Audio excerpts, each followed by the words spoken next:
Hello. What a day. Not a bad day, a good day. But it's about time to start winding down. Let me see if I can read you to sleep before I fall asleep.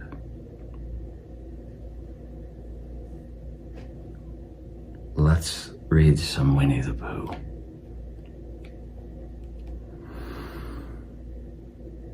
About A. Milne. Alan Alexander Milne was born in London on January 18th, 1882. He was the third and youngest son of London school teachers, and to the surprise of no one in the family, he could read when he was 2. As a schoolboy, he began to write verses, parodies, and short humorous pieces for his school's paper. He went on to Cambridge, where he edited the undergraduate paper. In 1903, he left school and went to London to write.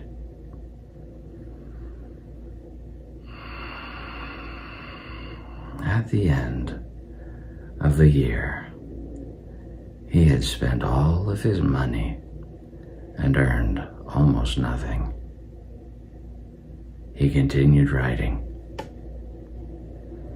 During his second year, he earned considerably more and supported himself on his earnings. In 1906, he was offered a position at Punch magazine. He was an editor at Punch for the next 8 years, during which time he wrote his first book.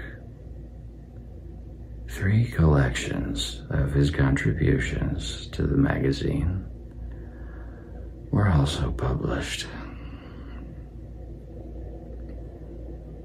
In 1913, he married Dorothy, known as Daphne de Selincourt.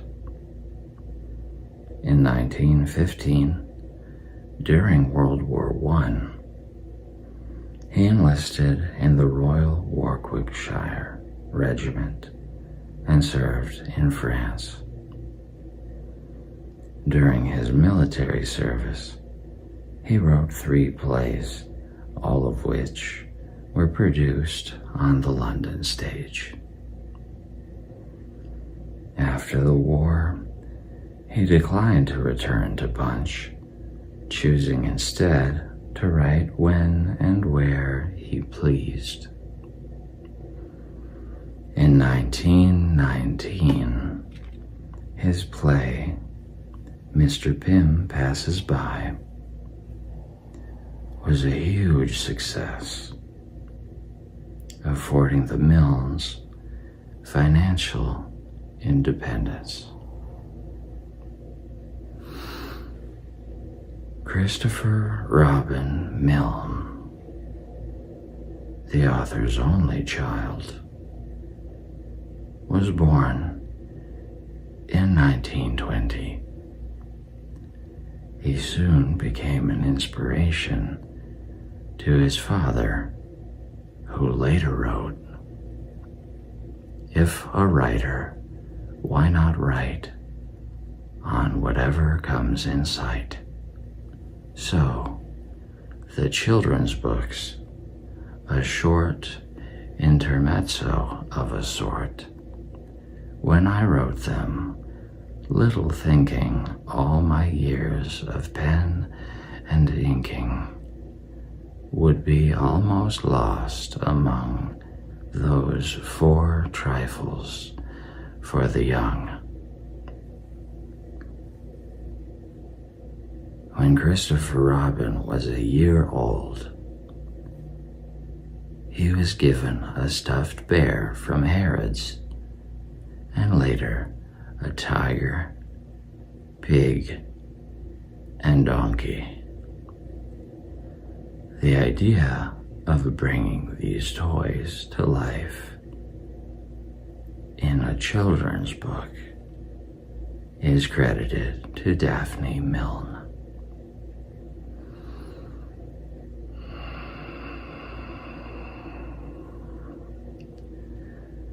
In 1924, A. Milne had published When We Were Very Young, a collection of verses which had met with great success on both sides of the Atlantic.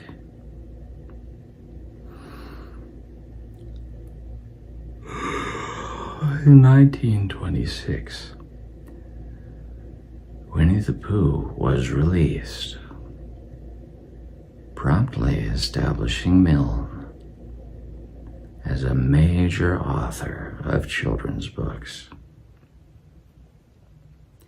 Now We Are Six, a second collection of verses, followed in 1927. In 1928 came The House at Pooh Corner. All four were illustrated by Ernest H.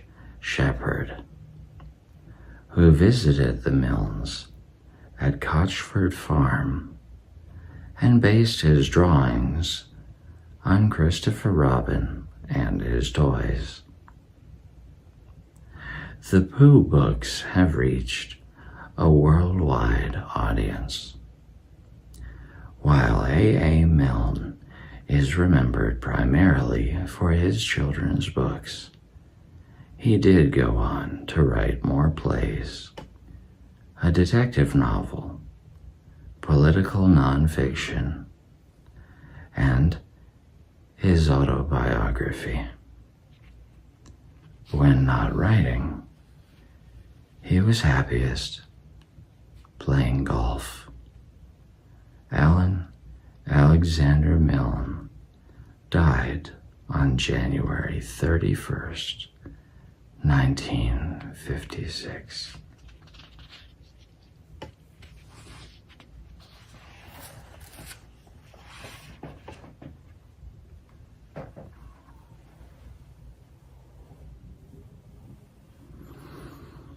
About Ernest H. Shepard. Ernest Howard Shepard was born on December 10th, 1879, in London. His father was an architect, and his mother, who died when Ernest was 10 years old, was the daughter of a watercolorist. It was she who encouraged young Ernest to paint and draw. Shepard attended St. Paul's School, Heatherley's Art School, and the Royal Academy schools. There was never any doubt about his plans for the future. He would be an artist. Shepard, nicknamed Kipper, received medals for drawing and painting, and was named a Landseer Scholar. His first picture was exhibited in the Royal Academy in 1901. And when the time came for him to make a living, he supported himself by producing book illustrations, oil paintings, and black and white drawings for illustrated papers.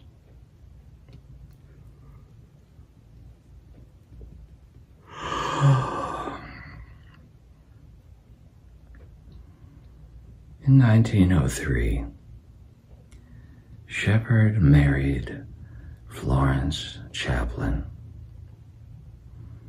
known to friends as Pi.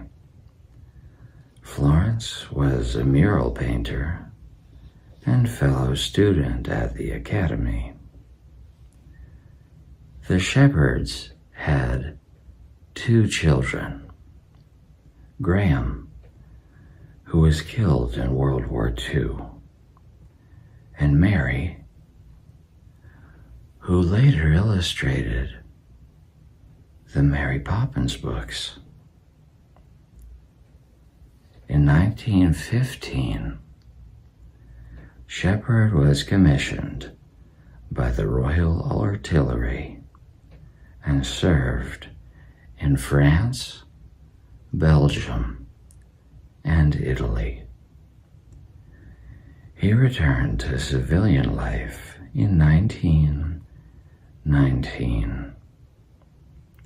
He was elected to the editorial board of Punch magazine, where he met A. Milne's publisher, who asked Shepard if he would be interested in illustrating a book of Milne's verses for children.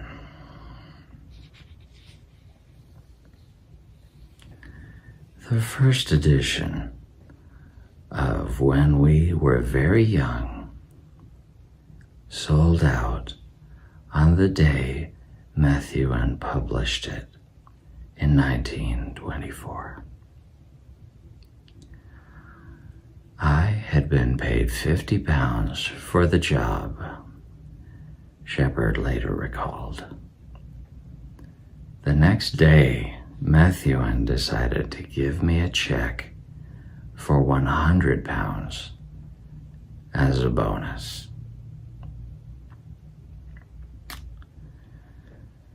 Before illustrating Milne's next volume, Winnie the Pooh, Shepard traveled to Sussex, where the Milne family lived. He visited the pine trees, the stream, the bridge, and Christopher Robin and his stuffed animals, on which the illustrations for the later 3 Pooh books were based. The success of the Pooh books made Shepard famous and widely sought after. For nearly 30 years, he illustrated books for both adults and children. Among them is Kenneth Grahame's classic, The Wind in the Willows.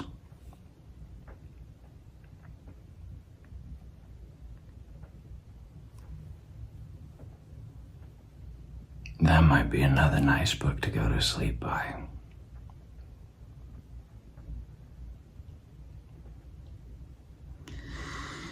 Florence died in 1927.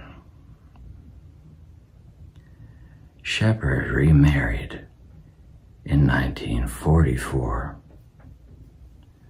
and in 1955 he closed his London studio and retired to the Sussex village of Lodsworth. In 1969, on the occasion of his 90th birthday, the Victoria and Albert Museum honored the artist with an exhibition of the 300 sketches from the Pooh books that Shepard had donated to the museum.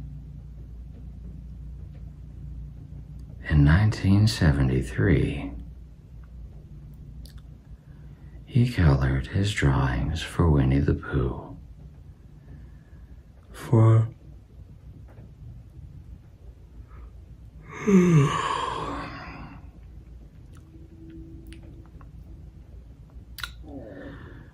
a special edition of that book. Ernest Shepard died in 1976. His work has been loved by children and adults for generations. When Winnie the Pooh was first published in the United States by E.P. Dutton, Milne wrote this tribute to his collaborator. When I am gone, let Shepard decorate my tomb and put, if there is room, 2 pictures on the stone. Piglet from page 111, and Pooh and Piglet walking, 157, and Peter thinking that they are my own will welcome me to heaven.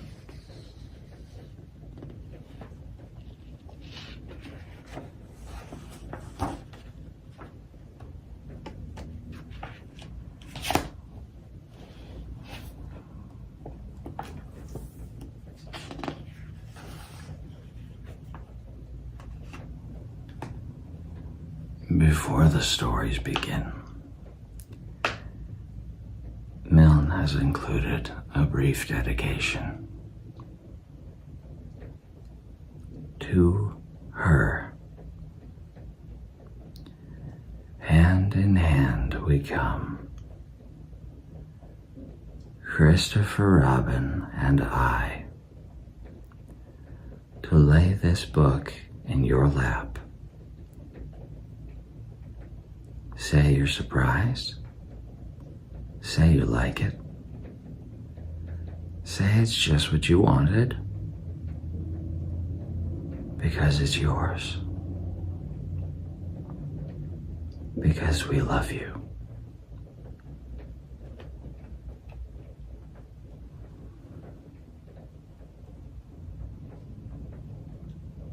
Winnie the Pooh.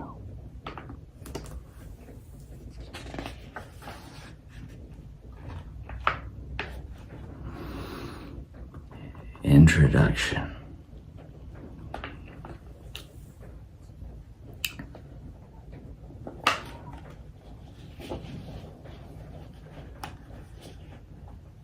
If you happen to have read another book about Christopher Robin, you may remember that he once had a swan, or the swan had Christopher Robin. I don't know which. And that he used to call the swan Pooh. That was a long time ago. And when we said goodbye,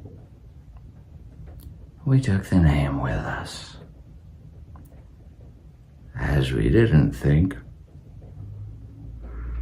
the swan would want it anymore.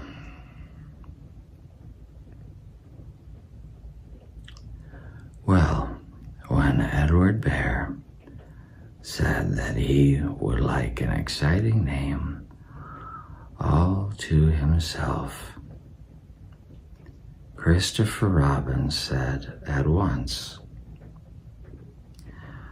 without stopping to think that he was Winnie the Pooh. And he was.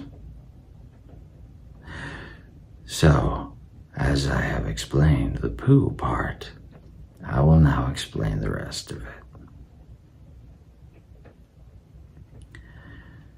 You can't be in London for long without going to the zoo.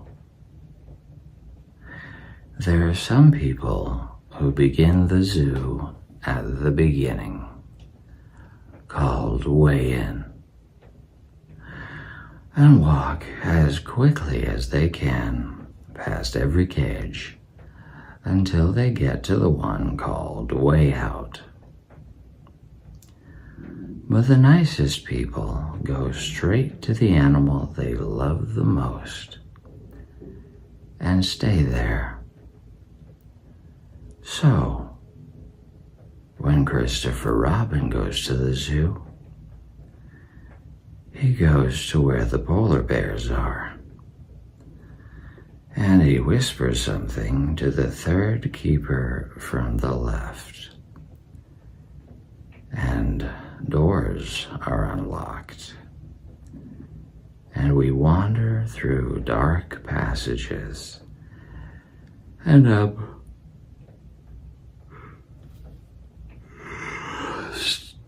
steep stairs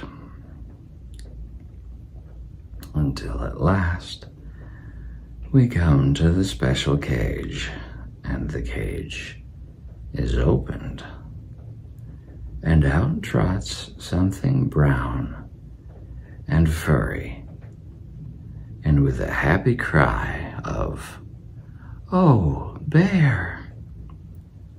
Christopher Robin rushes into its arms. Now this bear's name is Winnie, which shows what a good name for bears it is. But the funny thing is that we can't remember whether Winnie is called after Pooh or Pooh after Winnie. We did know once,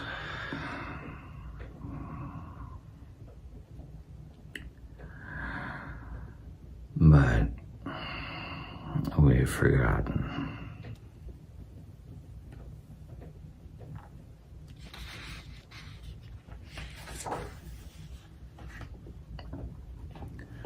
I had written as far as this when Piglet looked up and said, in his squeaky voice, "What about me?"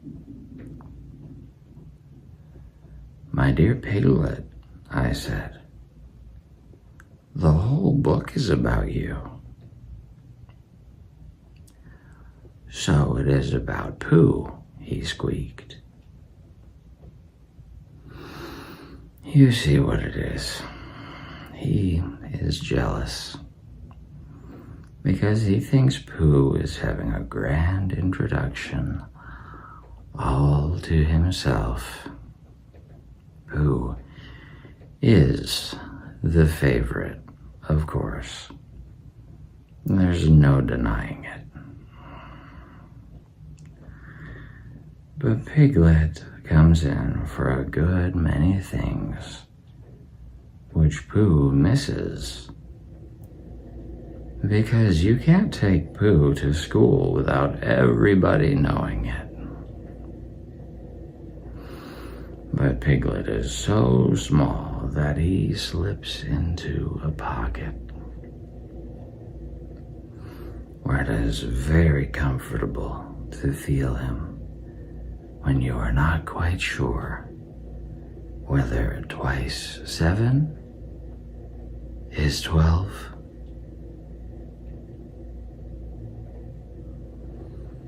Or 22. Sometimes he slips out and has a good look in the ink pot. And in this way, he has got more education than Pooh. But Pooh doesn't mind.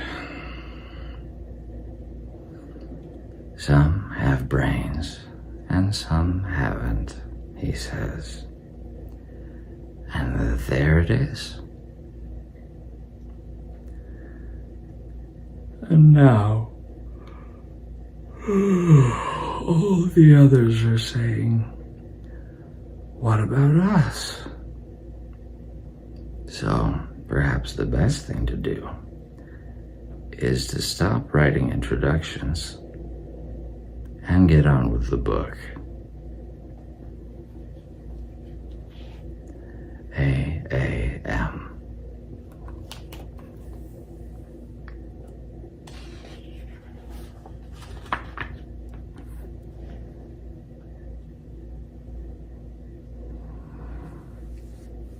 Chapter 1, in which we are introduced to Winnie the Pooh and some bees,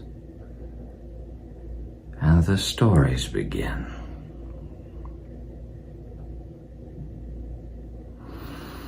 Here is Edward Bear, coming downstairs now, bump, bump, bump, on the back of his head, behind Christopher Robin. It is, as far as he knows, the only way of coming downstairs. But sometimes he feels that there really is another way.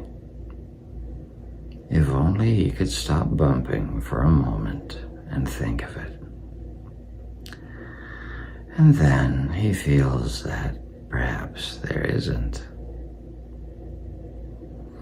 Anyhow, here he is at the bottom and ready to be introduced to you, Winnie the Pooh. When I first heard his name, I said, just as you were going to say, but I thought he was a boy. So did I, said Christopher Robin. Then you can't call him Winnie. I don't. But you said he's Winnie the Pooh. Don't you know what the means?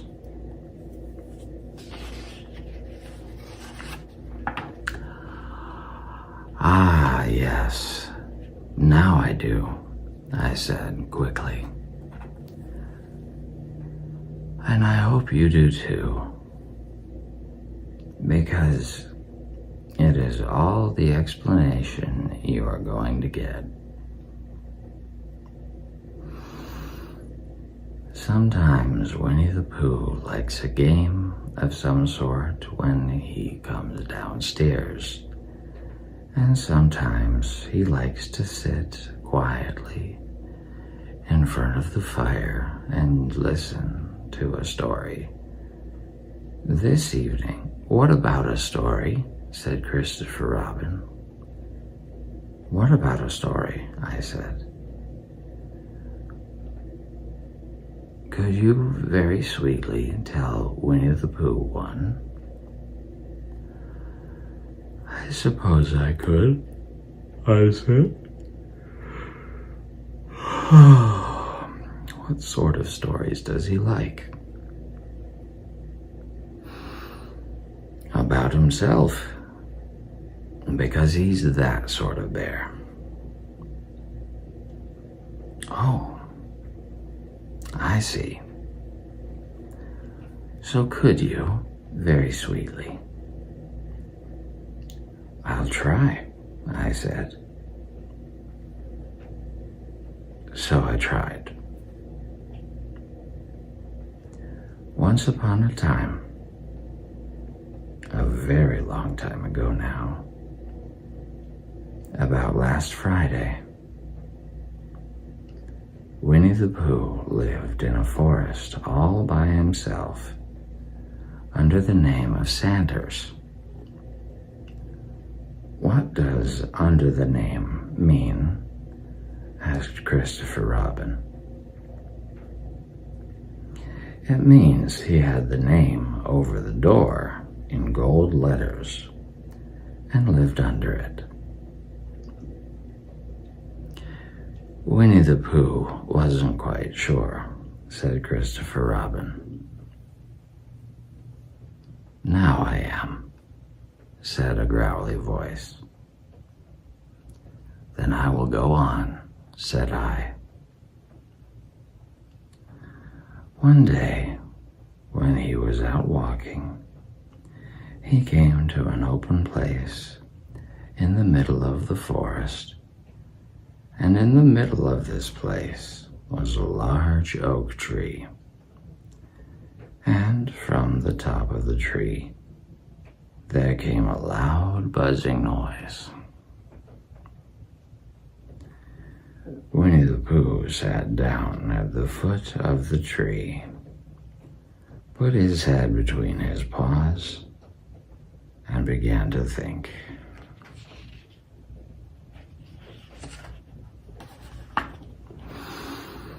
First of all, he said to himself, "That buzzing noise means something. You don't get a buzzing noise like that, just buzzing and buzzing, without its meaning something. If there's a buzzing noise, somebody's making a buzzing noise. And the only reason for making a buzzing noise that I know of is because you're a bee." Then he thought another long time and said, "And the only reason for being a bee that I know of is making honey." And then he got up and said, "And the only reason for making honey is so as I can eat it." So he began to climb the tree. He climbed, and he climbed, and he climbed. And as he climbed, he sang a little song to himself. It went like this. "Isn't it funny how a bear likes honey? Buzz, buzz, buzz. I wonder why he does."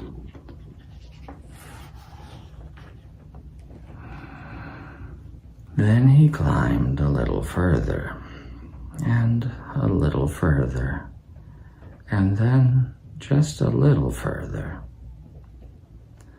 By that time, he had thought of another song. It's a very funny thought that if bears were bees, they'd build their nests at the bottom of trees. And that being so, if the bees were bears, we shouldn't have to climb up all these stairs.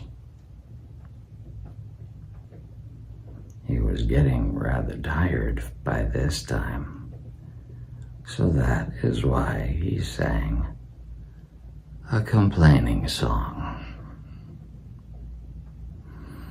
He was nearly there now, and if he just stood on that branch, crack. "Oh, help," said Pooh, as he dropped 10 7 feet on the branch below him.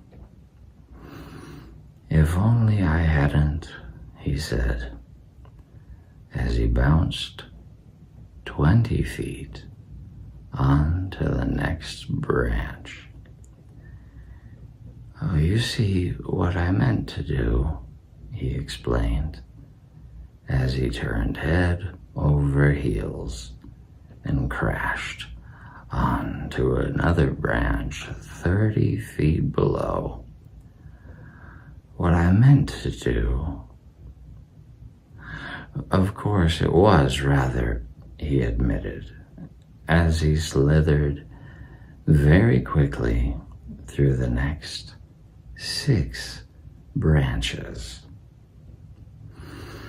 "It all comes, I suppose," he decided, as he said goodbye to the last branch, spun round 3 times, and flew gracefully into a gorse bush.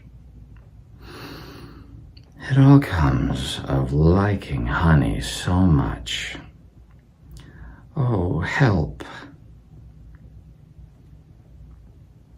He crawled out of the gorse bush, brushed the prickles from his nose, and began to think again. And the first person he thought of was Christopher Robin.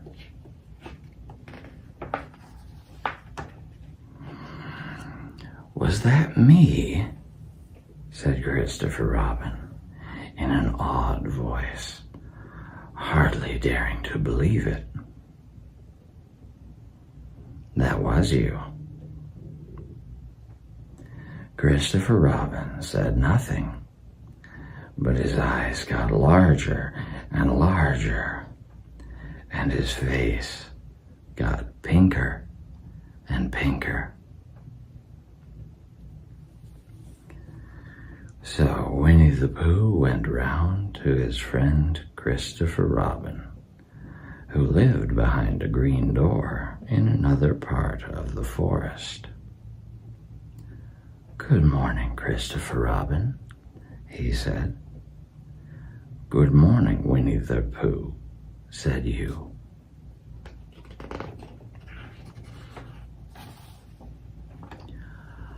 "I wonder if you've got such a thing as a balloon about you." "A balloon?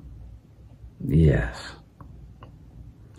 I just said to myself coming along, I wonder if Christopher Robin has such a thing as a balloon about him. I just said it to myself, thinking of balloons and wondering. What do you want a balloon for? You said. Winnie the Pooh looked round to see that nobody was listening, put his paw to his mouth and said in a deep whisper, "Honey." "But you don't get honey with balloons." "I do," said Pooh. "Well, it just happened that you had been to a party the day before at the house of your friend Piglet.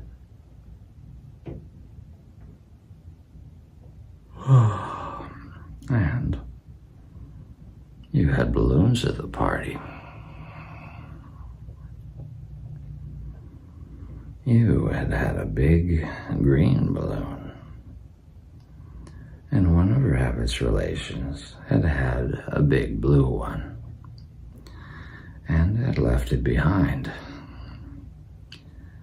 being really too young to go to a party at all. And so you had brought the green one and the blue one home with you. Which one would you like? You asked Pooh. He put his head between his paws and thought very carefully. "It's like this," he said. "When you go after honey with a balloon, the great thing is not to let the bees know you're coming.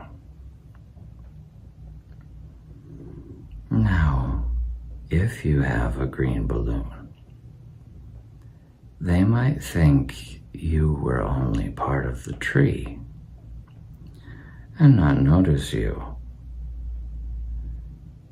And if you have a blue balloon, they might think you're only part of the sky and not notice you. And the question is, which is most likely? Wouldn't they notice you underneath the balloon?" you asked. "They might, or they might not," said Winnie the Pooh. "You never can tell with bees." He thought for a moment and said, "I shall try to look like a small black cloud. That will deceive them." "Then you had better have the blue balloon," you said. And so it was decided.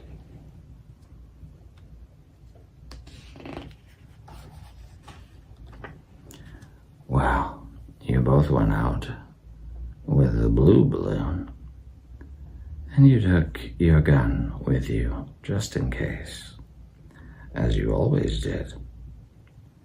And Winnie the Pooh went to a very muddy place that he knew of, and rolled until he was black all over. And then, when the balloon was blown up as big, and you and Pooh were both holding on to the string, you let go suddenly, and Pooh Bear floated gracefully up into the sky and stayed there, level with the top of the tree and about 20 feet away from it. "Hooray!" you shouted. "Isn't that fine?" shouted Winnie the Pooh down to you. "What do I look like?" "You look like a bear holding onto a balloon," you said. "Not," said Pooh anxiously, "not like a small black cloud in a blue sky?" "Not very much." "Oh, well, perhaps from up here it looks different. And as I say, you never can tell with bees." There was no wind to blow him nearer to the tree, so there he stayed. He could see the honey. He could smell the honey, but he couldn't quite reach the honey. After a while, he called down to you, "Christopher Robin," he said in a loud whisper. "Hello. I think the bees suspect something. What sort of thing? I don't know, but something tells me that they're suspicious.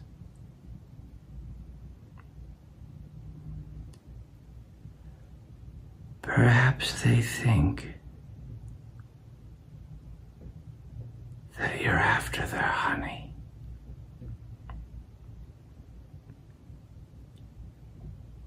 It may be that. You never can tell with bees. There was another little silence, and then he called down to you again. Christopher Robin. Yes? Have you an umbrella at your house? I think so. I wish you would bring it out here and walk up and down with it and look up at me every now and then and say, "Tut, tut, it looks like rain." I think if you did that, it would help the deception which we are practicing on these bees. Well, you laughed to yourself, silly old bear. But you didn't say it aloud because you were so fond of him. And you went home for your umbrella. "Oh, there you are," called down Winnie the Pooh, as soon as you got back to the tree. I was beginning to get anxious. I have discovered that the bees are now definitely suspicious. "Shall I put my umbrella up?" you said. "Yes."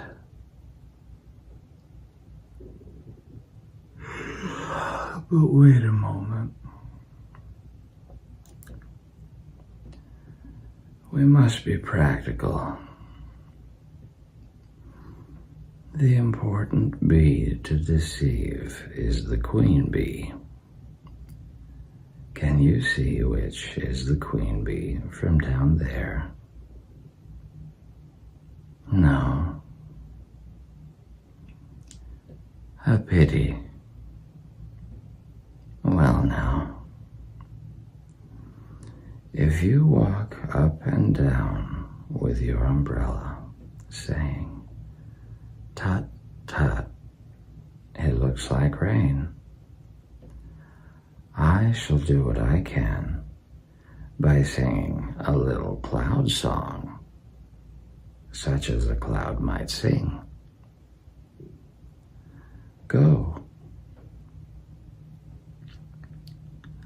So, while you walked up and down and wondered if it would rain, Winnie the Pooh sang this song. How sweet to be a cloud floating in the blue. Every little cloud always sings aloud. How sweet to be a cloud floating in the blue. It makes him very proud to be a little cloud. The bees were still buzzing as suspiciously as ever. Some of them, indeed, left their nest and flew all round the cloud as it began the second verse of of this song. And one bee sat down on the nose of the cloud for a moment and then got up again. Christopher, ow, Robin, called out the cloud. Yes? I have just been thinking, and I have come to a very important decision. These are the wrong sort of bees. Are they? Quite the wrong sort. So I shouldn't think they would make. So I should think they would make the wrong sort of honey. Shouldn't you? Would they? Yes. So I think I shall come down.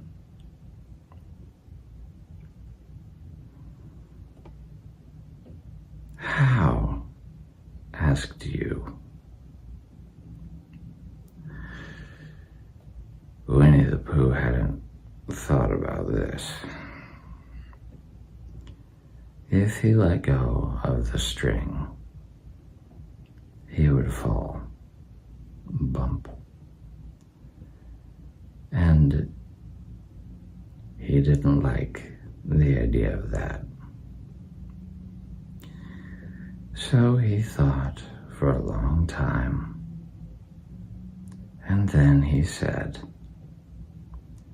Christopher Robin, you must shoot the balloon with your gun. Have you got your gun? Of course I have, you said. But if I do that, it will spoil the balloon, you said. But if you don't, said Pooh, I shall have to let go. And that would spoil me. When you put it like this, you saw how it was. And you aimed very carefully at the balloon and fired. Ow, said Pooh. Did I miss? You asked.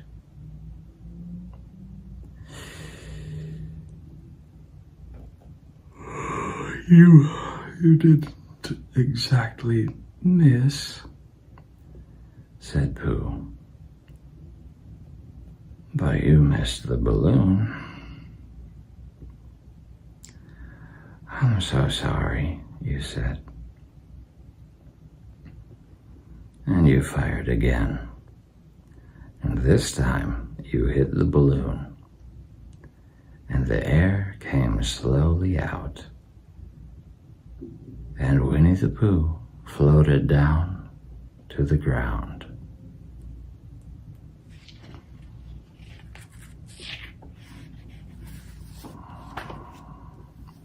But his arms were so stiff from holding on to the string of the balloon all that time that they stayed up straight in the air for more than a week.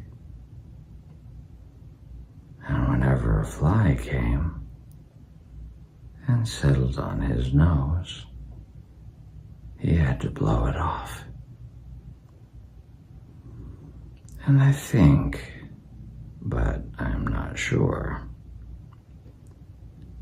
that is why he was always called Pooh.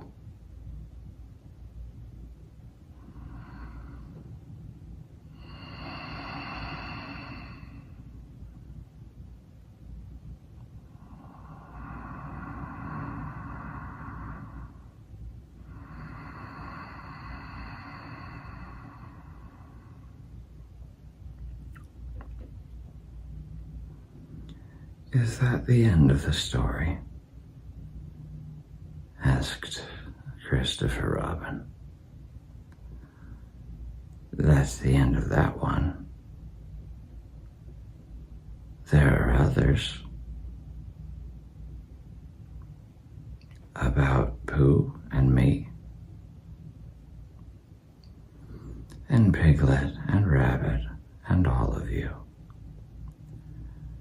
Don't you remember? I do remember. And then, when I try to remember, I forget. That day when Pooh and Piglet tried to catch the heffalump. They didn't catch it, did they? No. Pooh couldn't because he hasn't any brain. Did I catch it? Well, that comes into the story. Christopher Robin nodded. I do remember, he said. Only Pooh doesn't very well, so that's why he likes having it told to him again, because then it's a real story and not just a remembering. That's just how I feel, I said. Christopher Robin gave a deep sigh, picked his bear up by the leg, and walked off to the door, trailing Pooh behind him. At the door he turned and said, "Coming to see me have my bath?" "I might," I said. I didn't hurt him when I shot him, did I? Not a bit. He nodded and went out. And in a moment, I heard Winnie the Pooh bump, bump, bump, going up the stairs behind him.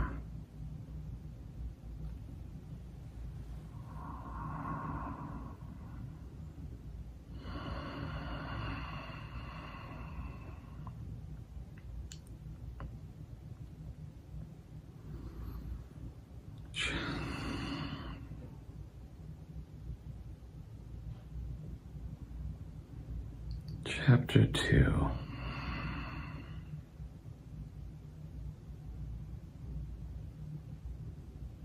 Anyways,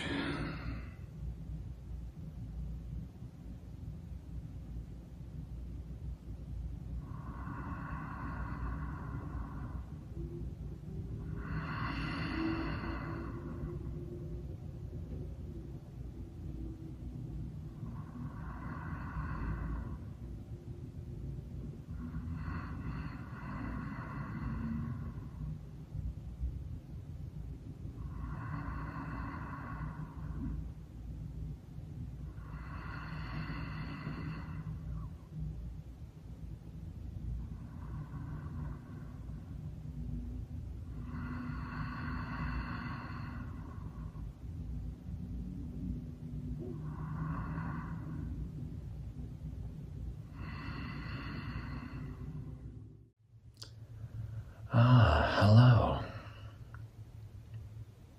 Welcome back. I hope you've had a good day. Oh, me? Yes, it's been a good day. But it's about time to start winding down. Where did we leave off in Winnie the Pooh?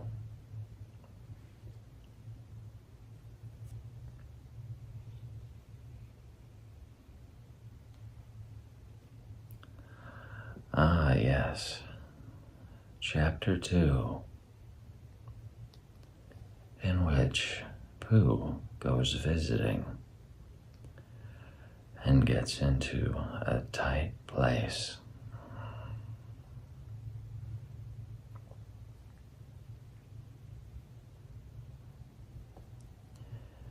Edward Bear, known to his friends as Winnie the Pooh, or Pooh for short, was walking through the forest one day, humming proudly to himself. He had made up a little hum that very morning as he was doing his stoutness exercises in front of the glass. Tra-la-la, tra-la-la, as he stretched up as high as he could go.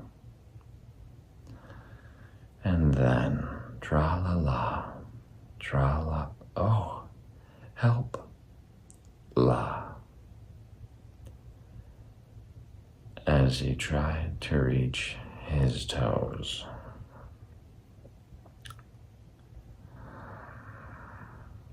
After breakfast, he had said it over and over to himself until he had learned it off by heart. And now he was humming it right through properly. It went like this. Tra-la-la, tra-la-la, tra-la-la, tra-la-la.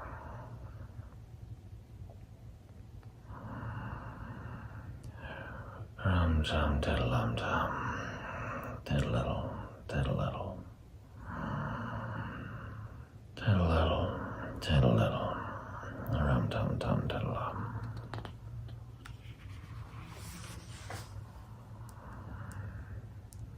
Well, he was humming this hum to himself and walking along gaily,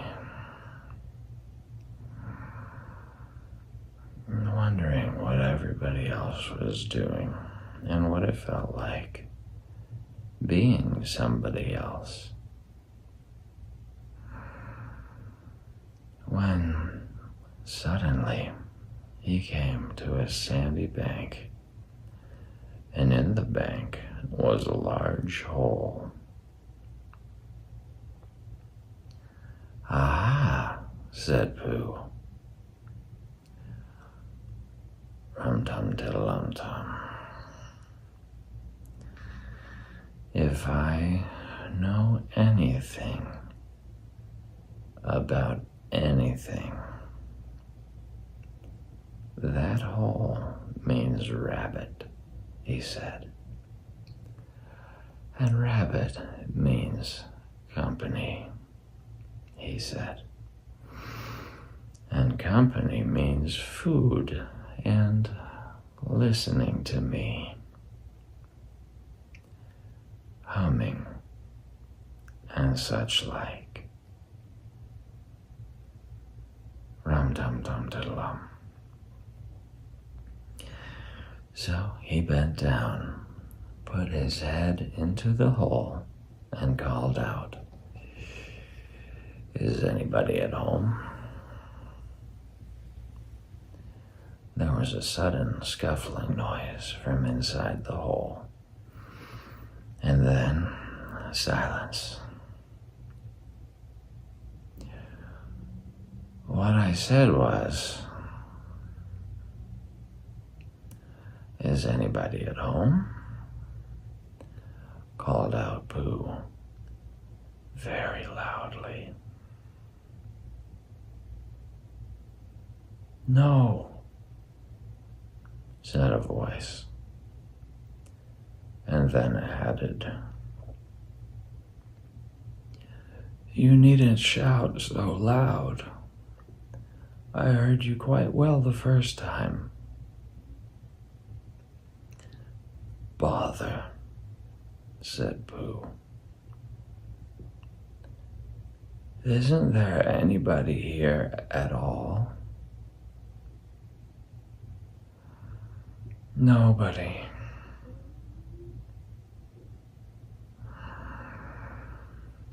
Winnie the Pooh took his head out of the hole and thought for a little. And he thought to himself, there must be somebody there, because somebody must have said nobody. So he put his head back into the hole and said, Hello, Rabbit. Isn't that you? No, said Rabbit, in a different sort of voice this time. But isn't that Rabbit's voice? I don't think so, said Rabbit. It isn't meant to be. Oh, said Pooh. He took his head out of the hole and had another think. And then he put it back and said,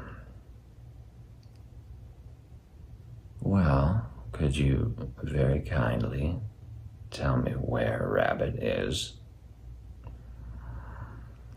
He has gone to see his friend, Pooh Bear, who is a great friend of his.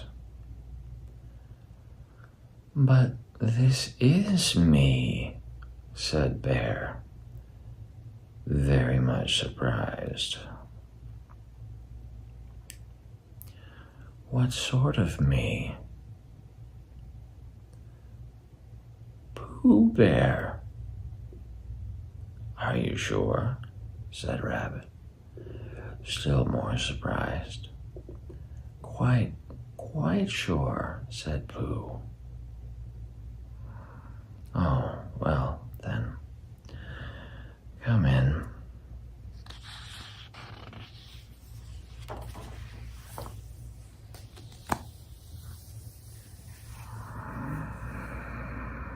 So Pooh pushed and pushed and pushed his way through the hole, and at last he got in. You were quite right, said Rabbit, looking at him all over. It is you. Glad to see you. Who did you think it was? Well, I wasn't sure. You know how it is in the forest. One can't have anybody coming into one's house. One has to be careful. What about a mouthful of something? Pooh always liked a little something at 11 o'clock in the morning, and he was very glad to see Rabbit getting out the plates and mugs. And when Rabbit said, honey or condensed milk with your bread, he was so excited that he said, both. And then, so as not to seem greedy, he added,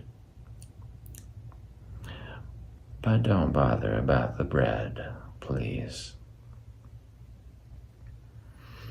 And for a long time after that, he said nothing,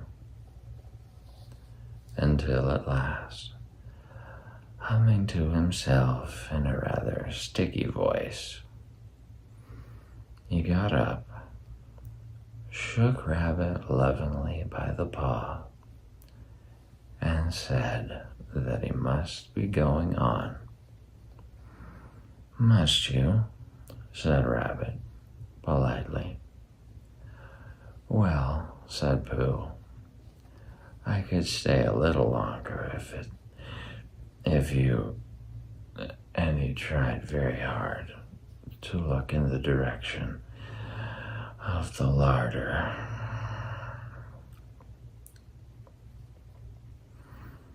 "As a matter of fact," said Rabbit, "I was going out myself directly." "Oh, well, then, I'll be going on. Goodbye." "Well, goodbye, if you're sure you won't have any more."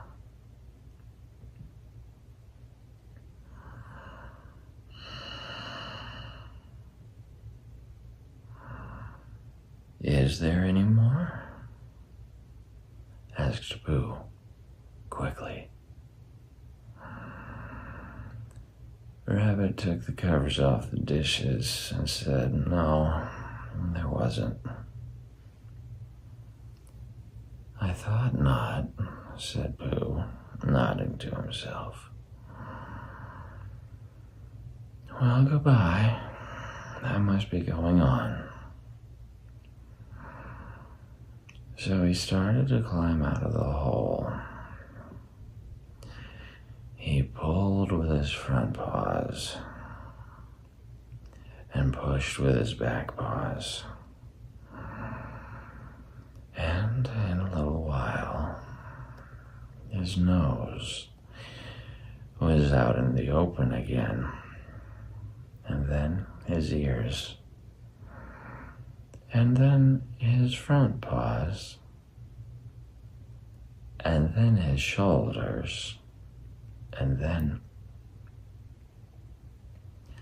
"Oh, help," said Pooh. "I'd better go back." "Oh, bother," said Pooh. "I shall have to go on." "I can't do either," said Pooh. "Oh, help and bother."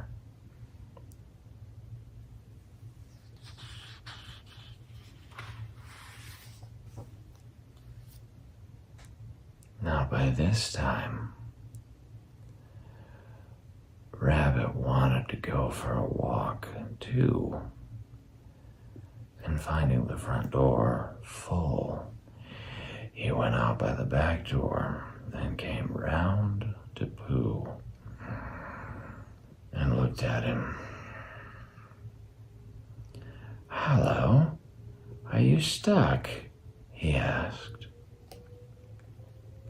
"No," said Pooh carelessly, "just resting and thinking and humming to myself. Here, give us a paw." Pooh Bear stretched out a paw, and Rabbit pulled and pulled and pulled. "Ow!" cried Pooh. "You're hurting." "The fact is," said Rabbit, "you're stuck.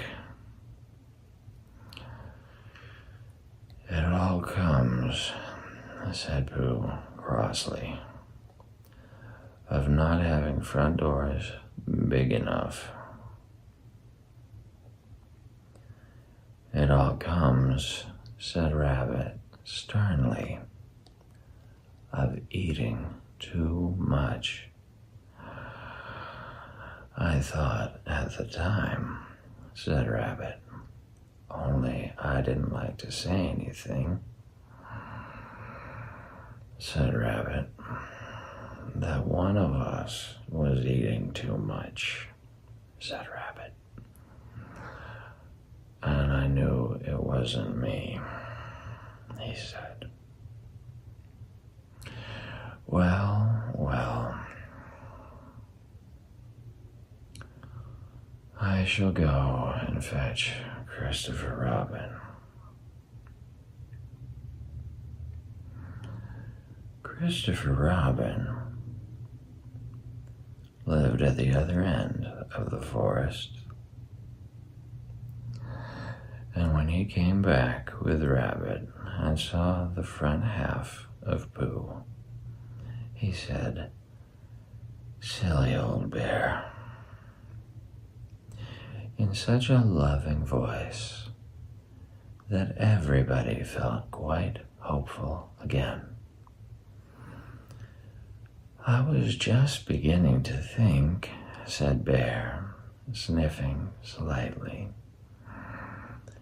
"that Rabbit might never be able to use his front door again. And I should hate that," he said. "So should I," said Rabbit.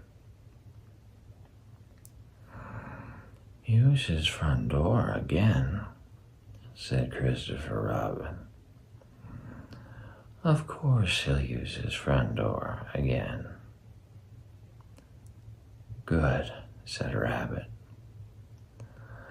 "If we can't pull you out, Pooh, we might push you back."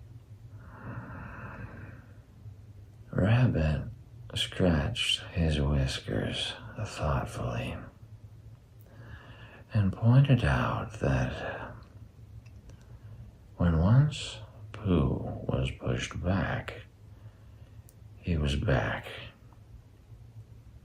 And of course, nobody was more glad to see Pooh than he was. Still, there was. Some lived in trees, and some lived underground, and "You mean I'd never get out?" said Pooh. "I mean," said Rabbit, "that having got so far, it seems a pity to waste it."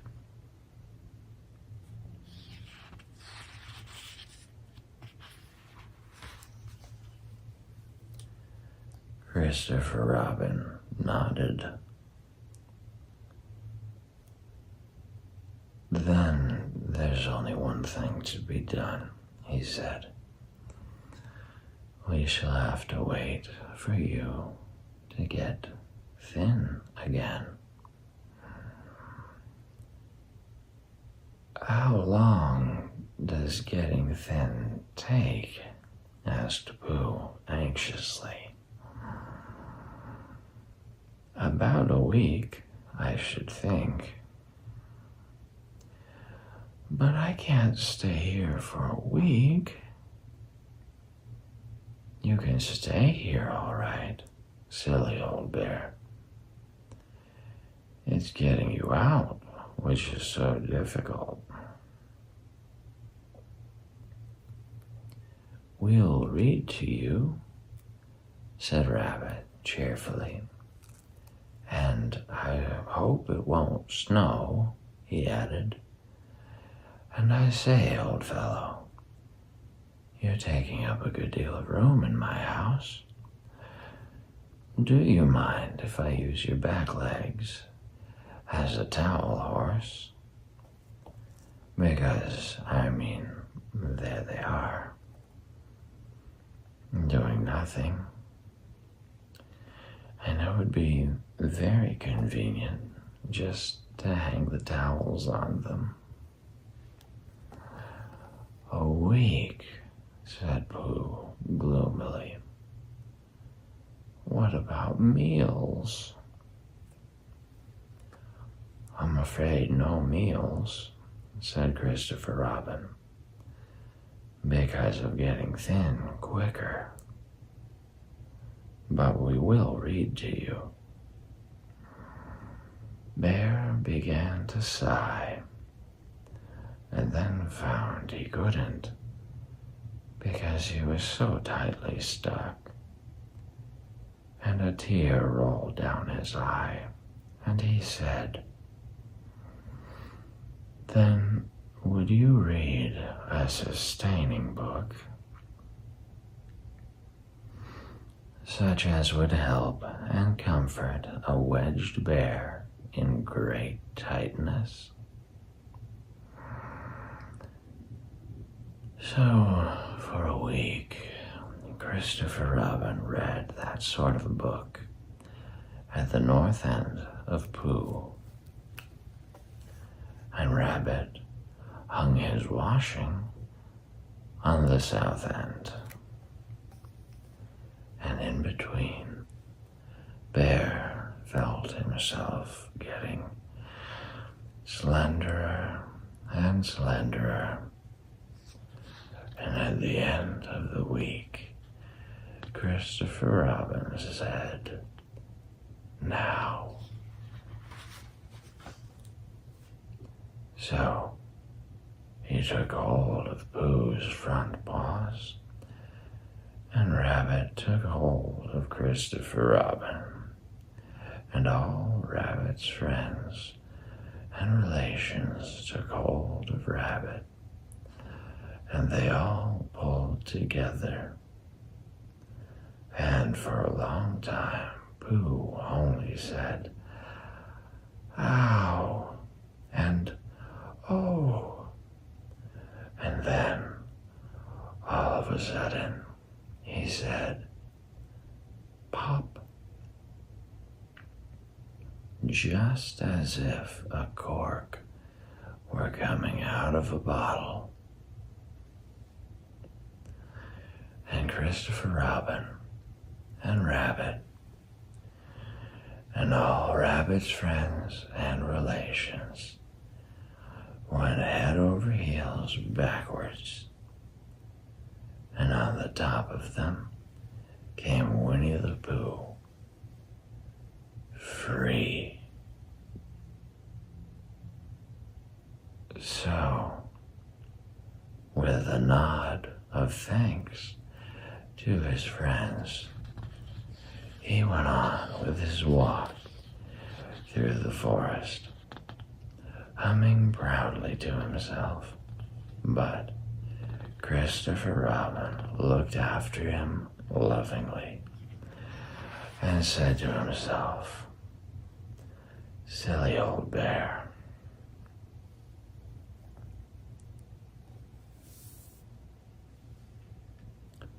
Do you know, I think I have another chapter in me. If you think you have another chapter left in you, shall we try?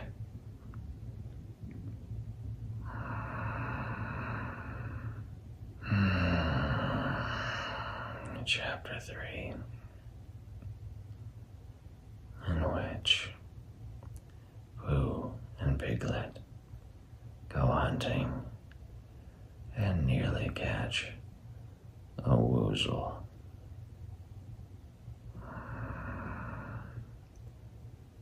The Piglet lived in a very grand house in the middle of a beech tree, and the beech tree was in the middle of the forest.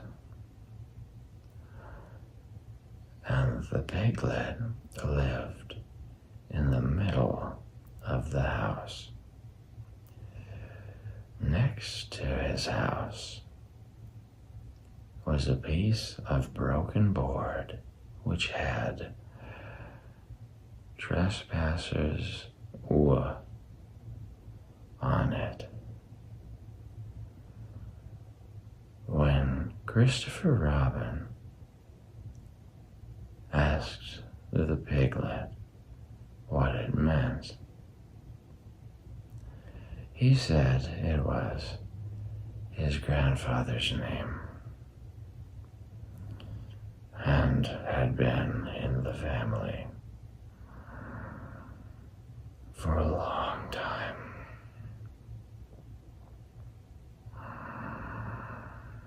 Christopher Robin said, "You couldn't be called trespassers." And Piglet said, "Yes, you could, because his grandfather was."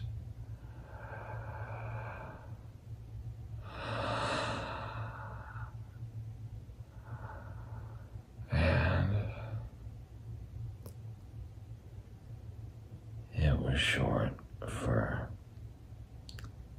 trespassers will.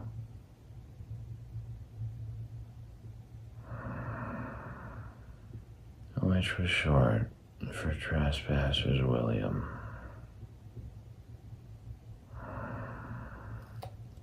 And his grandfather had 2 names in case he lost one. Trespassers after an uncle, and William after Trespassers. "I've got 2 names," said Christopher Robin carelessly. "Well, there you are. That proves it," said Piglet. One fine winter's day, when Piglet was brushing away the snow in front of his house, he happened to look up, and there was Winnie the Pooh. Pooh was walking round and round in a circle.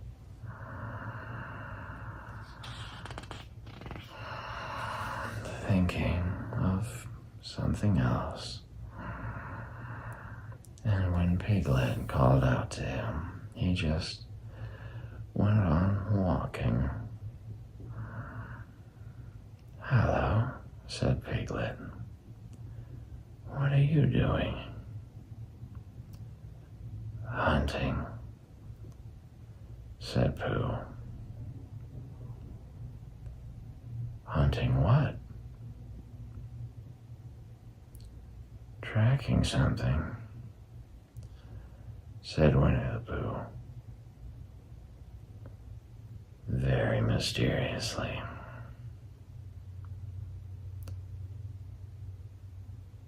"Tracking what?" said Piglet, coming closer. "That's just what I ask myself. I ask myself, what?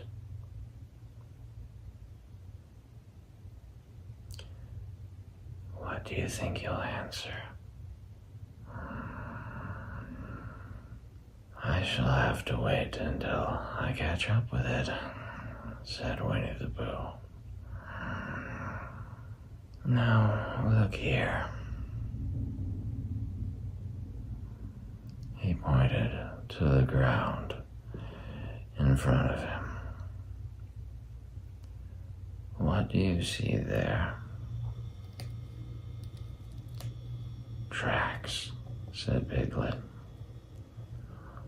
"Paw marks."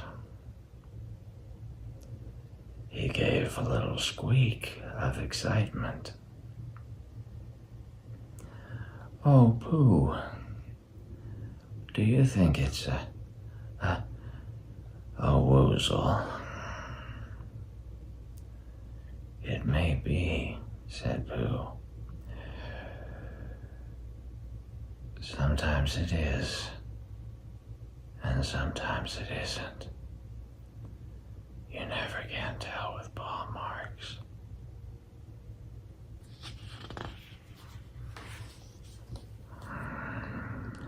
With these few words, he went on tracking, and Piglet, after watching him for a minute or two ran after him. Winnie the Pooh had come to a sudden stop and was bending over the tracks in a puzzled sort of way. "What's the matter?" asked Piglet. "It's a very funny thing," said Bear. "But there seem to be two animals now. This, whatever it was, has been joined by another, whatever it is. And the two of them are now proceeding in company. Would you mind coming with me, Piglet, in case they turn out to be hostile animals?"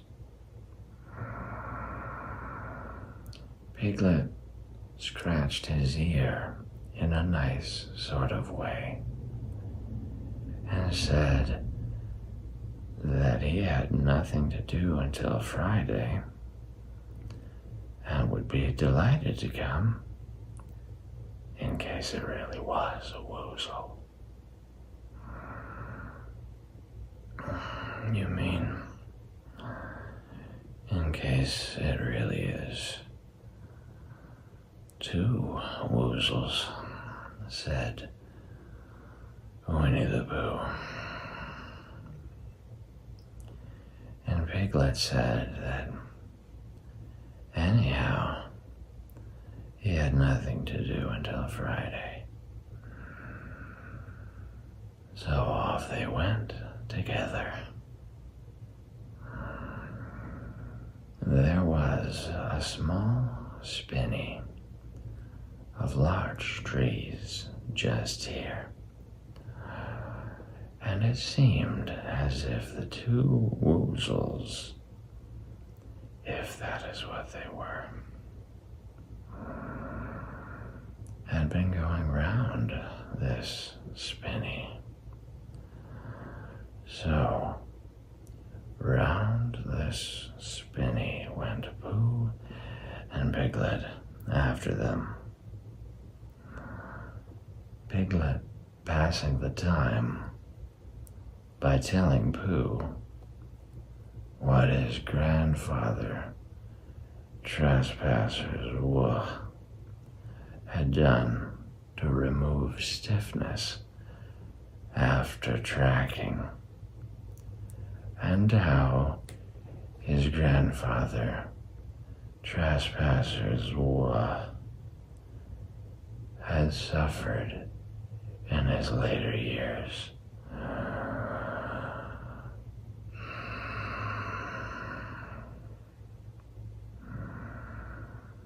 From shortness of breath and other matters of interest. And Pooh wondering what a grandfather was like, and if perhaps this was two grandfathers that they were after now, and if so, whether he would be allowed to take one home and keep it, and what Christopher Robin would say.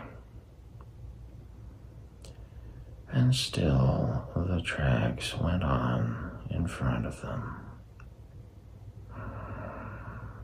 Suddenly, Winnie the Pooh stopped and pointed excitedly in front of him. "Look." "What?" said Piglet with a jump.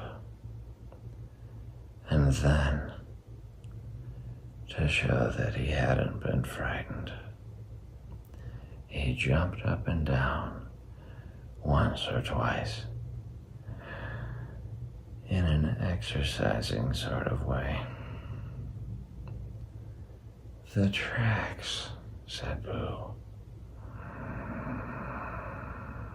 "A third animal has joined the other two."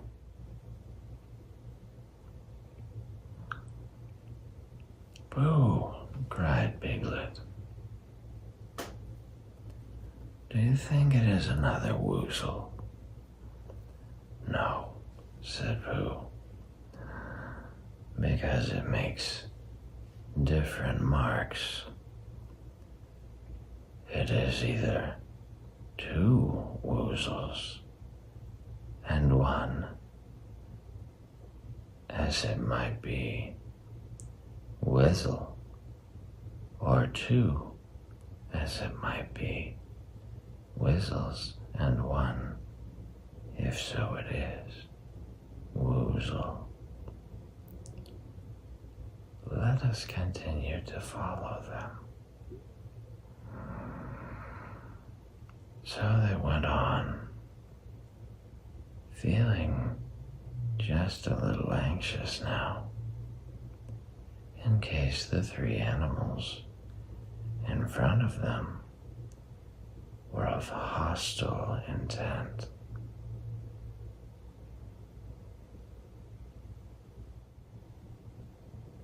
And Piglet wished very much that his grandfather T.W. were there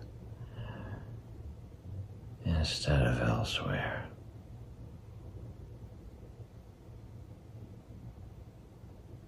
And Pooh thought how nice it would be if they met. Christopher Robin suddenly, but quite accidentally, and only because he liked Christopher Robin so much. And then, all of a sudden, Winnie the Pooh stopped again and licked the tip of his nose in a cooling manner, for he was feeling more hot and anxious than ever in his life before. There were 4 animals in front of them.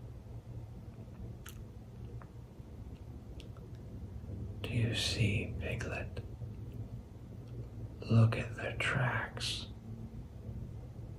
3, as it were, woozles, and 1, as it was, Whizzle. Another woozle has joined them."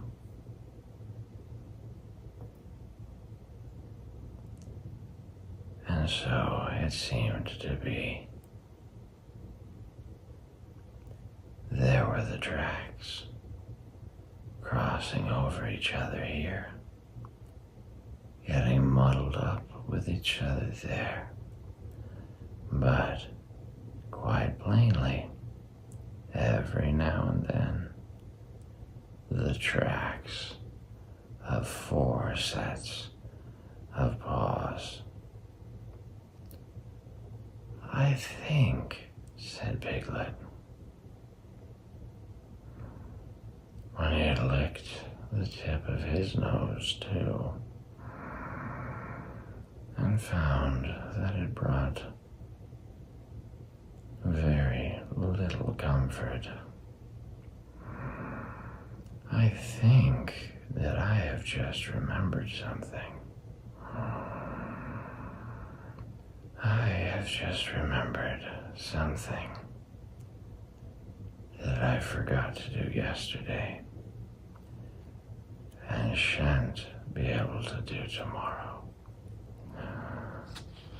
So I suppose I really ought to go back and do it now." "We'll do it this afternoon, and I'll come with you," said Pooh. "It isn't the sort of thing you can do in the afternoon," said Piglet quickly. "It's a very particular morning thing that has to be done in the morning, and, if possible, between the hours of... What would you say the time was?" "About 12, said Winnie the Pooh, looking at the sun. "Between, as I was saying, the hours of 12 and 12:05. So really, dear old Pooh, if you'll excuse me..." "What's that?" Pooh looked up at the sky, and then, as he heard the whistle again, he looked up into the branches of a big oak tree, and then he saw a friend of his. "It's Christopher Robin," he said.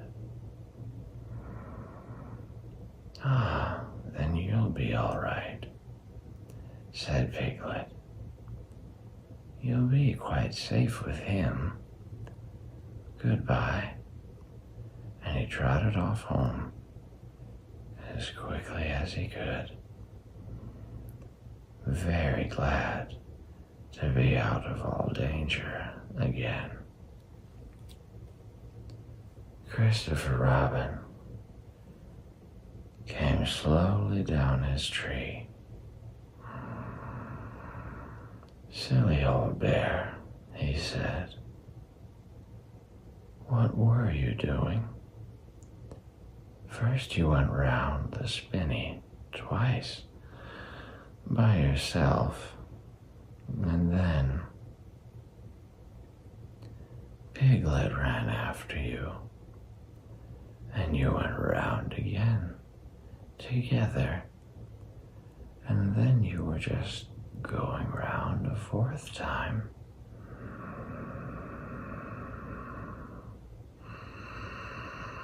Wait a moment," said Winnie the Pooh, holding up his paw. He sat down and thought,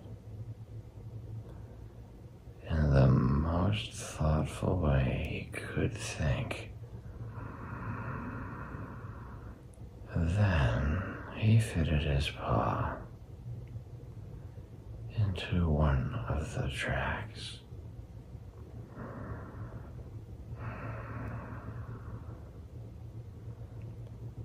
And then he scratched his nose twice and stood up. "Yes," said Winnie the Pooh. "I see now," said Winnie the Pooh.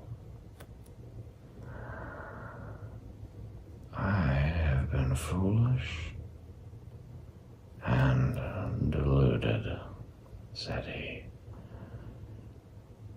"And I am a bear of no brain at all."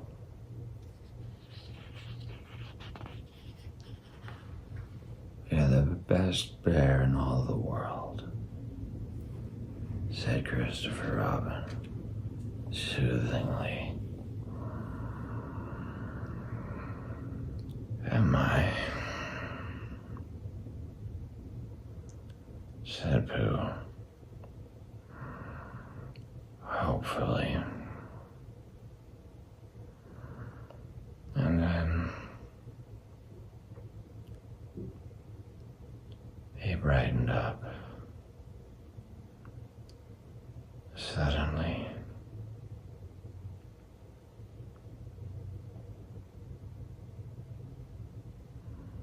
anyhow, he said, it is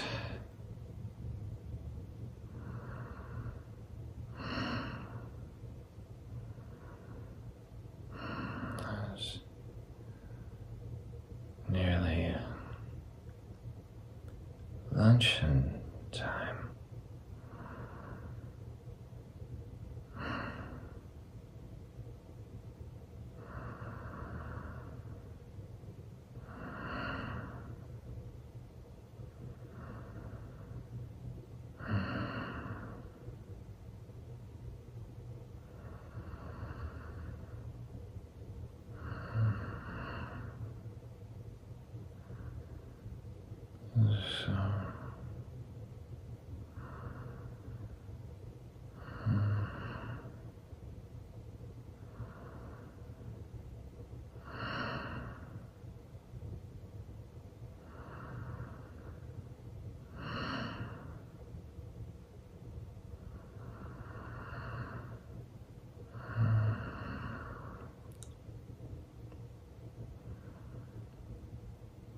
So,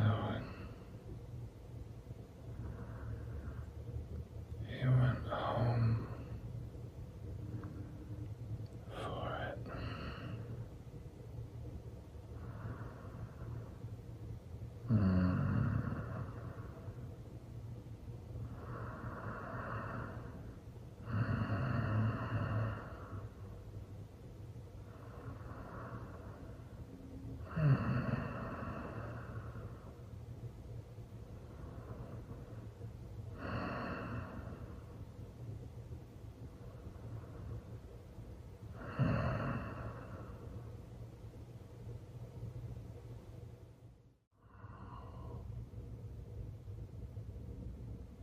Oh, hello.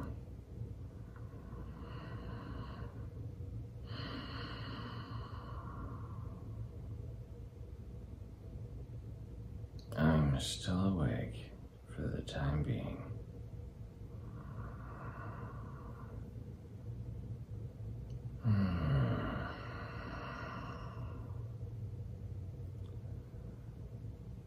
We'll see how this one goes.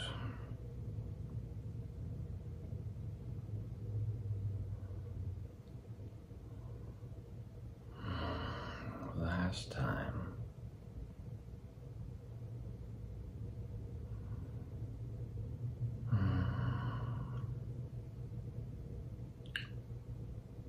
we made it all the way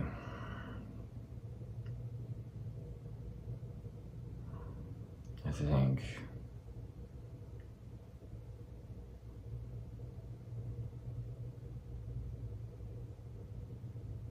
at the end of chapter 3.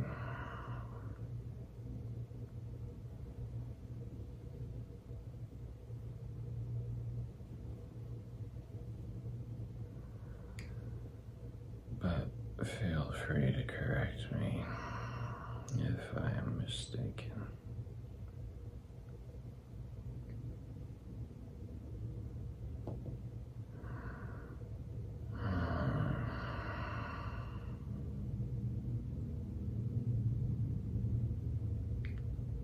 Let's give it a go.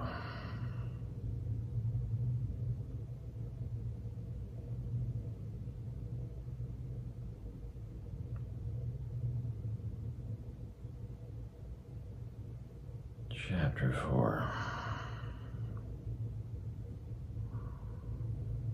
in which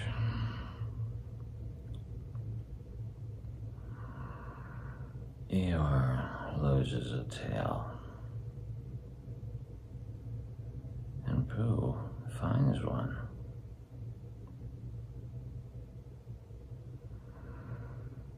The old gray donkey, Eeyore,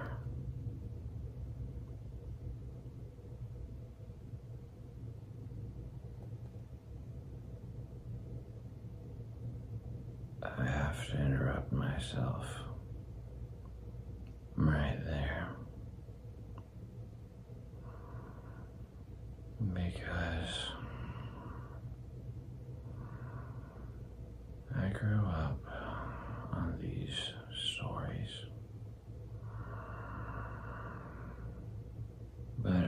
was already grown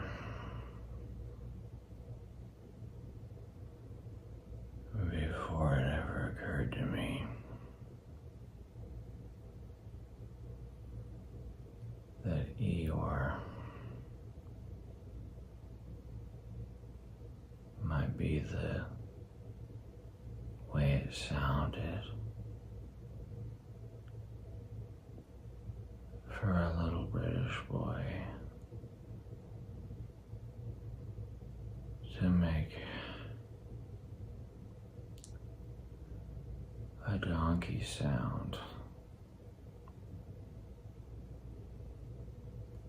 Because when we were kids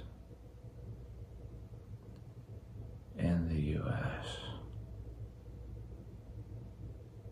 we would say hee-haw.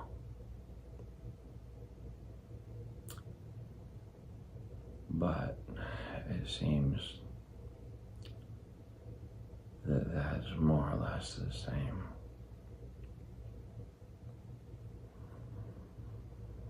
As going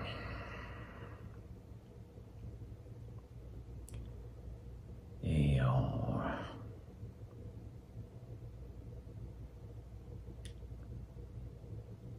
And it never occurred to me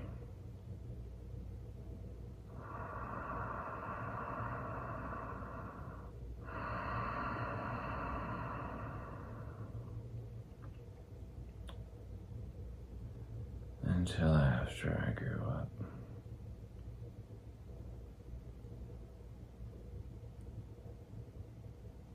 Just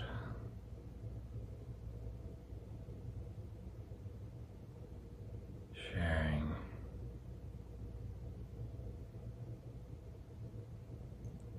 a brief anecdote.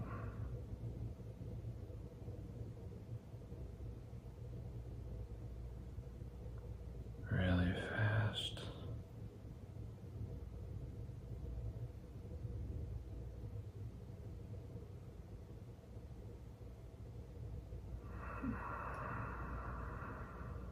Eeyore stood by himself in a thistly corner of the forest.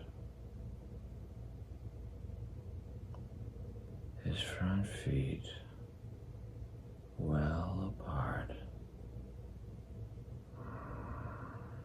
his head on one side, and thought about things.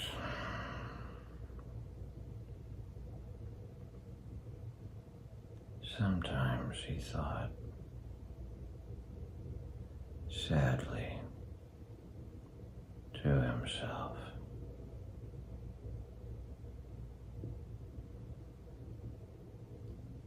Why? And sometimes he thought, wherefore?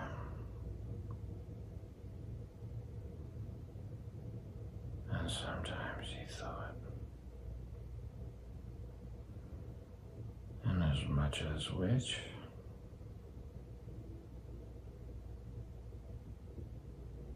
And sometimes he didn't quite know what he was thinking about.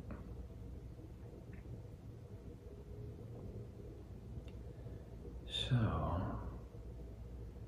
when Winnie the Pooh came stumping along, Eeyore was very glad to be able to stop thinking for a little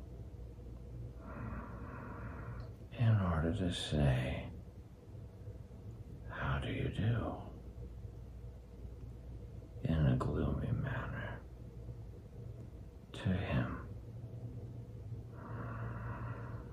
"And how are you?" said Winnie the Pooh.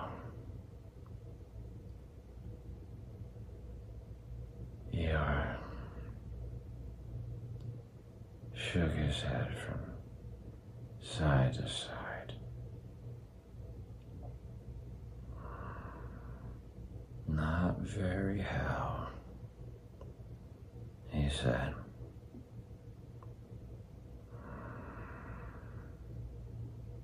I don't seem to have felt at all how for a long time. Dear, dear, said Pooh. I'm sorry about that. Let's have a look at you.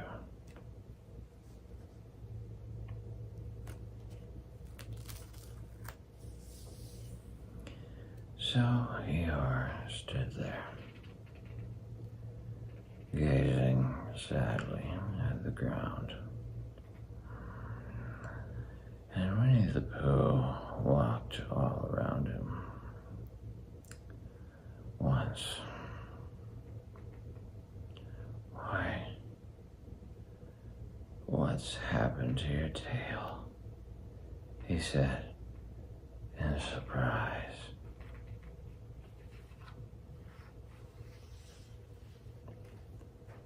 What has happened to it?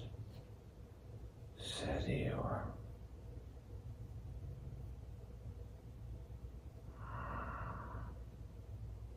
It isn't there.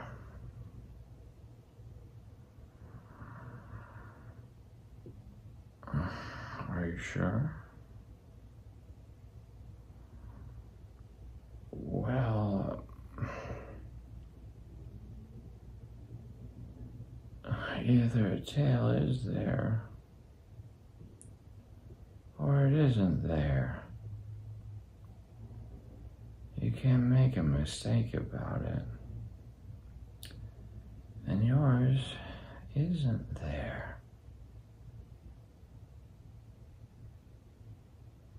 Then what is?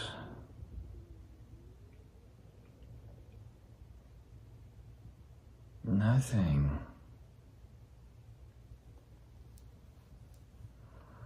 Let's have a look, said Eeyore.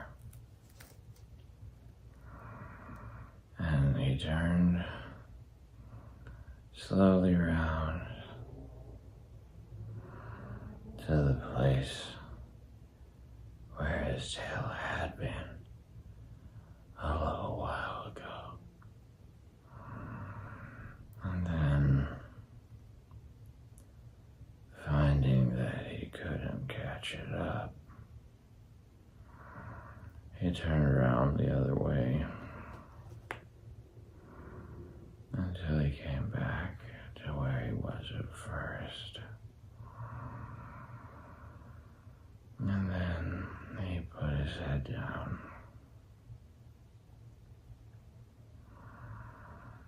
and looked between his front legs. And at last he said, with a long, sad sigh, I believe you're right.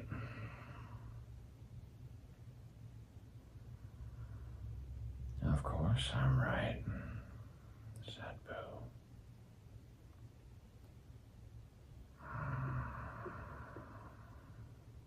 That accounts for a good deal, said Eeyore, gloomily. It explains everything. No wonder.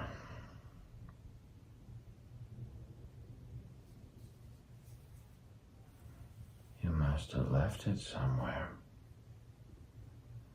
said Winnie the Pooh. Somebody must have taken it, said Eeyore.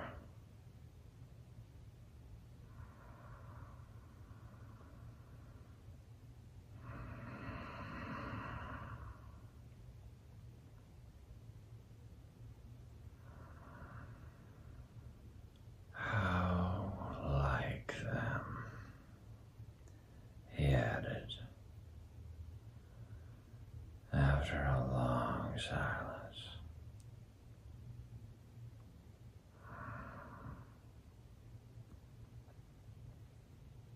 Pooh felt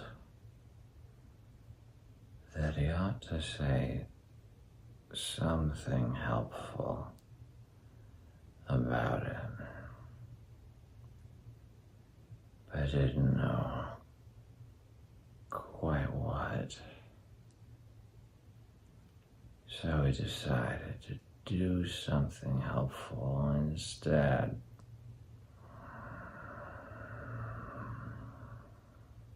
Eeyore, he said solemnly,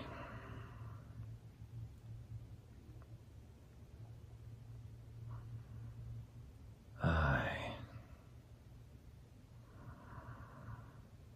Winnie the Pooh, will find your tail for you.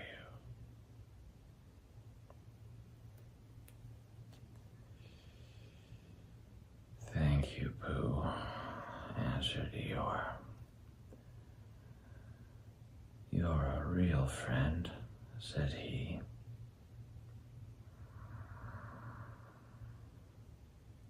Not like some, he said.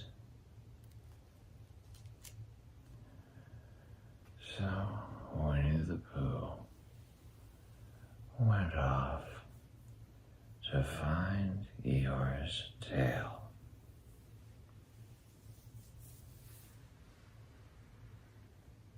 And it was a fine spring morning in the forest. As he started out,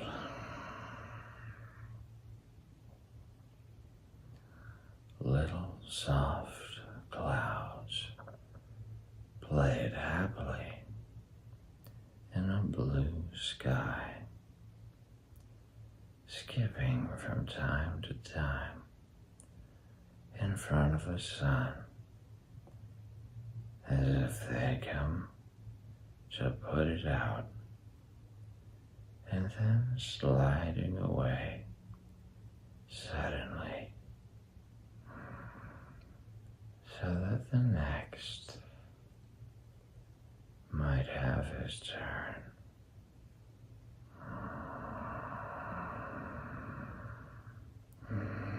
Through them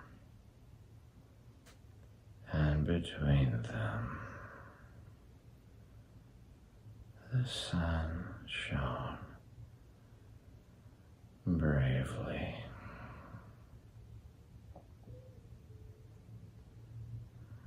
And a copse which had worn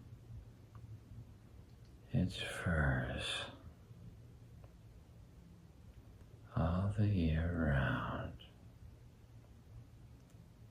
seemed old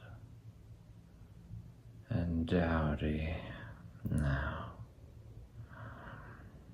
beside the new green lace which the beaches had put on so prettily.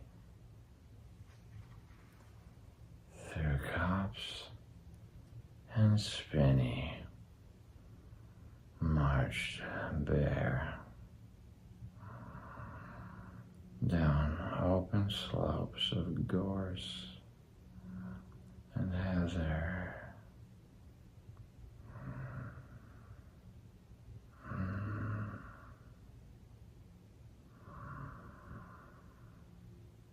over rocky beds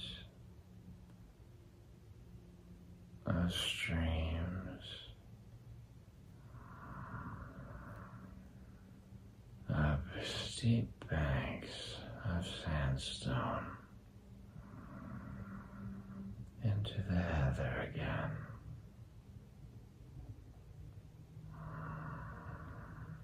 And so, at last, tired and hungry,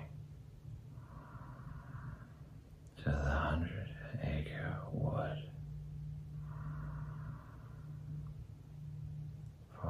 was in the 100-acre wood that Owl lived.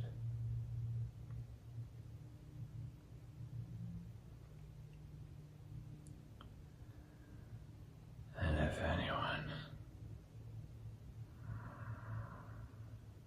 knows anything about anything, said Bear to himself, it's Owl who knows something about something. He said, well, my name's not Winnie the Pooh, he said. Which it is, he added.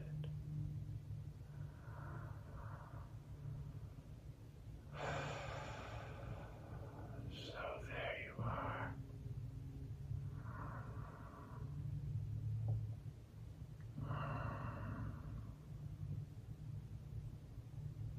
Owl lived at the Chestnuts, an old world residence of great charm, which was grander than anybody else's, or seemed so to Bear, because it had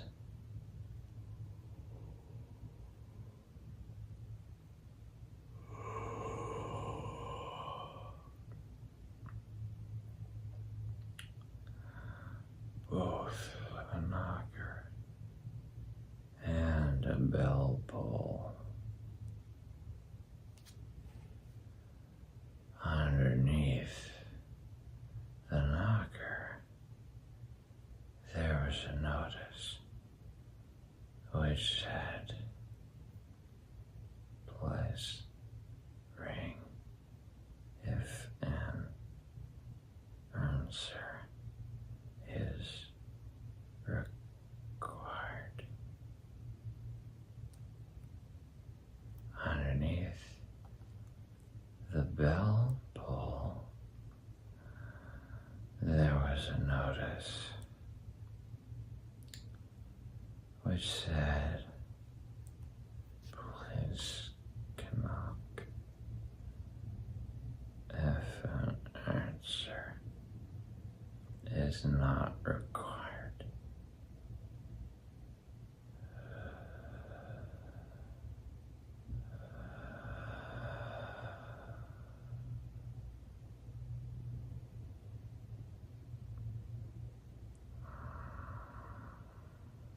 These notices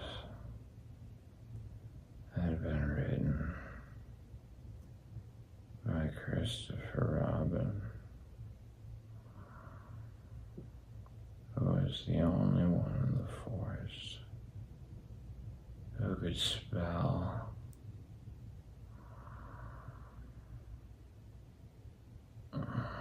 for owl.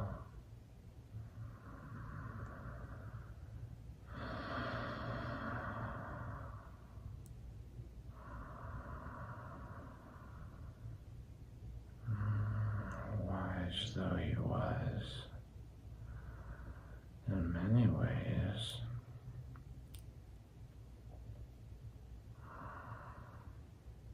able to read and write and spell his own name, W-O-L.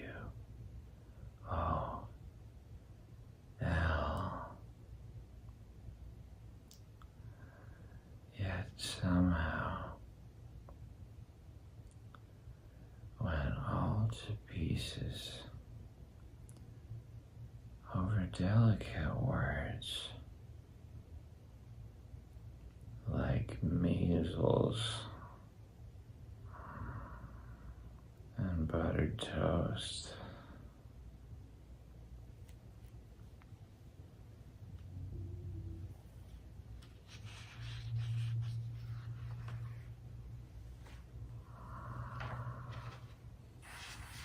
Winnie the Pooh read the two notices very carefully. First from left to right, and afterwards, in case he had missed some of it, from right to left.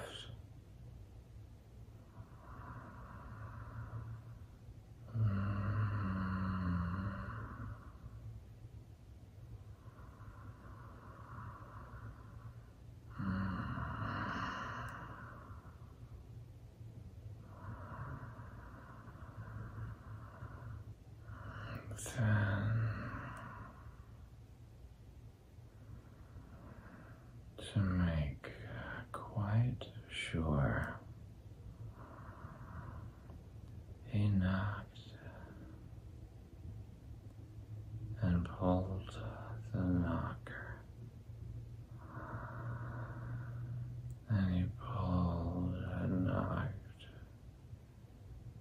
the bell rope. And he called out in a very loud voice, "Owl, I require an answer. It's Bear speaking."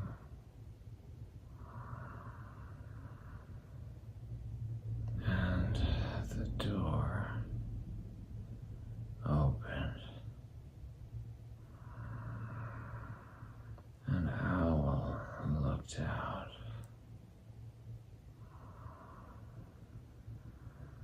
"Hello, Pooh," he said. "How's things?"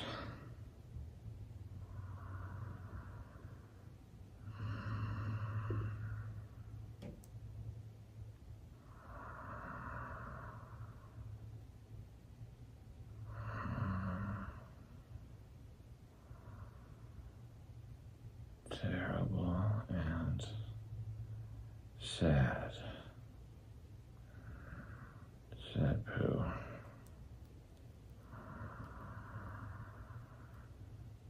"Because Eeyore, who is a friend of mine,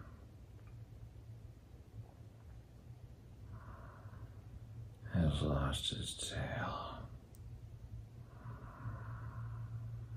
And he's moping about it.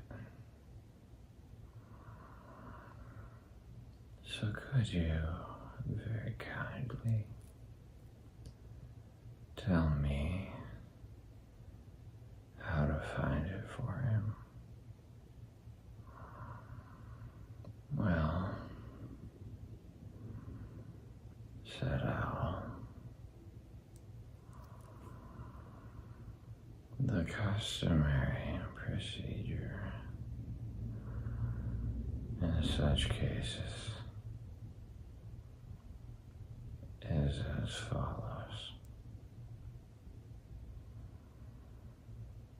What does crustimony proceed cake mean?" said Pooh.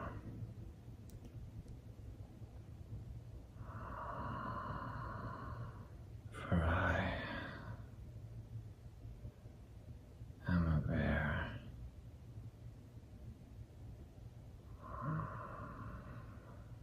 a very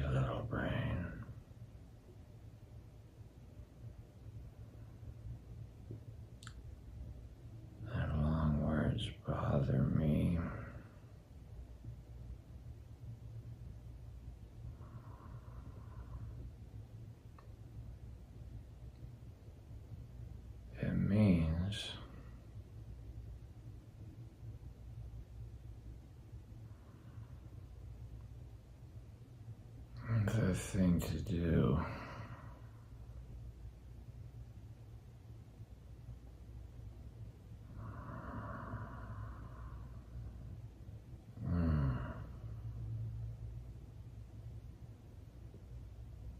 As long as it means that, I don't mind, said Pooh, humbly. The thing to do is as follows. First, issue a reward. Then, just a moment, said Pooh,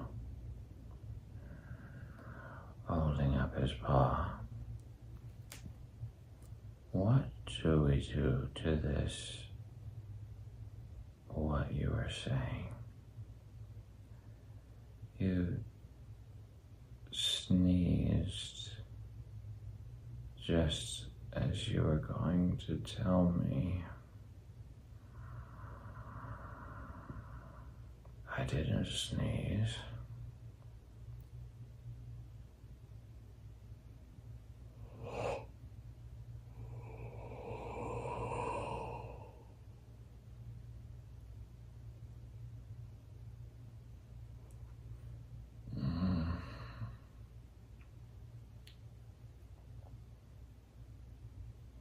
Yes, you did, Owl.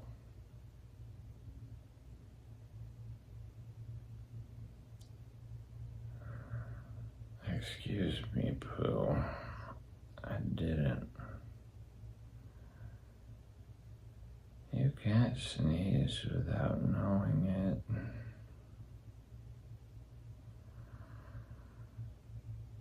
But you can't know it without something having been sneezed.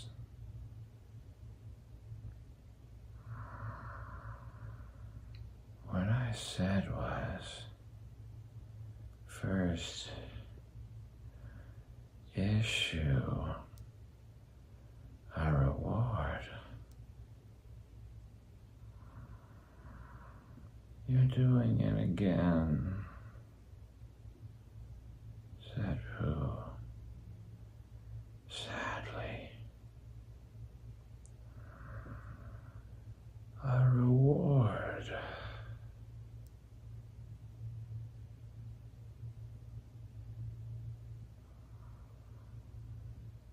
Said Owl, very loudly. We write a notice to say that we will give a large something to anybody who finds Eeyore's tail.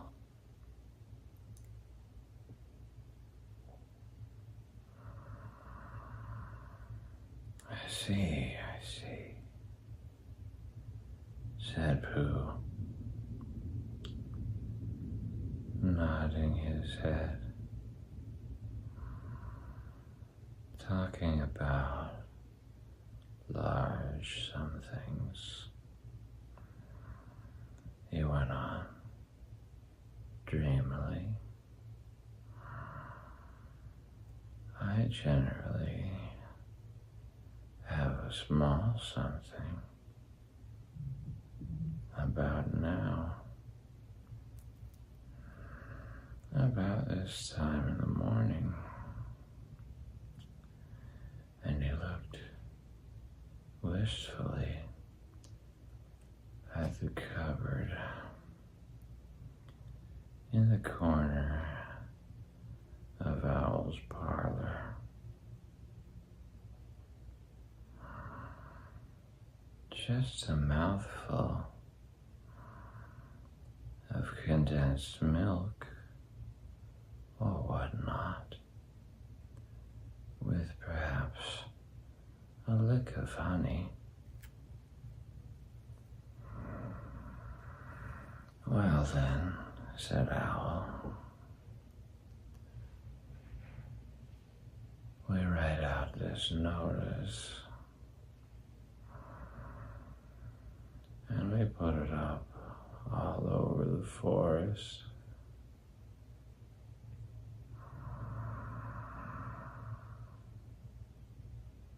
A lick of honey,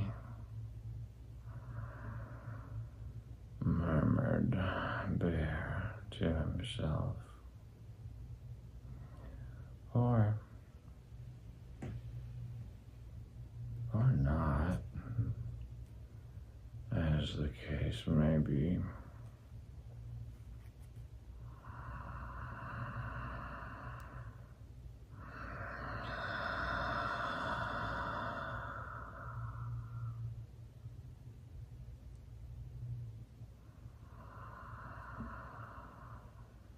And he gave a deep sigh.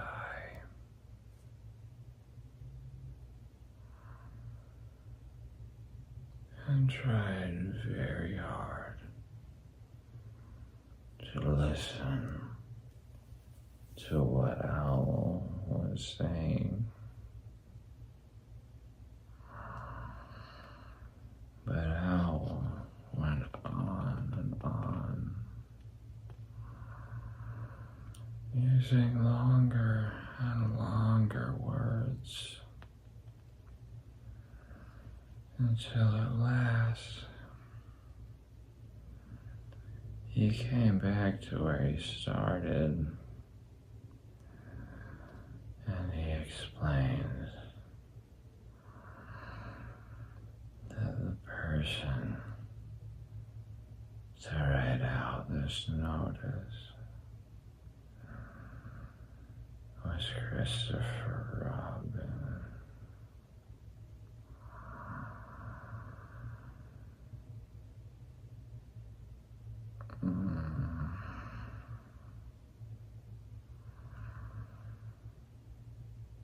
I almost said Christopher Walken.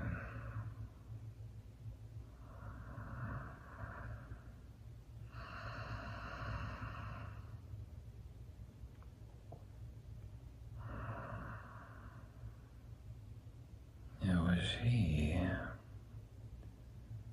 who wrote the ones on my front door for me. Did you see them, Pooh?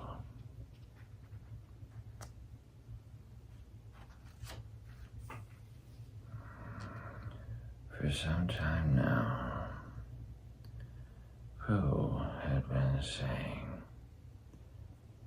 yes and no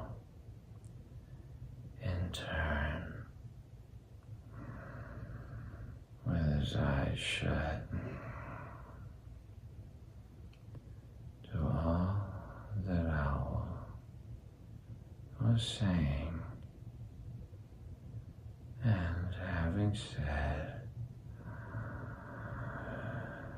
yes, yes, last time, he said no, not at all. Now, without really knowing what Owl was talking about. Didn't you see them? Said Owl, a little surprised. Come and look at them now. And so they went outside.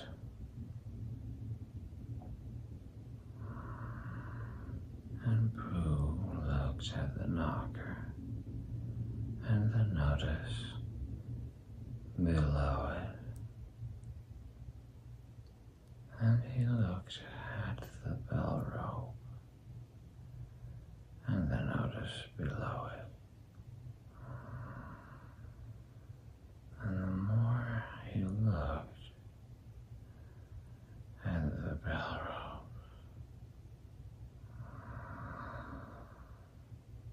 and the more he felt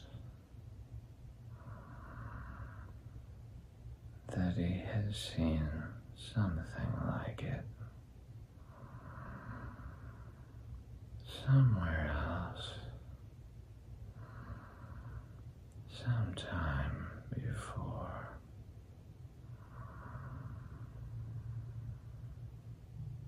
Handsome bell rope, isn't it? Said Owl.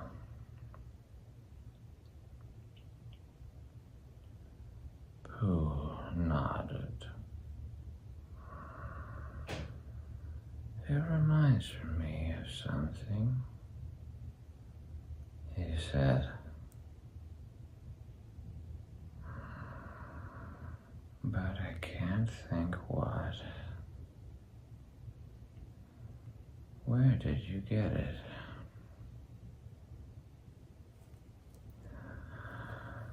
I just came across it in the forest. It was hanging over a bush.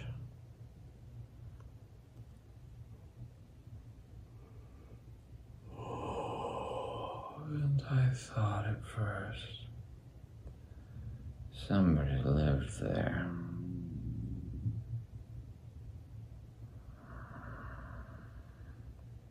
So I rang it.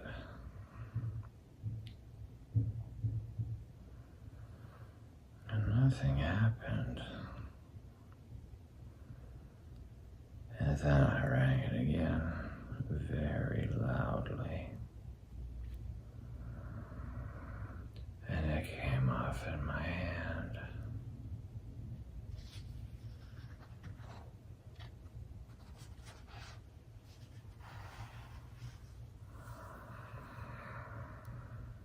And as nobody seemed to want it, I took it home and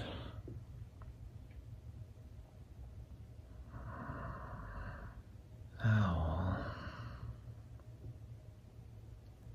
said Pooh solemnly, you made a mistake. Somebody did want it. Who? Eeyore. My dear friend Eeyore. He was fond of it. Fond of it? Attached to it,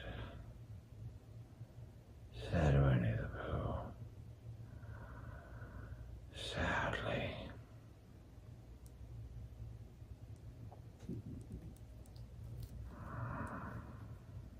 So, with these words, he unhooked it and carried it back to Eeyore. When Christopher Robin had nailed it on in its right place again, Eeyore frisked about the forest, waving his tail so happily that Winnie the Pooh came over funny and had to hurry home for a little snack of something to sustain him.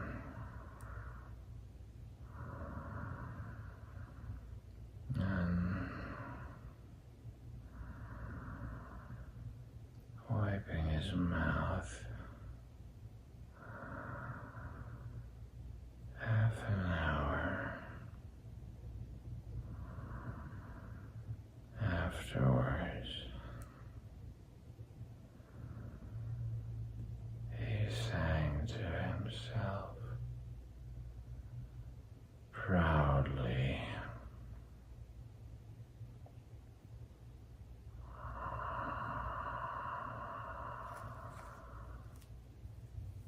Who found the tail? I, said Pooh,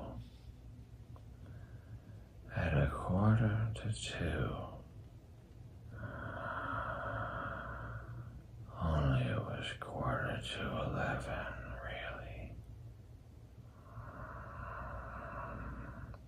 I found the tail.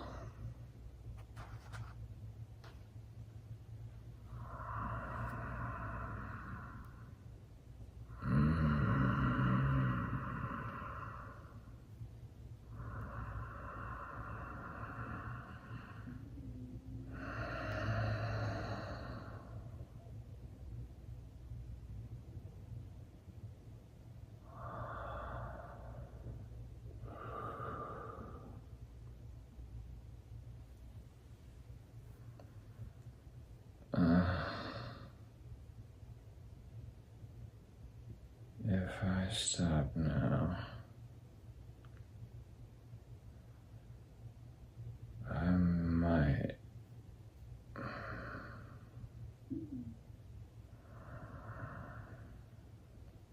have just enough left in me.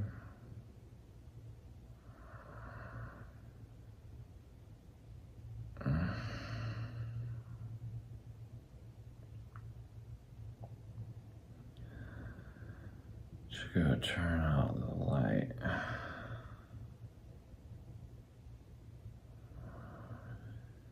But next time,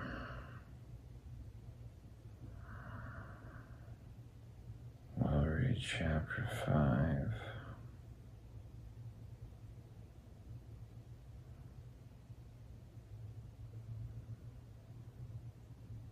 Where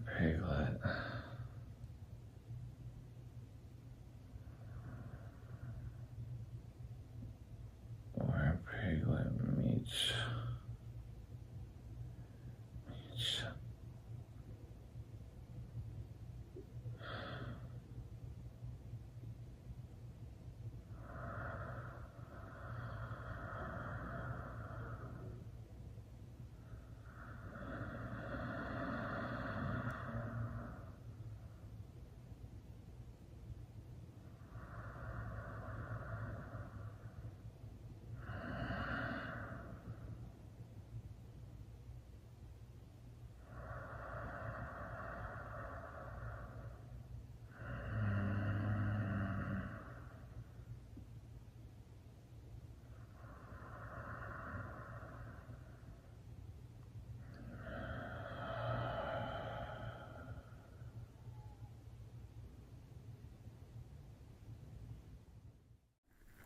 Oh, hello. Welcome back. I'm just full of energy tonight, so I feel very optimistic about finishing another full chapter in Winnie the Pooh.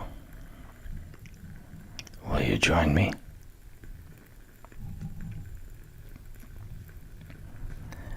Chapter 5, in which Piglet meets a heffalump. One day, Christopher Robin and Winnie the Pooh and Piglet were all talking together. Christopher Robin finished the mouthful he was eating and said carelessly, "I saw a heffalump today, Piglet." "What was it doing?" asked Piglet. "Just lumping along," said Christopher Robin. "I don't think it saw me." "I saw one once," said Piglet. "At least, I think I did," he said. "Only, perhaps it wasn't." "So did I," said Pooh, wondering what a heffalump was like. "You don't often see them," said Christopher Robin carelessly. "Not now," said Piglet. "Not at this time of year," said Pooh. Then they all talked about something else until it was time for Pooh and Piglet to go home together.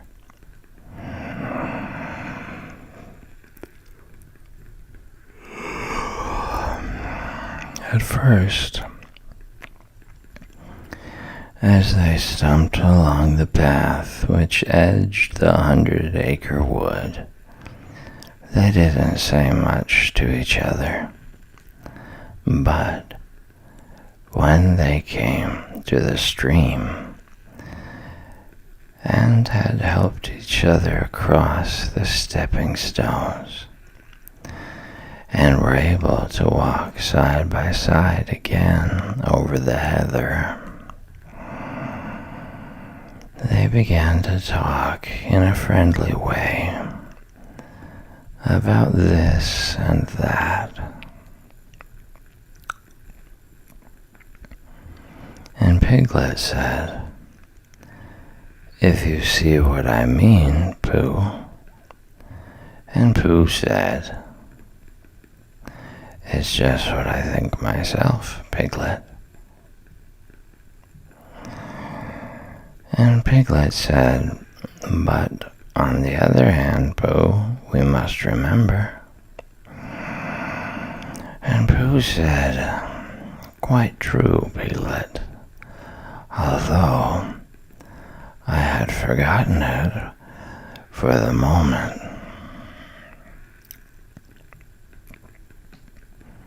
And then, just as they came to the 6 pine trees, Pooh looked round to see that nobody else was listening and said, in a very solemn voice,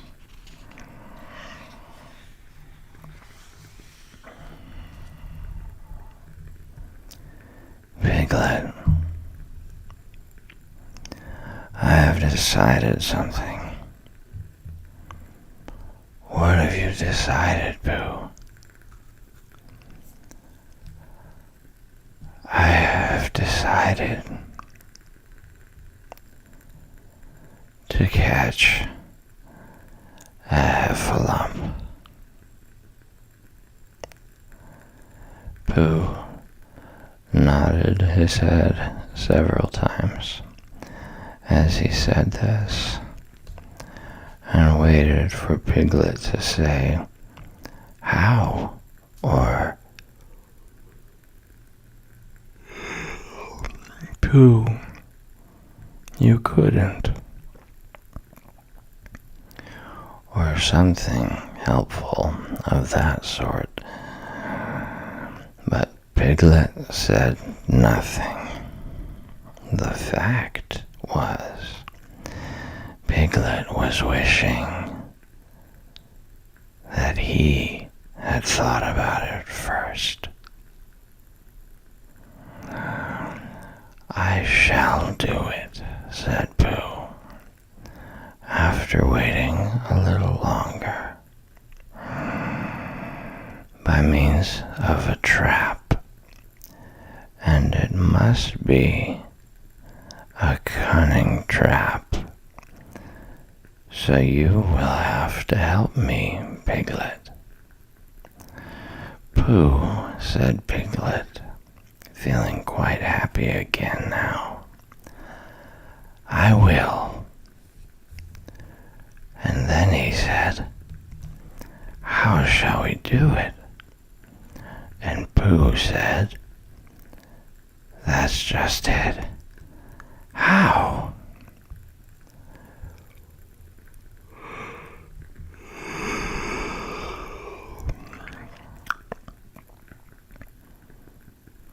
And then they sat down together to think it out.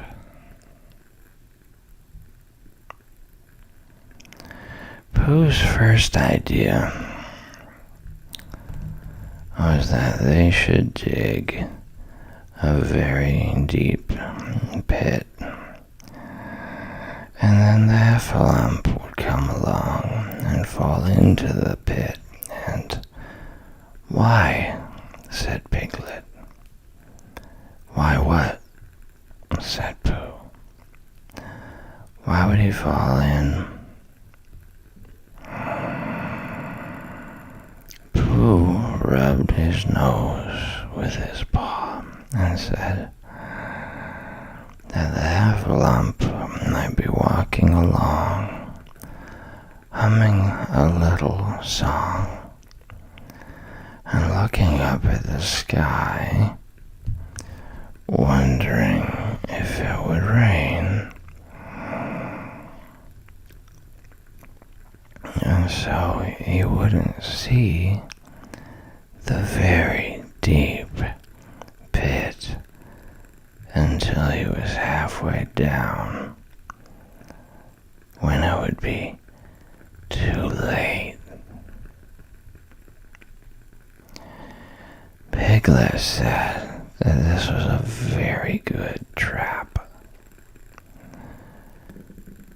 But supposing it were raining already? Pooh rubbed his nose again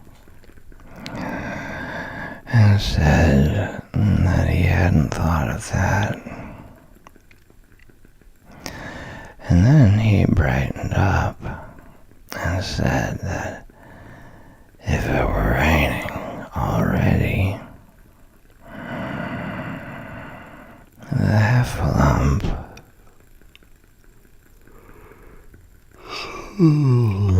would be looking at the sky, wondering if it would clear up, and so he wouldn't see the very deep pit until he was halfway down,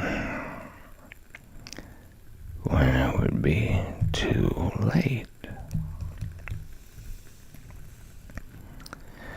Piglet said that now that this point had been explained,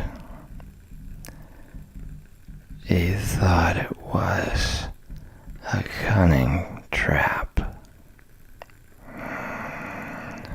Pooh was very proud when he heard this, and he felt that the heffalump was as good as caught already. But there was just one other thing which had to be thought about, and it was this.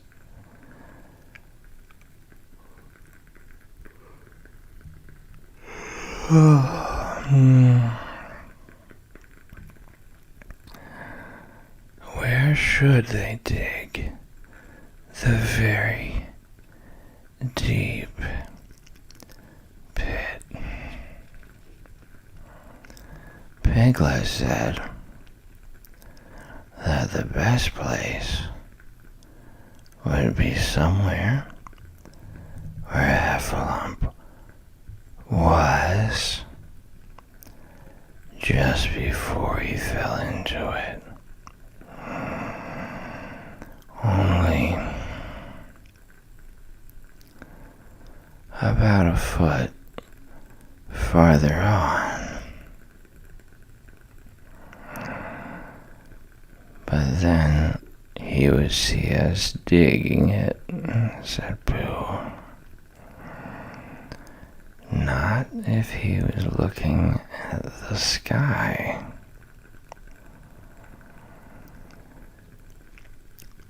He would suspect, said Pooh, if he happened to look down.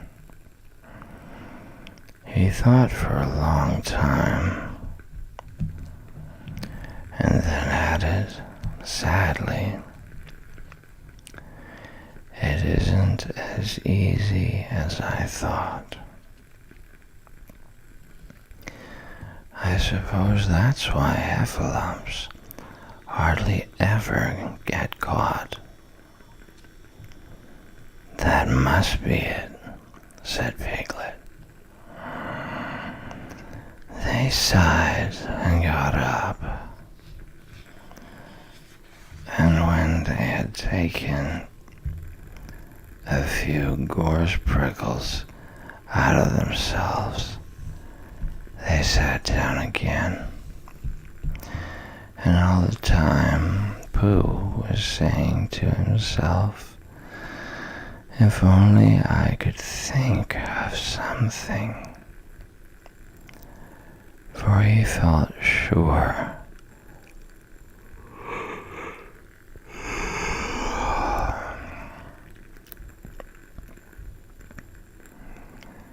that a very clever brain could catch a heffalump if only he knew the right way to go about it. Suppose, he said to Piglet, you wanted to catch me. How would you do it? Well, said Piglet,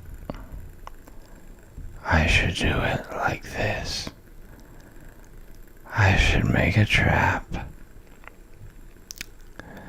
and I should put a jar of honey in the trap, and you would smell it, and you would go in after it, and I would go in after it, said Pooh excitedly, only very carefully so as not to hurt myself. And I would get to the jar of honey, and I should lick round the edges first of all, pretending that there wasn't any more, you know. And then I should walk away.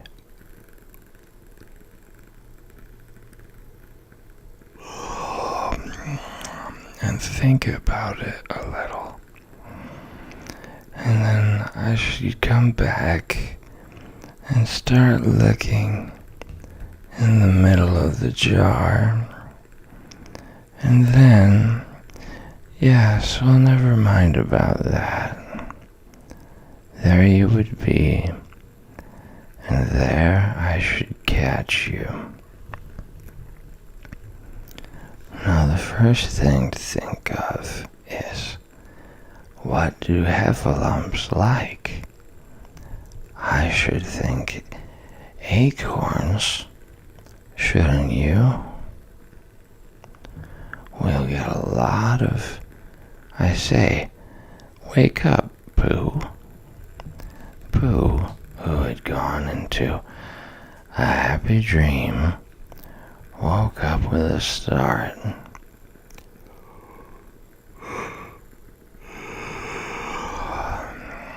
and said that honey was a much more trappy thing than acorns. Piglet didn't think so, and they were just going to argue about it when Piglet remembered that if they put acorns in the trap, he would have to find the acorns. But if they put honey, then Pooh would have to give up some of his own honey. So he said, "All right, honey then." Just as Pooh remembered it too, and was going to say, "All right, acorns." "Honey," said Piglet to himself in a thoughtful way, as if it were now settled. "I'll dig the pit while you go and get the honey." "Very well," said Pooh, and he stumped off. As soon as he got home, he went to the larder, and he stood on a chair and took down a very large jar of honey from the top shelf. It had honey written on it, but just to make sure, he took off the paper cover and looked at it, and it looked just like honey.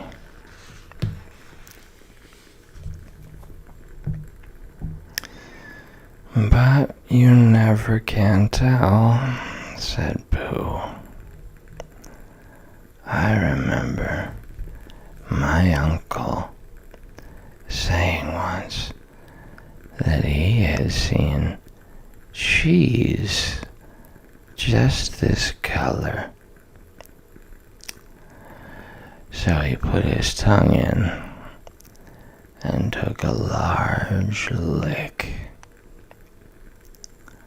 'Yes,' he said, 'it is.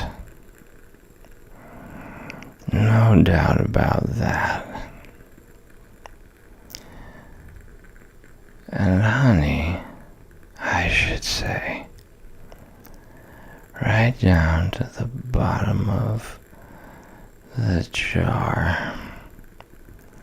Unless, of course,' he said, 'somebody put cheese in at the bottom just for a joke. Perhaps I had better go.'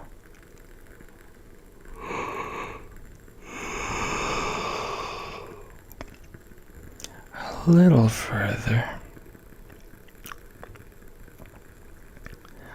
just in case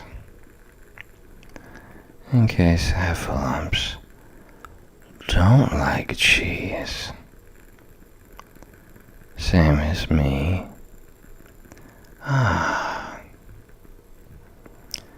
And he gave a deep sigh. I was right. It is honey. Right the way down Having made certain of this, he took the jar back to Piglet, and Piglet looked up from the bottom of his very deep pit and said, "Got it?" And Pooh said, "Yes,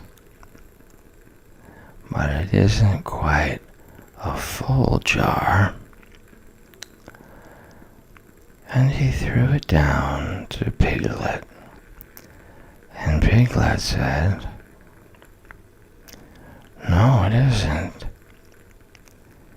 Is that all you've got left?" And Pooh said, "Yes,"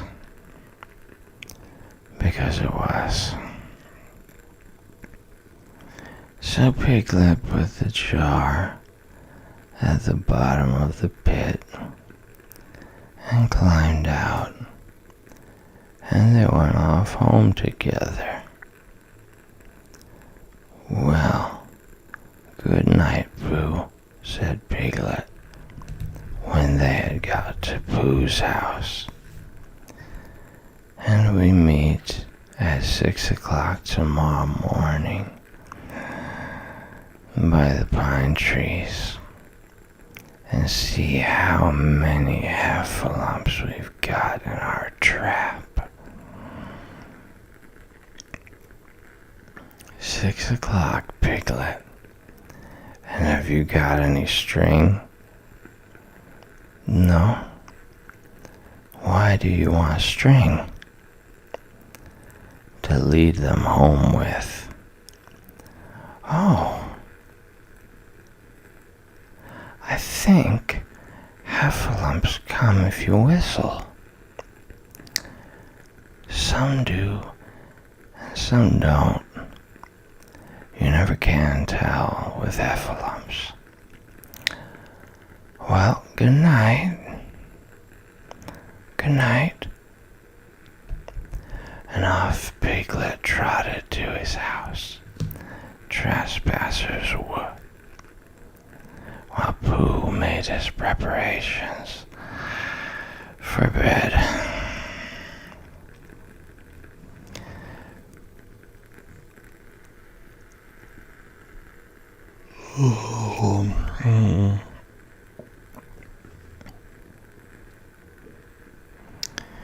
Some hours later, just as the night was beginning to steal away, Pooh woke up suddenly with a sinking feeling. He had had that sinking feeling before, and he knew what it meant. He was hungry. So he went to the larder, and he stood on a chair and reached up to the top shelf and found nothing. "That's funny," he thought. "I know I had a jar of honey there. A full jar, full of honey, right up to the top. And it had honey written on it.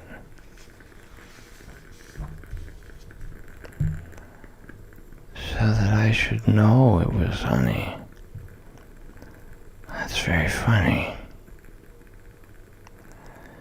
And then he began to wander up and down,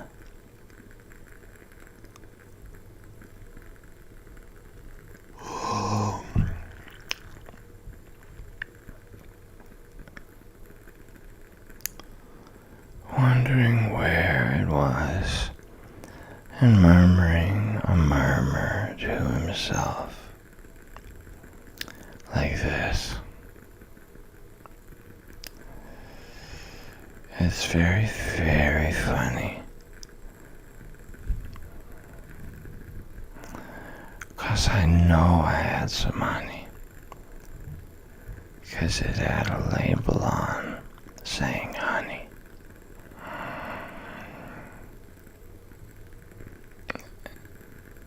And galoshes full of pot too. And I don't know where it's got to. No, I don't know where it's gone. Well, it's funny.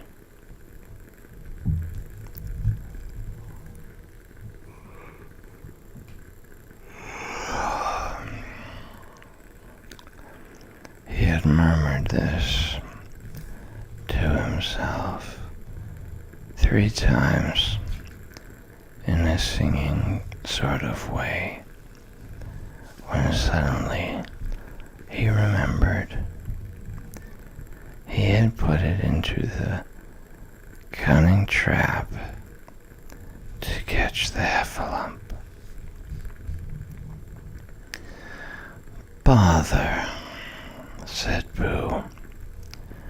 It all comes of trying to be kind to heffalumps. And he got back into bed, but he couldn't sleep.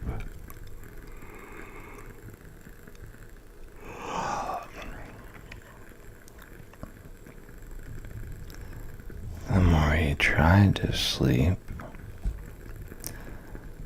the more he couldn't. He tried counting sheep, which is sometimes a good way of getting to sleep.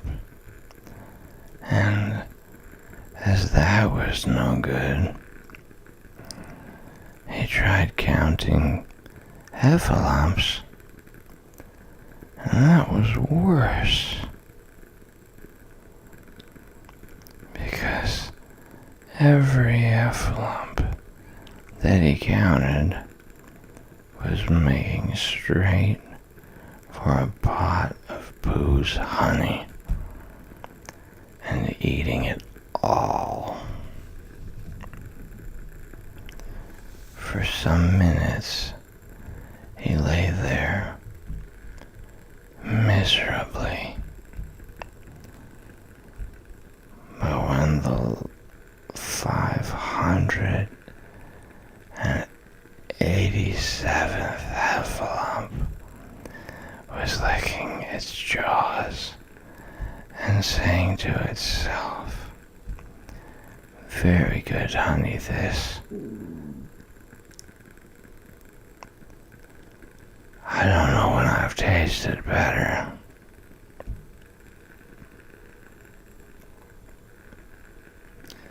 Pooh could bear it no longer.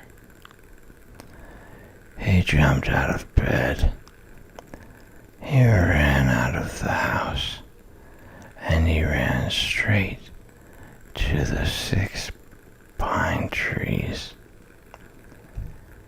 The sun was still in bed, but there was a lightness in the sky over the 100-acre wood, which seemed to show that it was waking up and would soon be kicking off the clothes. In the half-light, the pine trees looked cold and lonely, and the very deep pit seemed deeper than it was, and Pooh's jar of honey at the bottom was something mysterious, a shape and no more. But as he got nearer to it, his nose told him that it was indeed honey, and his tongue came out and began to polish up his mouth, ready for it. "Bother," said Pooh, as he got his nose inside the jar. "A heffalump has been eating it." And then he thought a little and said, "Oh, no, I did. I forgot." Indeed, he had eaten most of it, but there was a little left at the very bottom of the jar, and he pushed his head right in and began to lick.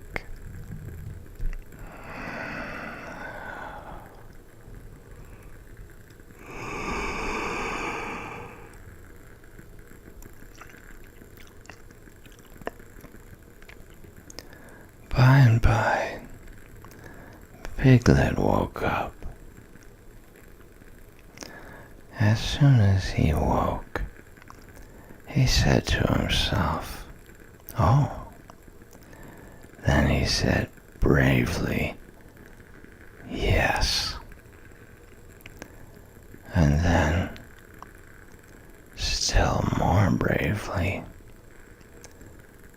"Quite so." But he didn't feel very brave, for the word which was really jigging about in his brain was heffalumps. What was a heffalump like? Was it fierce? Did it come when you whistled? And how did it come? Was it fond of pigs at all? If it was fond of pigs, did it make any difference what sort of pigs? Supposing it was fierce with pigs, would it make any difference if the pig had a grandfather called Trespassers William?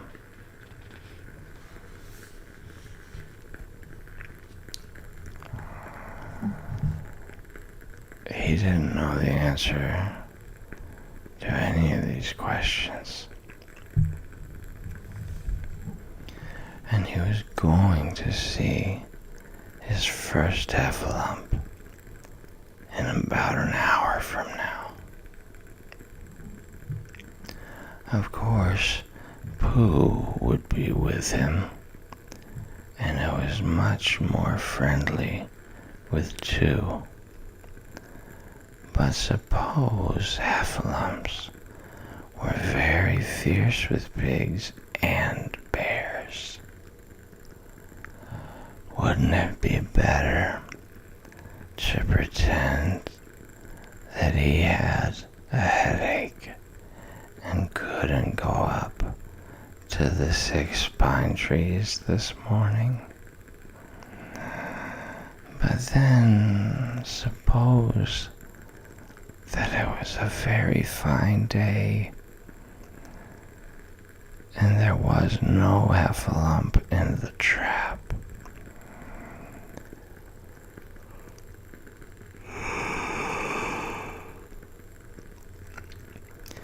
Here he would be,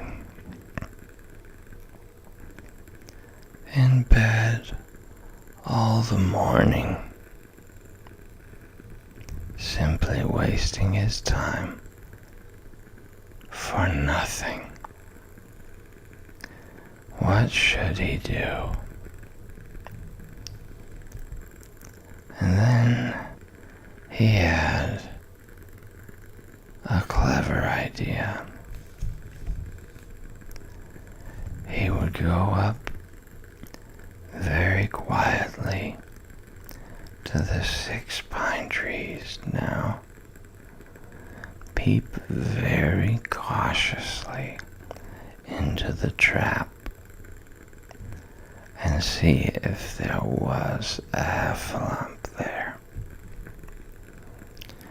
And if there was, he would go back to bed. And if there wasn't, he wouldn't. So off he went. At first, he thought that there wouldn't be a heffalump in the trap. And then he thought that there would. And as he got nearer, he was sure that there would, because he could hear it heffalomping about it like anything. Oh dear, oh dear, oh dear, said Piglet to himself, and he wanted to run away. But somehow, having got so near, he felt that he must just see what a heffalump was like. So he crept to the side of the trap and looked in.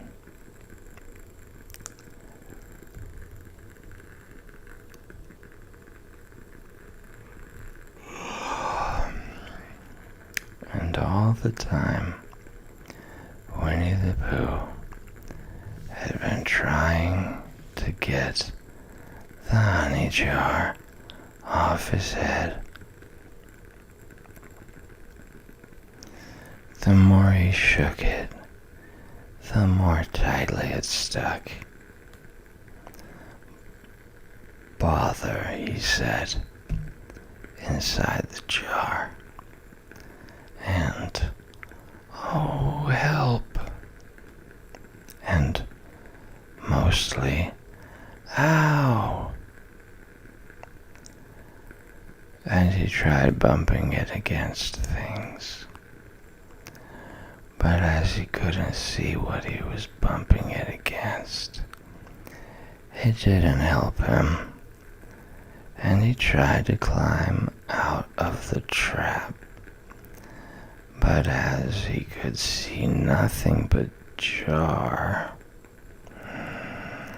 and not much of that, he couldn't find his way.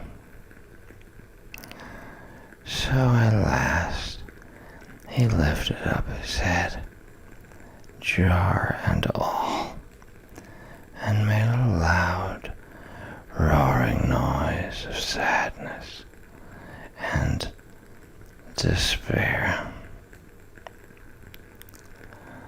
And it was at that moment that Piglet looked down. Help! Help! Cried Piglet. A heffalump! A horrible heffalump! And he scampered off as hard as he could, still crying out, help, help. A horrible heffalump. Off, off. A horrible horrorlump.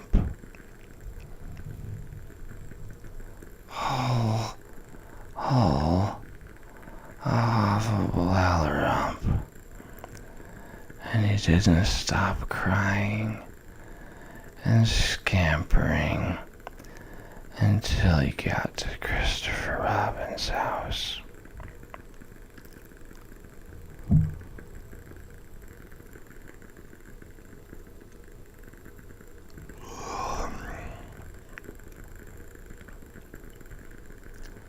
Whatever's the matter, Piglet? Christopher Robin, who was just getting up. "F," said Piglet, breathing so hard that he could hardly speak. I have a lump." "Where?" "Up there," said Piglet, waving his paw. "What did it look like?" Like... It had the biggest head you ever saw, Christopher Robin. A great, enormous thing, like nothing. A huge, big, well, I don't know, like an enormous, big nothing. Like a jar.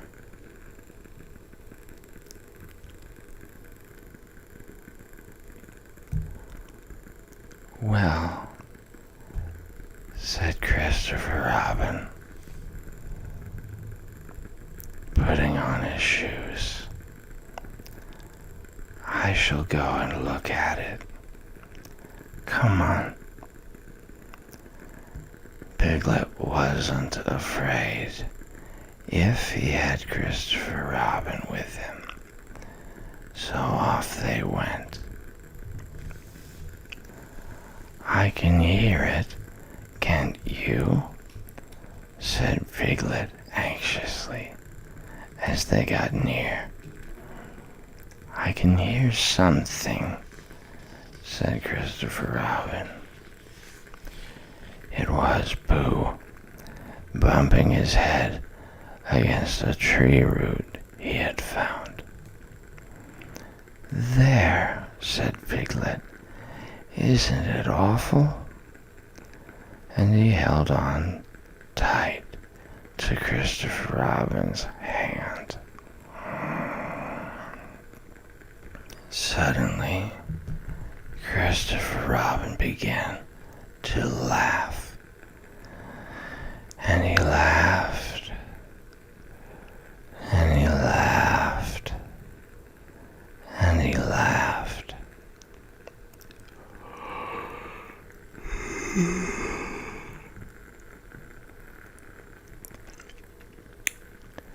And while he was still laughing, crash went the heffalomp's head against the tree root. Smash went the jar, and out came Pooh's head again. Then Piglet saw what a foolish piglet he had been, and he was so ashamed of himself that he ran straight off home and went to bed with a headache. But Christopher Robin and Pooh went home to breakfast together. "Oh, Bear," said Christopher Robin, "how I do love you." "So do I," said Pooh.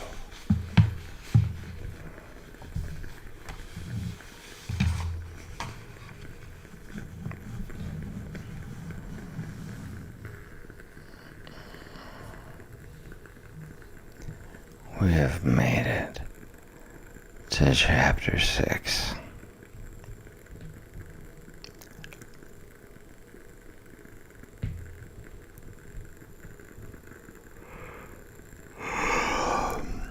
But things are not going to go our way. If I try to read it tonight,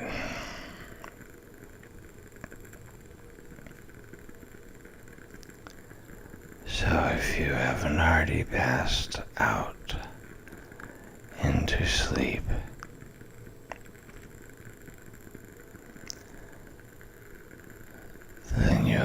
to join me next time.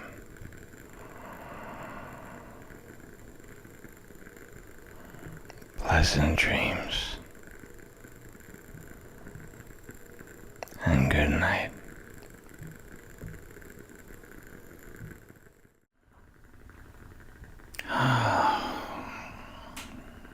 What a day. Not a bad day, a good day. But it's time to start slowing down.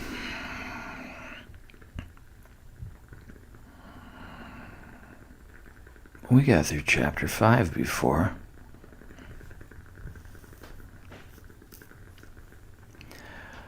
Let's see how far we can get tonight.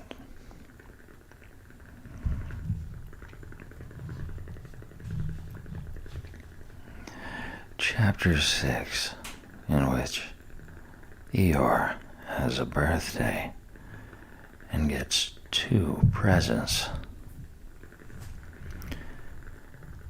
Eeyore, the old gray donkey, stood by the side of the stream and looked at himself in the water. Pathetic, he said. That's what it is. Pathetic. He turned and walked slowly down the stream for 20 yards, splashed across it, and walked slowly back on the other side. Then he looked at himself in the water again. As I thought, he said. No better from this side. But nobody minds. Nobody cares. Pathetic. That's what it is. There was a crackling noise in the bracken behind him, and out came Pooh. Good morning, Eeyore, said Pooh. Good morning, Pooh Bear, said Eeyore gloomily. If it is a good morning, he said, which I doubt, said he. Why, what's the matter?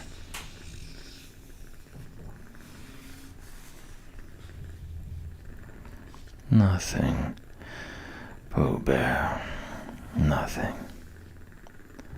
We can't all, and some of us don't. That's all there is to it. Can't all what? Said Pooh, rubbing his nose.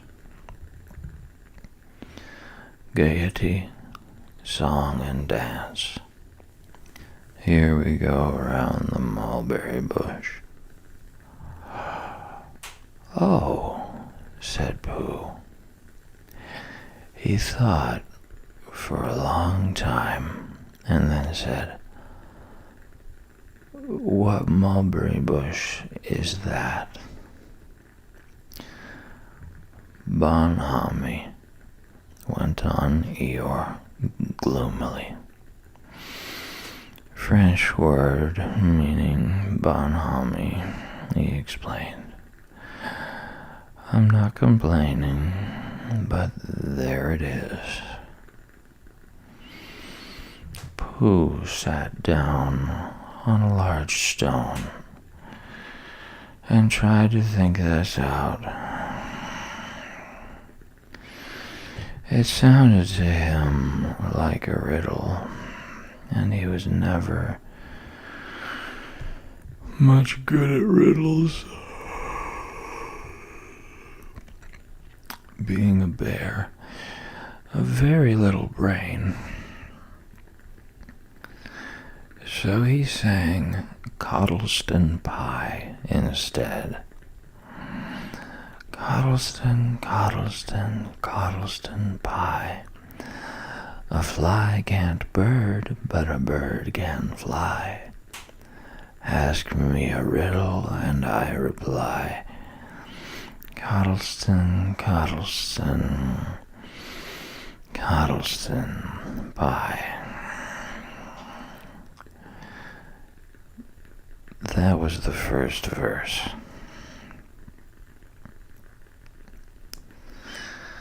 When he had finished it, Eeyore didn't actually say that he didn't like it, so Pooh very kindly sang the second verse to him. Coddleston, Coddleston, Coddleston pie. A fish can't whistle, and neither can I. Ask me a riddle, and I reply. Coddleston, Coddleston, Coddleston pie. Eeyore still said nothing at all. So Pooh hummed the third verse quietly to himself. Coddleston, Coddleston, Coddleston pie. Why does a chicken? I don't know why. Ask me a riddle, and I reply. Coddleston, Coddleston, Coddleston pie. That's right, said Eeyore.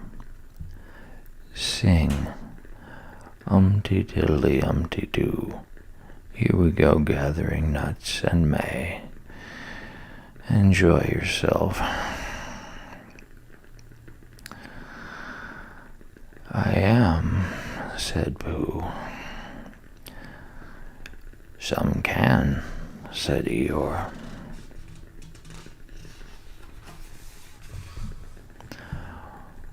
Why, what's the matter? Is anything the matter? You seem so sad, Eeyore. Sad? Why should I be sad? It's my birthday. The happiest day of the year.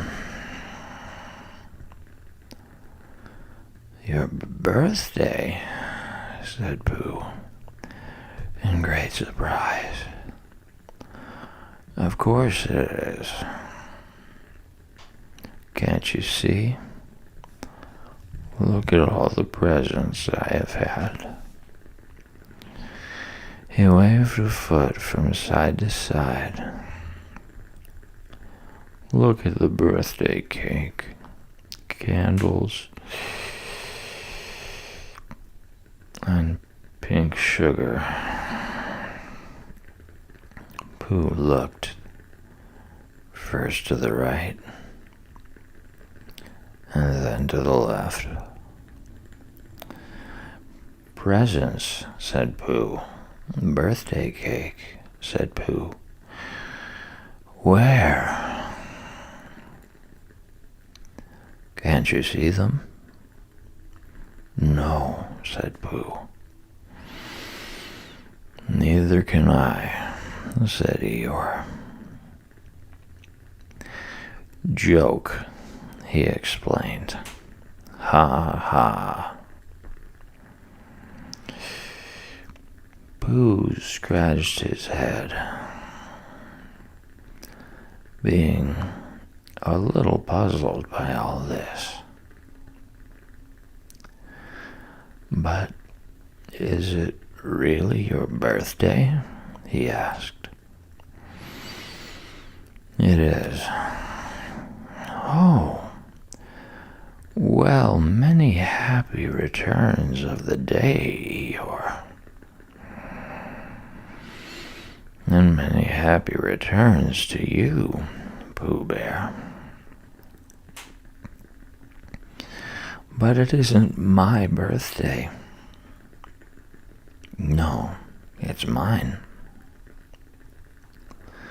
But you said many happy returns. Well, why not? You don't always want to be miserable on my birthday, do you? Oh, I see, said Pooh.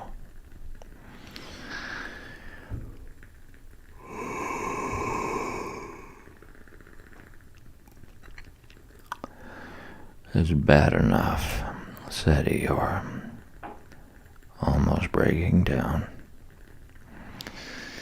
Being miserable myself, what with no presents and no cake and no candles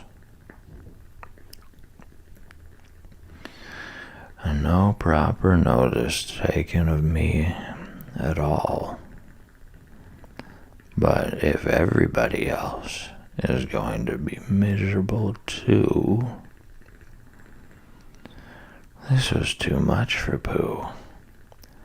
Stay there, he called to Eeyore, as he turned and hurried back home as quick as he could, for he felt that he must get poor Eeyore a present of some sort at once, and he could always think of a proper one afterwards.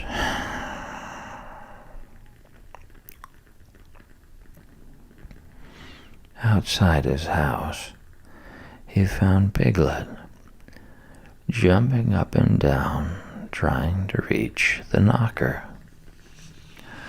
"Hello, Piglet," he said.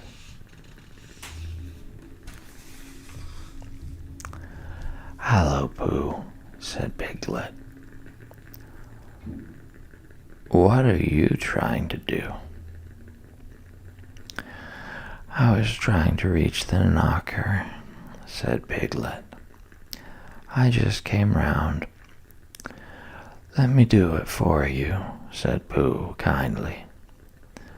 So he reached up and knocked at the door.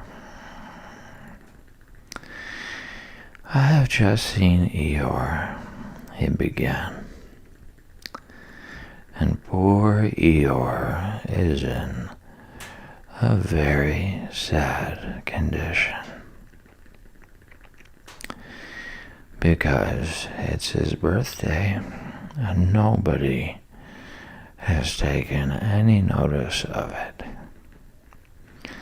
and he's very gloomy. You know what Eeyore is." And there he was, and what a long time whoever lives here is answering this door. And he knocked again.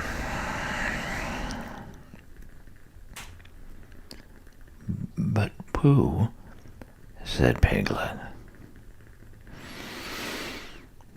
"it's your own house."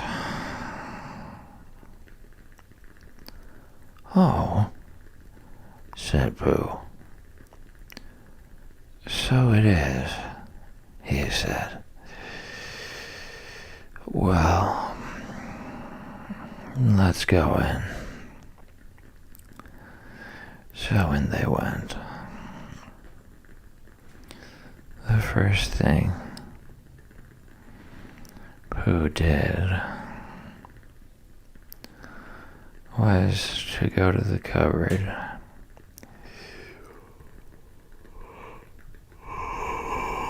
to see if he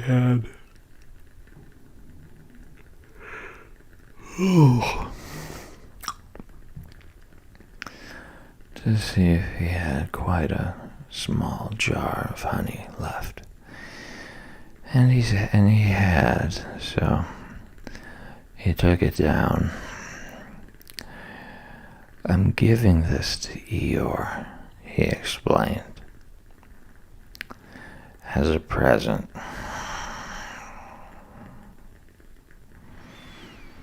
"What are you going to give?" "Couldn't I give it too?" said Piglet. "From both of us?"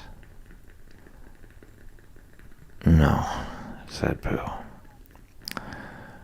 "That would not be a good plan." "All right then. I'll give him a balloon. I've got one left from my party. I'll go and get it now, shall I?"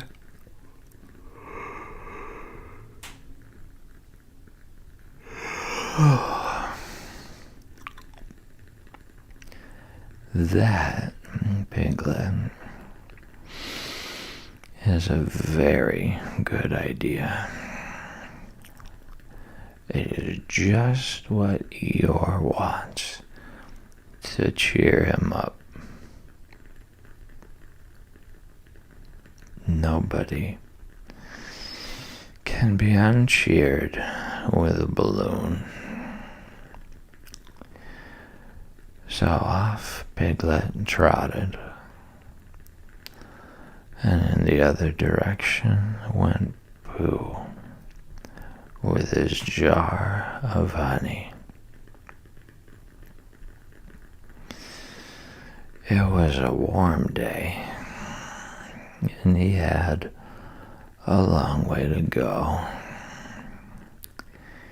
He hadn't gone more than halfway when a sort of funny feeling began to creep all over him. It began at the tip of his nose and trickled all through him and out at the soles of his feet. It was just as if somebody inside him were saying, "Now then, Pooh,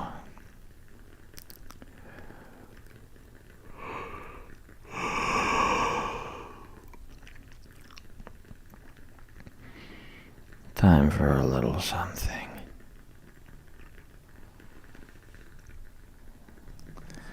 "Dear, dear," said Pooh.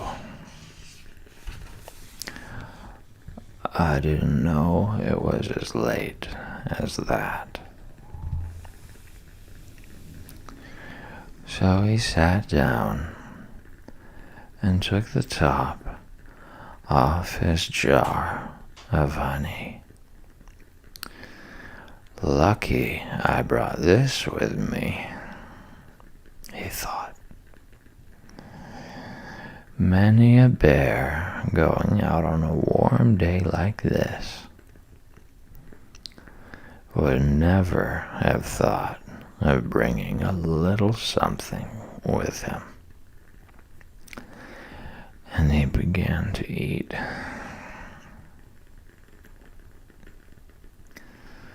"Now let me see," he thought, as he took his last lick of the inside of the jar. Where was I going? Ah, yes, Eeyore. He got up slowly, and then suddenly he remembered he had eaten Eeyore's birthday present. "Bother," said Pooh. "What shall I do? I must give him something. For a little while, he couldn't think of anything. Then he thought, well,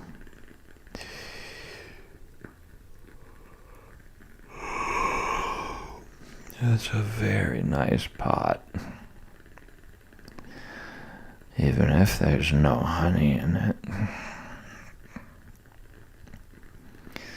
And if I washed it clean and got somebody to write a happy birthday on it, Eeyore could keep things in it, which might be useful.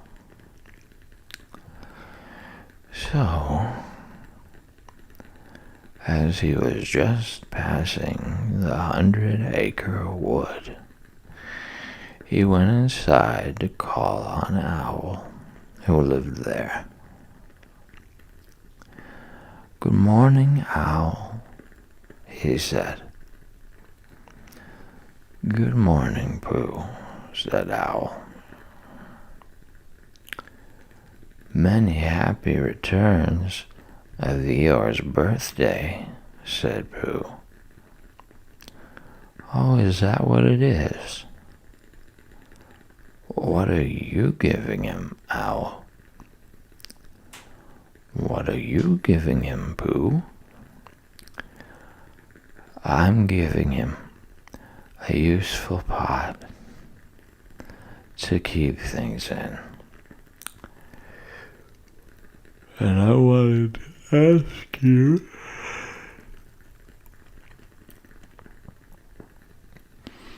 is this it?"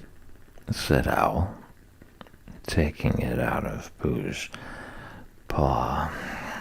"Yes, and I wanted to ask you, somebody has been keeping honey in it," said Owl. "You can keep anything in it," said Pooh earnestly. "It's very useful like that. And I wanted to ask you, you ought to write a happy birthday on it." "That was what I wanted to ask you," said Pooh, "because my spelling is wobbly. It's good spelling, but it wobbles, and the letters get in the wrong places. Would you write a happy birthday on it for me?" "It's a nice pot," said Owl, looking at it all around. "Couldn't I give it two from both of us?"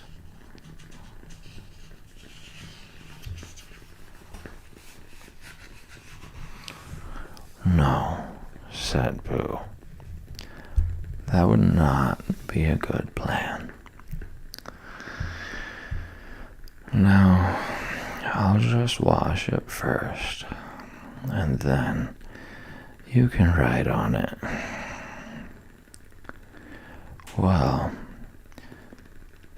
he washed the pot out and dried it,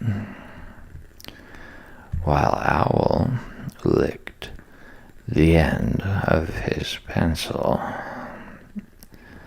and wondered how to spell birthday. "Can you read, Pooh?" he asked, a little anxiously. "There's a notice about knocking and ringing outside my door, which Christopher Robin wrote. Could you read it?"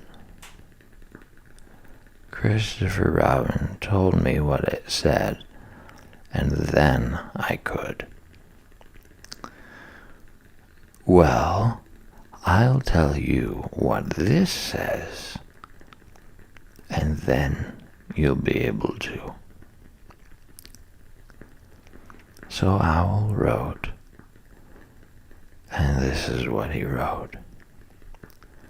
Hippy pappy Bethustus Thusta Bethusdy. Pooh looked on admiringly. I'm just saying a happy birthday, said Owl carelessly. It's a nice long one, said Pooh, very much impressed by it. Well, actually, of course, I'm saying a very happy birthday with love from Pooh.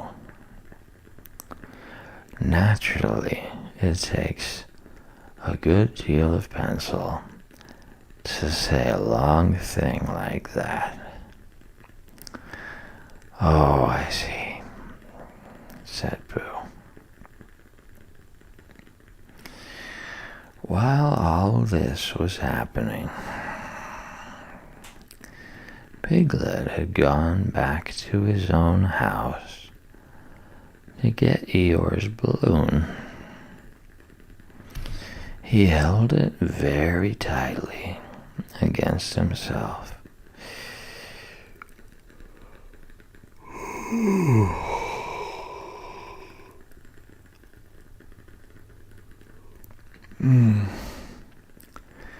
So that it shouldn't blow away.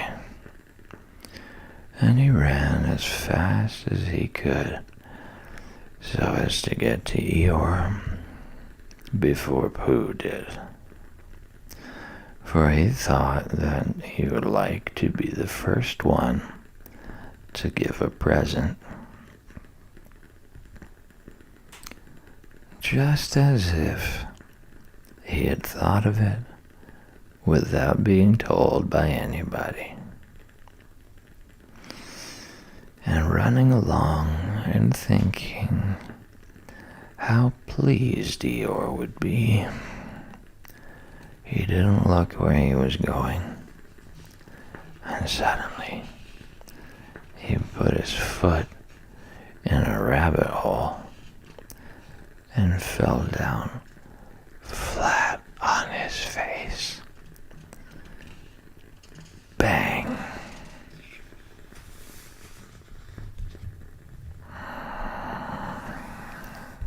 Piglet lay there, wondering what had happened. At first he thought that the whole world had blown up.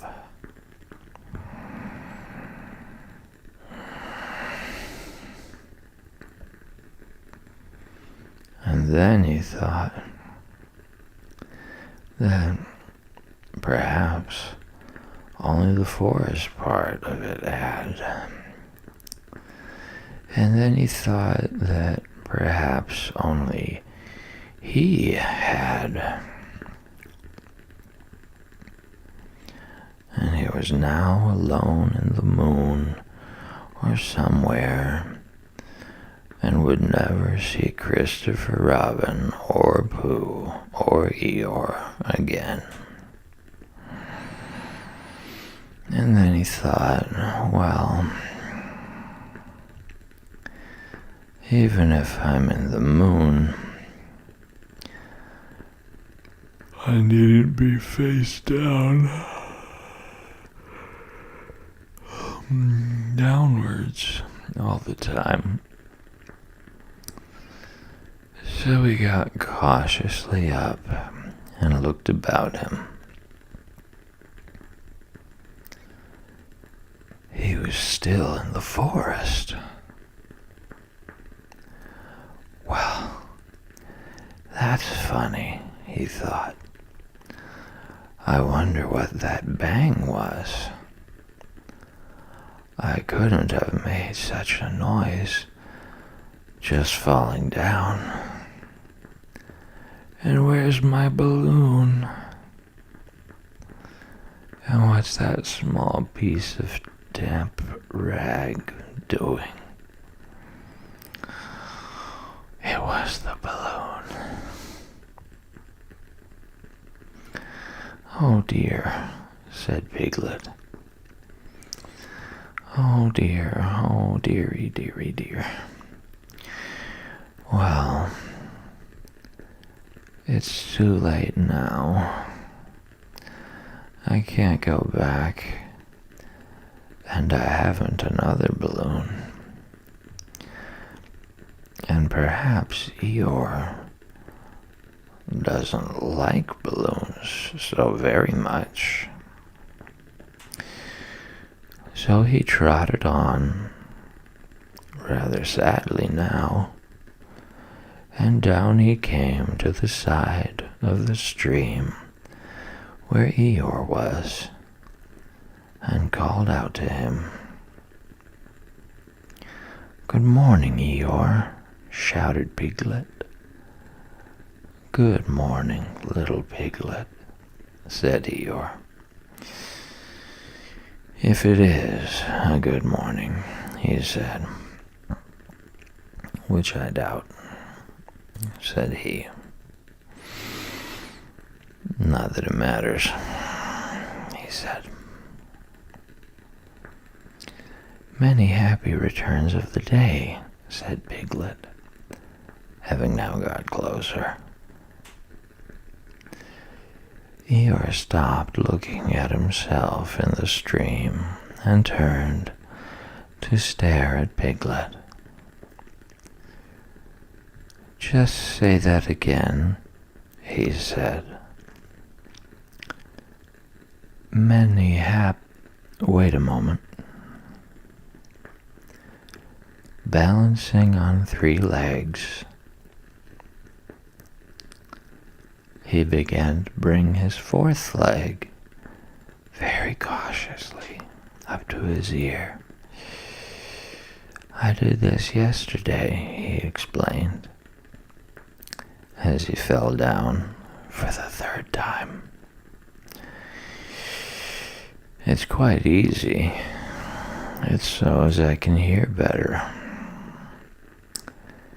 There, that's done it. Now then, what were you saying?" He pushed his ear forward with his hoof. "Many happy returns of the day," said Piglet again. "Meaning me?" "Of course, Eeyore." "My birthday?" "Yes." "Me having a real birthday?"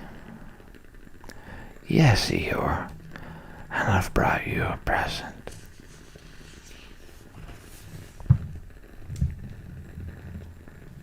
Eeyore took down his right hoof from his right ear, turned round, and with great difficulty put up his left hoof. "I must have that in the other ear," he said. "Now then." "A present," said Piglet, very loudly. "Meaning me again?" "Yes." "My birthday still?" "Of course, Eeyore." "Me going on having a real birthday?" "Yes, Eeyore." "And I brought you a balloon." "Balloon?" said Eeyore. "You did say balloon? One of those big colored things you blow up? Gaiety, song and dance, here we are and there we are?" "Yes, but I'm afraid. I'm very sorry, Eeyore. But when I was running along to bring it to you, I fell down. Dear, dear, how unlucky. You ran too fast, I expect. You didn't hurt yourself, little piglet. No, but oh, Eeyore, I burst the balloon. There was a very long silence.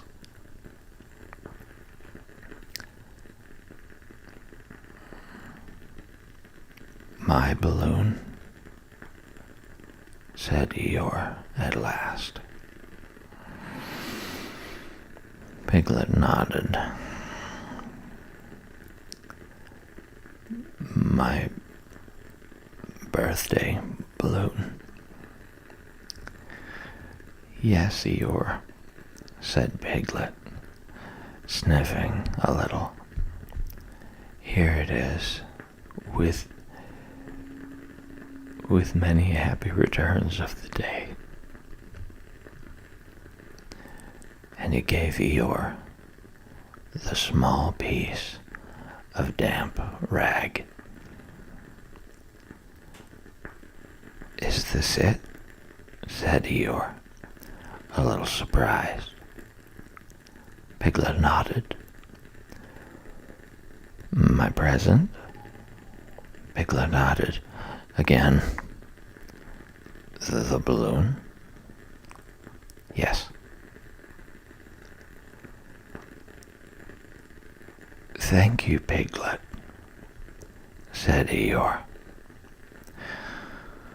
You don't mind my asking, he went on, but what color was this balloon when it was a balloon?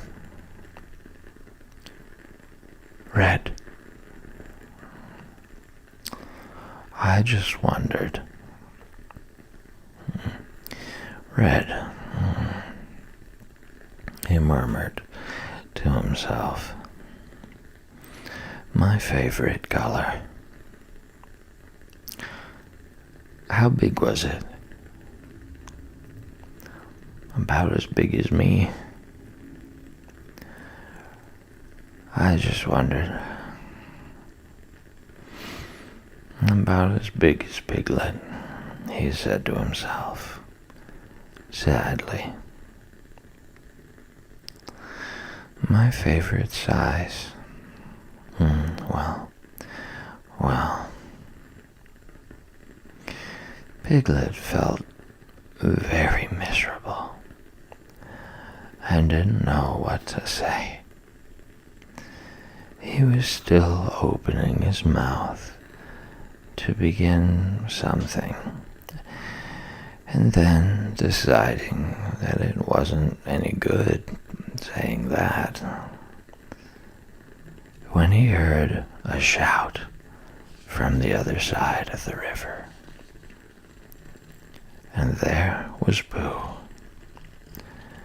Many happy returns of the day, called out Pooh, forgetting that he had said it already. Thank you, Pooh. I'm having them, said Eeyore gloomily. I've brought you a little present, said Pooh excitedly. I've had it, said Eeyore. Pooh had now splashed across the stream to Eeyore, and Piglet was sitting a little way off, his head in his paws, snuffling to himself. It's a useful pot, said Pooh. Here it is, and it's got a very happy birthday with love from Pooh written on it. That's what all that writing is. And it's for...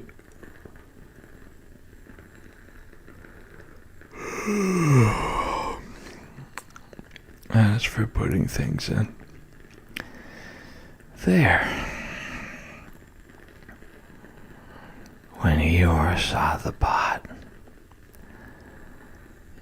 he became quite excited. "Why," he said, "I believe my balloon will just go into that pot." "Oh no, Eeyore," said Pooh. "Balloons are much too big to go into pots. What you do with a balloon is, you hold the balloon, not mine," said Eeyore, proudly. "Look, Piglet." And as Piglet looked sorrowfully around, Eeyore picked the balloon up with his teeth and placed it carefully in the pot, picked it out, and put it on the ground,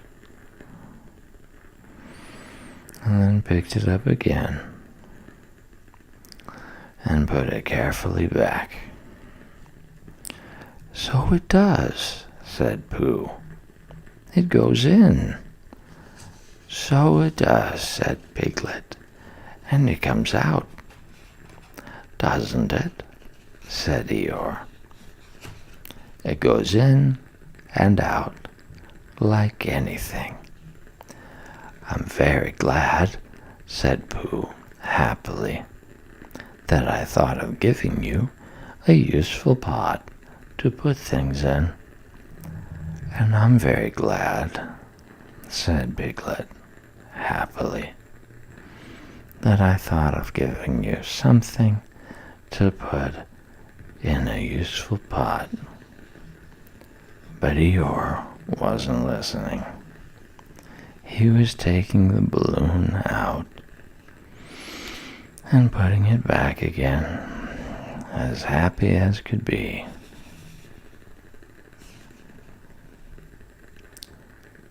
"And didn't I give him anything?" asked Christopher Robin sadly. "Of course you did," I said. "You gave him, don't you remember, a little...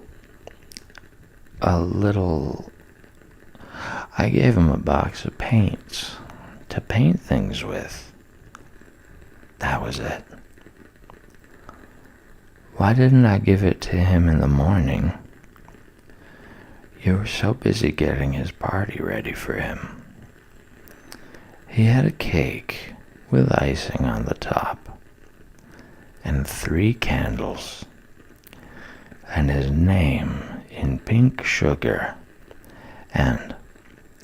"Yes, I remember," said Christopher Robin.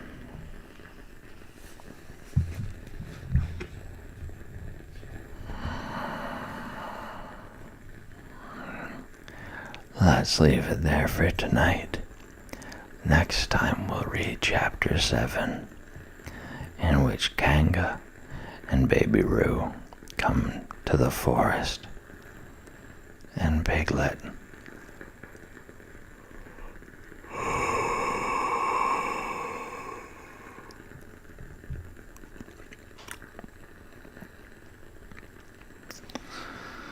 has a bath.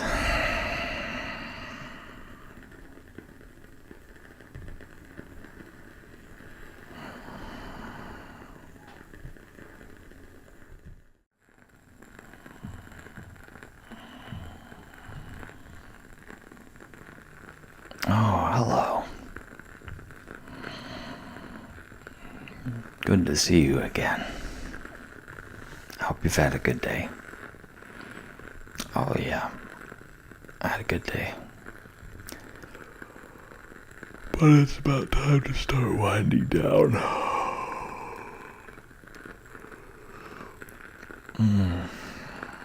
Well, as you know, if you've been following along,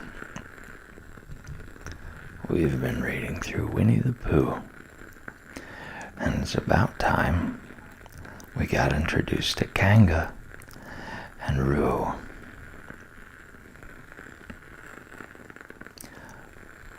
So tonight, we read chapter 7, in which Kanga and baby Roo come to the forest, and Piglet has a bath.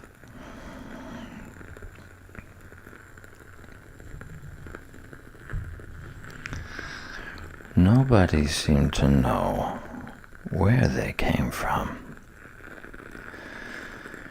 but there they were in the forest, Kanga and baby Roo. When Pooh asked Christopher Robin, "How did they? Oh, boy, let's see how far we get tonight."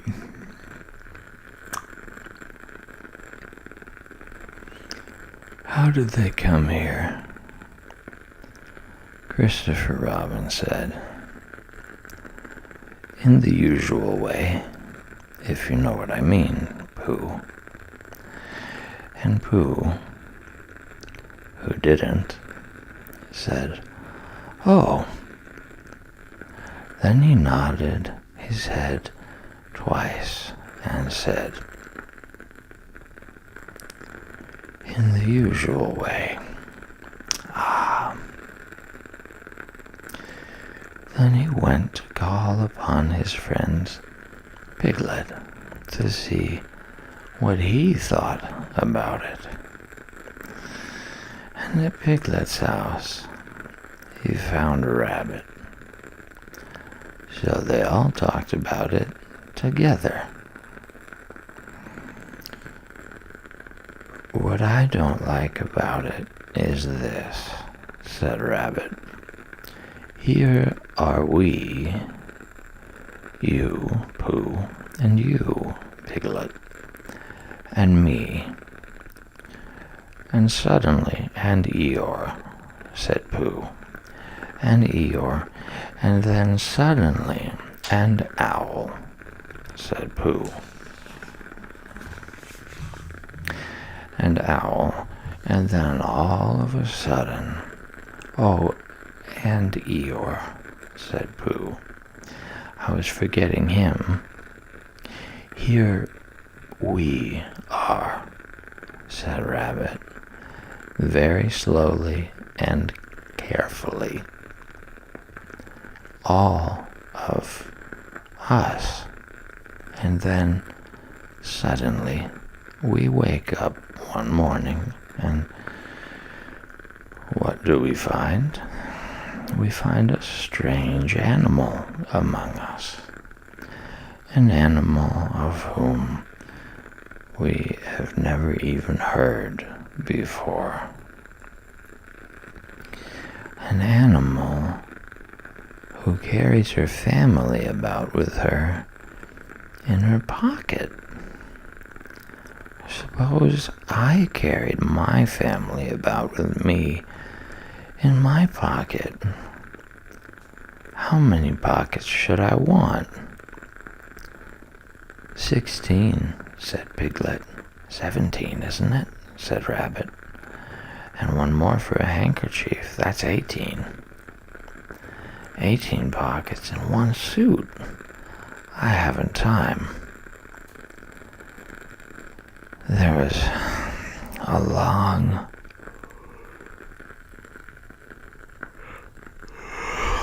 and thoughtful silence. And then Pooh, who had been frowning very hard for some minutes, said, "I make it 15. "What?" said Rabbit. 15. 15 what? Your family. What about them? Pooh rubbed his nose and said, that he thought Rabbit had been talking about his family. "Did I?" said Rabbit carelessly. "Yes, you said—" "Never mind, Pooh," said Piglet impatiently. "The question is, what are we to do about Kanga?" "Oh, I see," said Pooh. "The best way," said Rabbit, "would be this. The best way would be to steal Baby Roo and hide him. And then when Kanga says, 'Where's Baby Roo?' we say, 'Aha!'" "Aha," said Pooh, practicing. "Aha. Aha."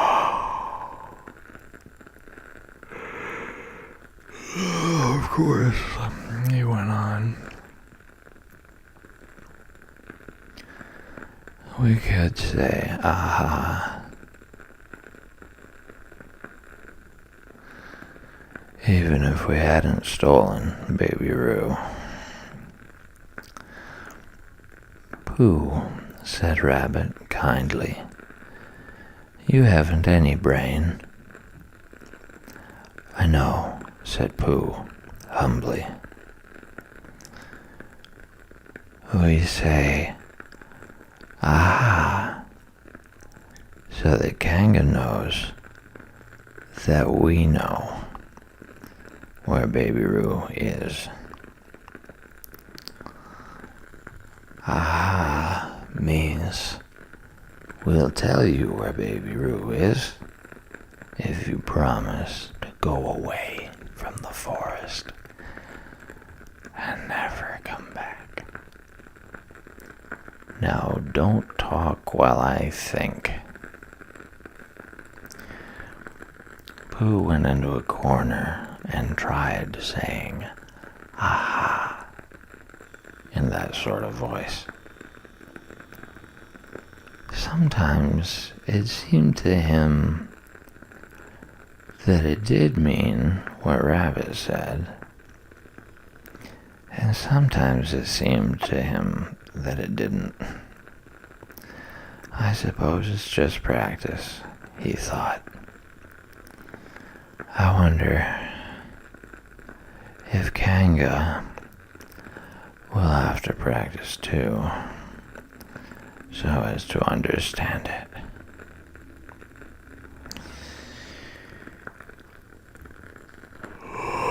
"There's just one thing," said Piglet, fidgeting a bit. "I was talking to Christopher Robin, and he said that a Kanga was generally regarded as one of the fiercer animals. I'm not frightened of fierce animals in the ordinary way, but it is well known that if one of the fiercer animals is deprived of its young, it becomes as fierce as two of the fiercer animals, in which case, aha is perhaps a foolish thing to say." "Piglet," said Rabbit, taking out a pencil and licking the end of it, "you haven't any pluck."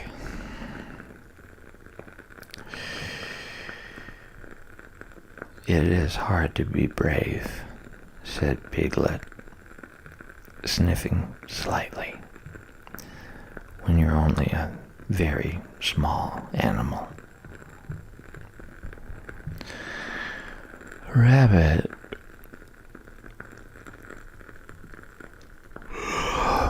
who had begun to write very busily, looked up and said,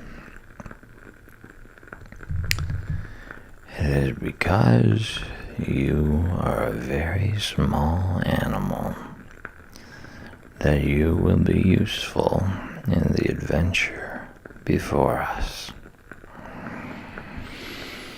Piglet was so excited at the idea of being useful that he forgot to be frightened anymore. And when Rabbit went on to say that kangas were only fierce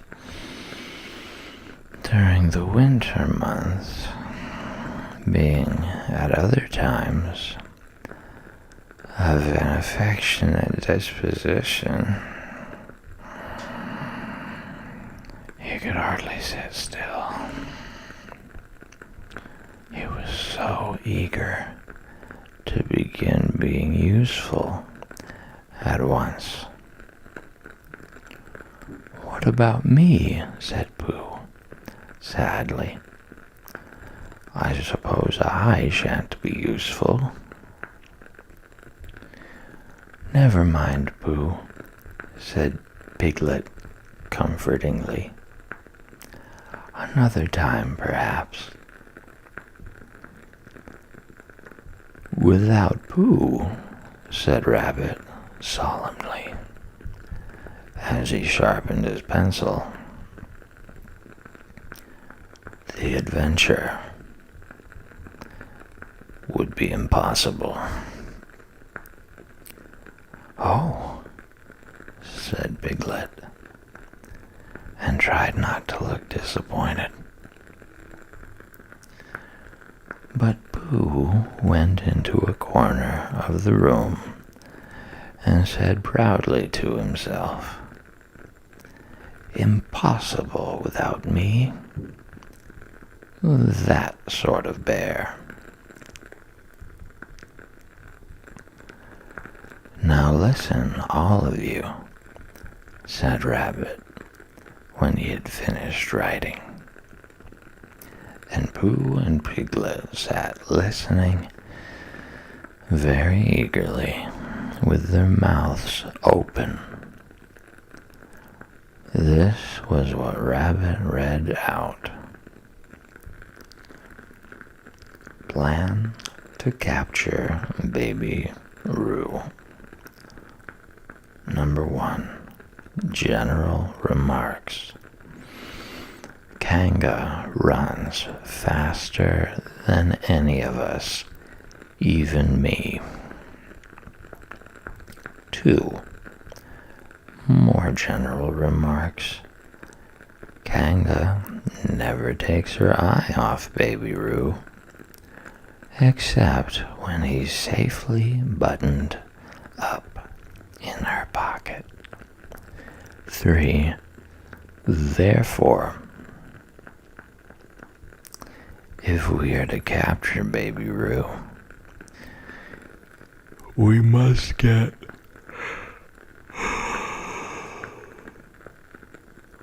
a long start, because Kanga runs faster than any of us, even me. See number 1. Number 4. A thought.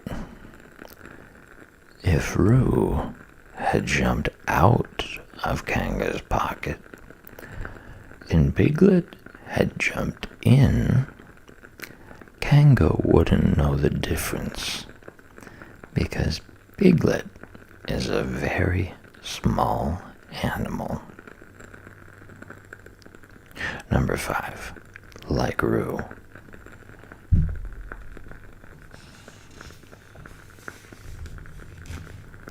Number 6. But Kanga would have to be looking the other way first, so as not to see Piglet jumping in. 7. See number 2. 8. Another thought. But if Pooh was talking to her very excitedly, she might look the other way for a moment. Number 9. And then I could run away with Roo. 10. Quickly. 11. And Kanga wouldn't discover the difference until afterwards. Well,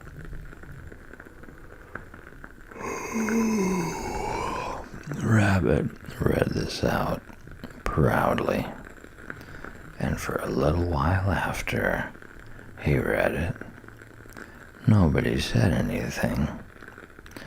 And then Piglet, who had been opening and shutting his mouth without making any noise, managed to say very huskily, "And afterwards?" "How do you mean?" "When Kanga does discover the difference, then we all say, 'Aha.'" "All 3 of us?" "Yes." "Oh. Why, what's the trouble, Piglet?" "Nothing," said Piglet. "As long as we all 3 say it." "As long as we all 3 say it," said Piglet. "I don't mind," he said. "But I shouldn't care to say, 'Ah,' by myself. It wouldn't sound nearly so well." "By the way," he said, "you're quite sure about what you said about the winter months?" "The winter months?" "Yes, only being fierce in the winter months." "Oh, yes, that's all right." "Well, Pooh, you see what you have to do?" "No," said Pooh Bear. "Not yet," he said. "What do I do?" "Well, you just have to talk very hard to Kanga so as she doesn't notice anything." "Oh."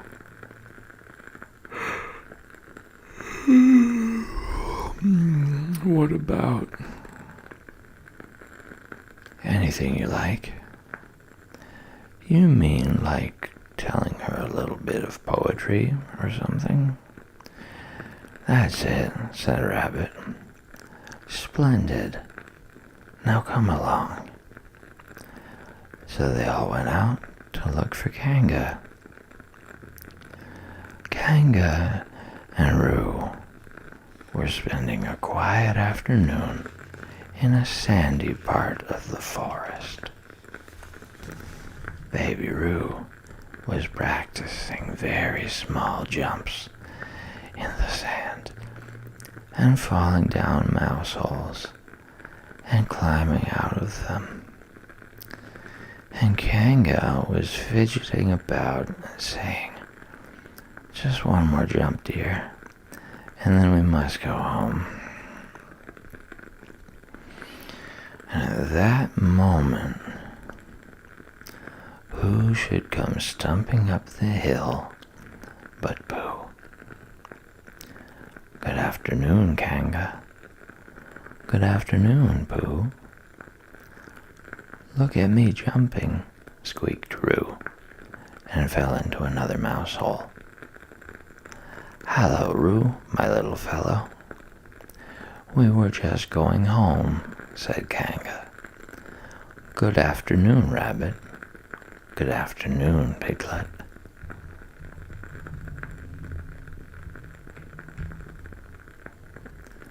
Rabbit and Piglet, who had now come up from the other side of the hill, said, "Good afternoon." And, "Hello, Roo." And Roo asked them to look at him jumping. So they stayed and looked. And Kanga looked too. "Oh, Kanga," said Pooh, after Rabbit had winked at him twice. "I don't know if you're interested in poetry at all." "Hardly at all," said Kanga. "Oh," said Pooh. "Roo, dear, just one more jump, and then we must go home." There was a short silence, while Roo fell down another mouse hole. "Go on," said Rabbit in a loud whisper behind his paw. "Talking of poetry," said Pooh, "I made up a little piece as I was coming along. It went like this. Let me see. Fancy," said Kanga. "Now, Roo, dear." "You'll like this piece of poetry," said Rabbit.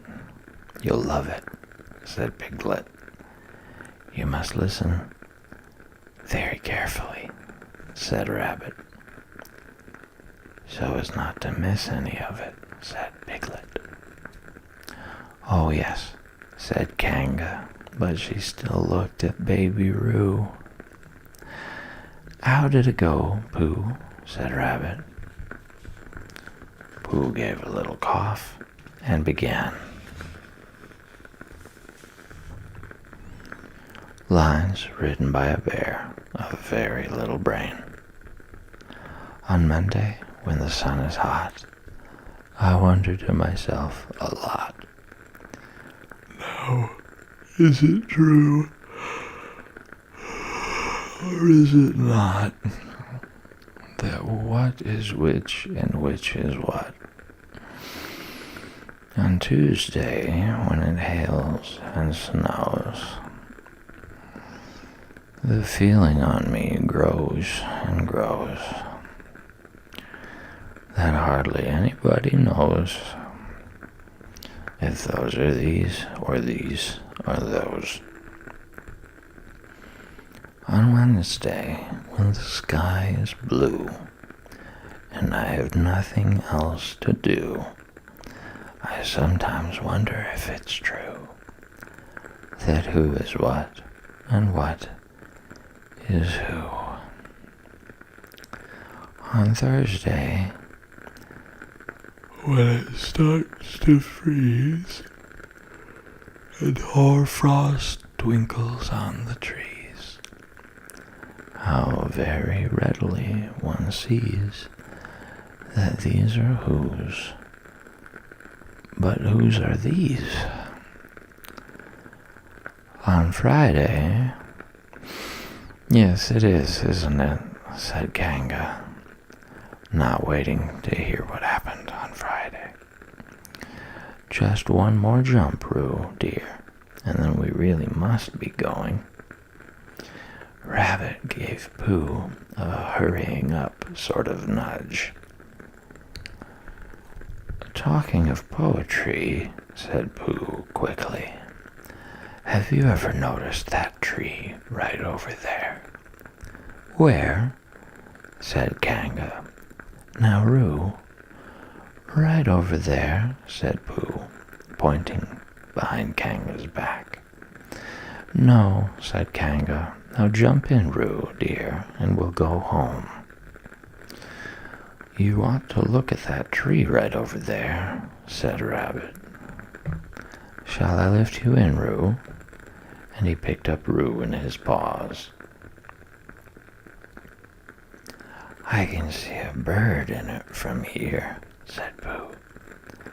Or is it a fish? You ought to see that bird from here, said Rabbit. Unless it's a fish. If it were, it isn't a fish, it's a bird, said Piglet. So it is, said Rabbit. Is it a starling or a blackbird, said Pooh. That's the whole question, said Rabbit. Is it a blackbird or a starling? And then at last, Kanga did turn her head to look, and the moment that her head was turned, Rabbit said in a loud voice, "In you go, Roo." And in jumped Piglet into Kanga's pocket, and off scampered Rabbit with Roo in his paws as fast as he could. "Why, where's Rabbit?" said Kanga, turning round again. "Are you all right, Roo, dear?" Piglet made a squeaky Roo noise from the bottom of Kanga's pocket. "Rabbit had to go away," said Pooh.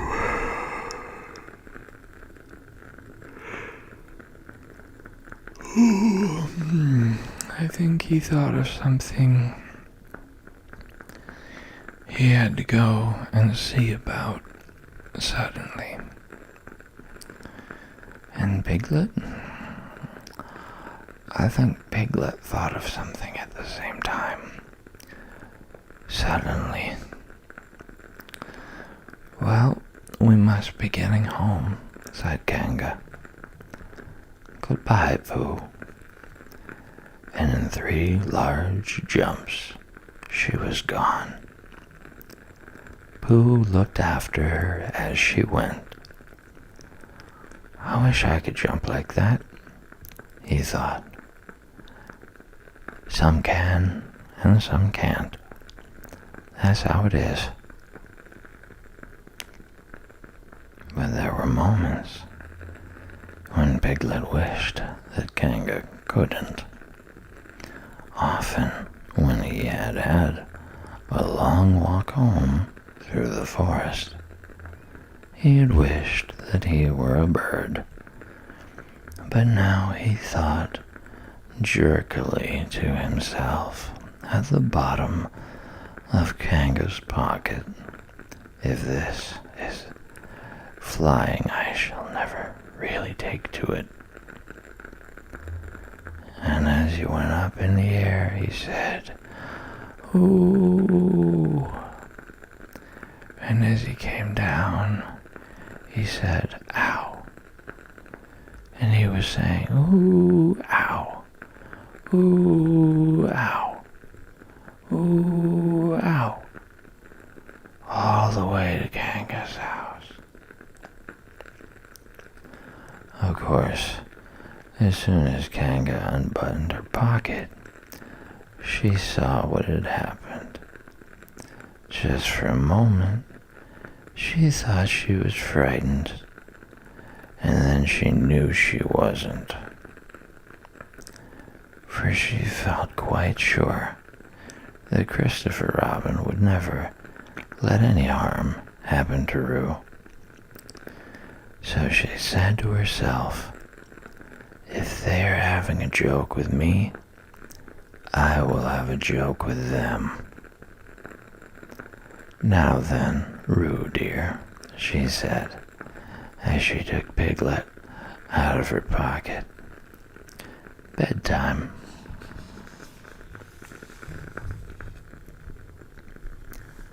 "Ah," said Piglet, as well as he could after his terrifying journey.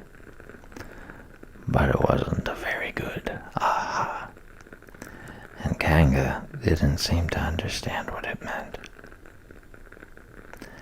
"Bath first," said Kanga in a cheerful voice. "Aha," said Piglet again, looking round anxiously for the others. But the others weren't there. Rabbit was playing with Baby Roo in his own house and feeling more fond of him every minute. And Pooh, who had decided to be a Kanga, was still at the sandy place on top of the forest, practicing jumps. "I am not at all sure," said Kanga in a thoughtful voice, "that it wouldn't be a good idea to have a cold bath this evening. Would you like that, Roo dear?" Piglet, who had never been really fond of baths, shuddered a long, indignant shudder and said, in as brave a voice as he could, "Kanga, I see the time has come to speak plainly.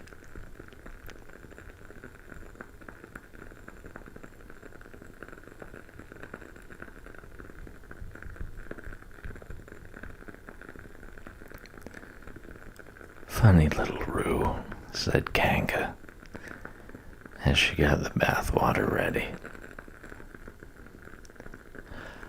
"I am not Roo," said Piglet loudly. "I am Piglet." "Yes, dear, yes," said Kanga soothingly, and imitating Piglet's voice too.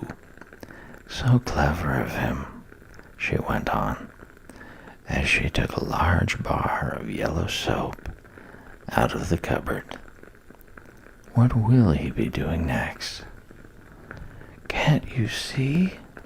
shouted Piglet. "Haven't you got eyes? Look at me."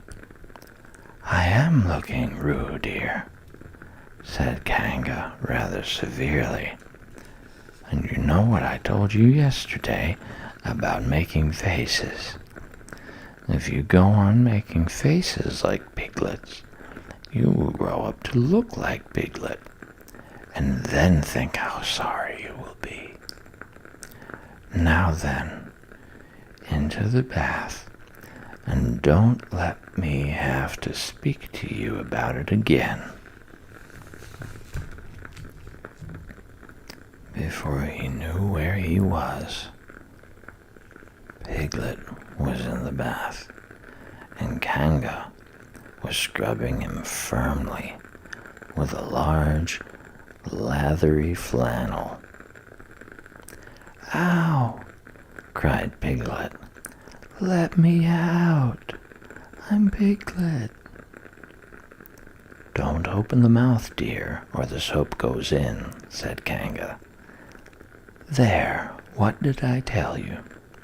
You did it on purpose," spluttered Piglet as soon as he could speak again, and then accidentally had another mouthful of lathery flannel. "That's right, dear, don't say anything," said Kanga, and in another minute Piglet was out of the bath and being rubbed dry with a towel. "Now," said Kanga, "there's your medicine, and then bed." What medicine?" said Piglet. "To make you grow big and strong, dear. You don't want to grow up small and weak like Piglet, do you? Well then." At that moment, there was a knock at the door. "Come in," said Kanga, and in came Christopher Robin. "Christopher Robin, Christopher Robin," cried Piglet. "Tell Kanga who I am. She keeps saying I'm Roo. I'm not Roo, am I?" Christopher Robin looked at him very carefully and shook his head. "You can't be Roo," he said, "because I've just seen Roo playing in Rabbit's house." "Well," said Kanga, "fancy that. Fancy my making a mistake like that." "There you are," said Piglet. "I told you so. I'm Piglet." Christopher Robin shook his head again. "Oh, you're not Piglet," he said. "I know Piglet well, and he's quite a different color." Piglet began to say that this was because he had just had a bath. And then he thought that perhaps he wouldn't say that. And as he opened his mouth,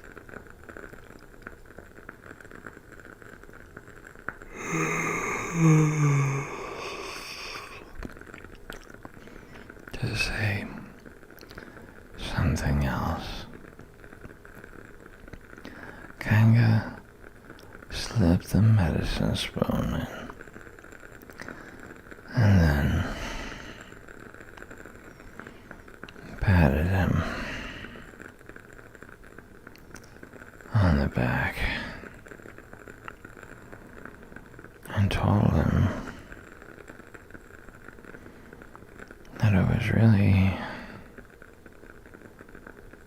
quite a nice taste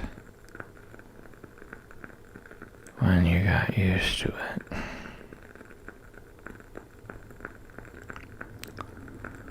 "I knew it wasn't Piglet," said Kanga. I wonder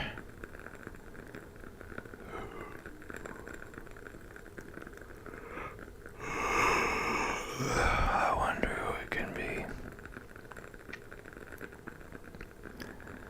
Perhaps it's some relation of Pooh's, said Christopher Robin. What about a nephew? Or an uncle? Or something?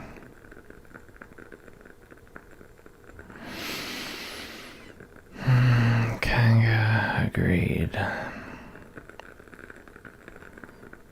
This was probably what it was, and said that they would have to call it by some name.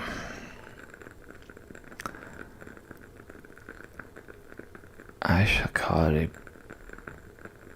a Pooh-tell," said Christopher Robin. Henry Pooh-tell for short. And just when it was decided, Henry Pooh-tell wriggled out of Kanga's arms.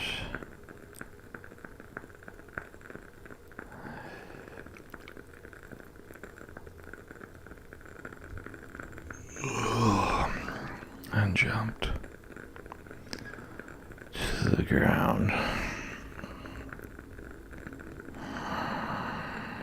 To his great joy, Christopher Robin had left the door open. Never had Henry Pooh-tell Piglet run so fast as he ran then. And he didn't stop running until he had got quite close to his house.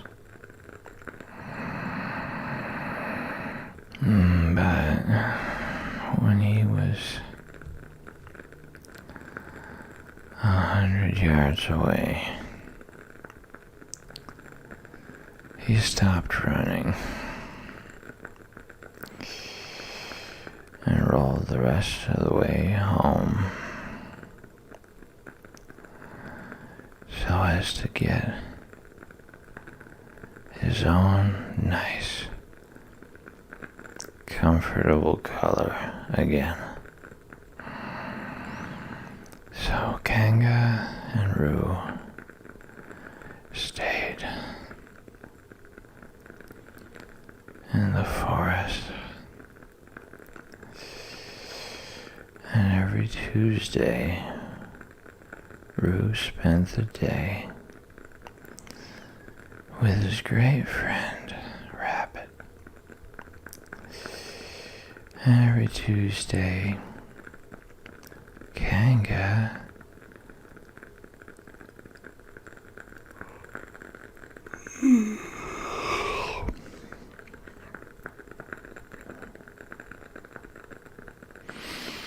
spent the day with her great friend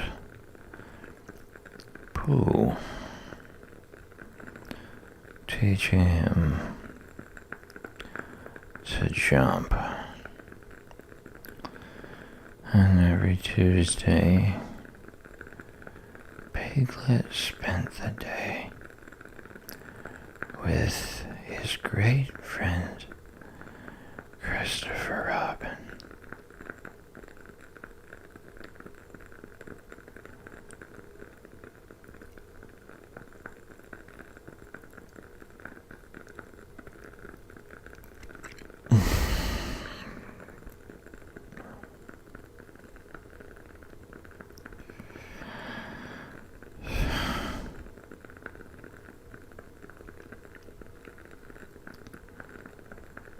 So they were all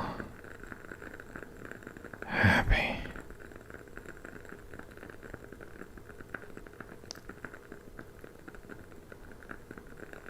Again.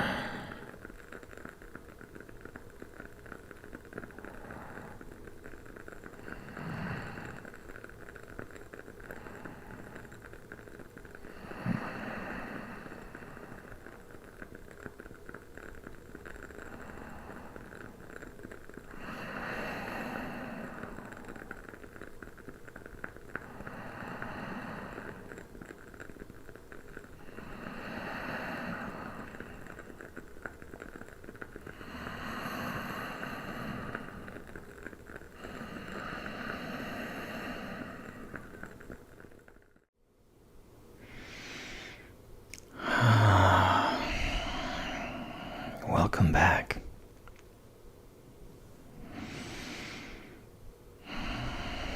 We've passed the halfway point in Winnie the Pooh. Not the complete tales, but the first book.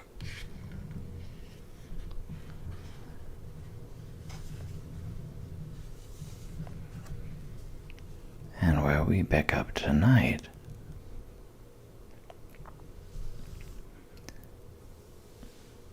is Chapter 8,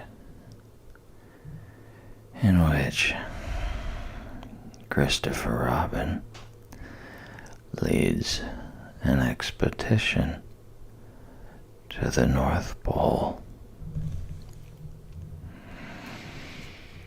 One fine day, Pooh has stumped up to the top of the forest to see if his friend, Christopher Robin, was interested in bears at all. At breakfast that morning, a simple meal of marmalade spread lightly over a honeycomb or two. He had suddenly thought of a new song. It began like this. Sing ho for the life of a bear. When he had got as far as this, he stretched his head and thought to himself, "That's a very good start for a song. But what about the second line?" He tried singing ho 2 or 3 times, but it didn't seem to help. Perhaps it would be better, he thought, if I sang high for the life of a bear. So he sang it, but it wasn't. "Very well then," he said. "I shall sing that first line twice, and perhaps if I sing it very quickly, I shall find myself singing the third and fourth lines before I have time to think of them. And that will be a good song. Now then, sing ho for the life of a bear. Sing ho for the life of a bear. I don't much mind if it rains or snows, 'cause I've got a lot of honey on my nice new nose. I don't much care if it snows or thaws, 'cause I've got a lot of honey on my nice clean paws. Sing ho for a bear. Sing ho for a Pooh.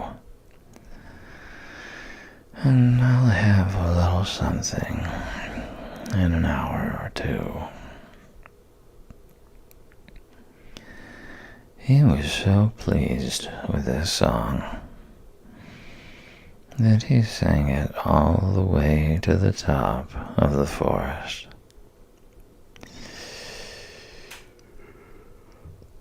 And if I go on singing it much longer, he thought, it will be time for the little something, and then the last line won't be true. So he turned it into a hum instead. Christopher Robin was sitting outside his door, putting on his big boots. As soon as he saw the big boots, Pooh knew that an adventure was going to happen. And he brushed the honey off his nose with the back of his paw and spruced himself up as well as he could so as to look ready for anything. "Good morning, Christopher Robin," he called out.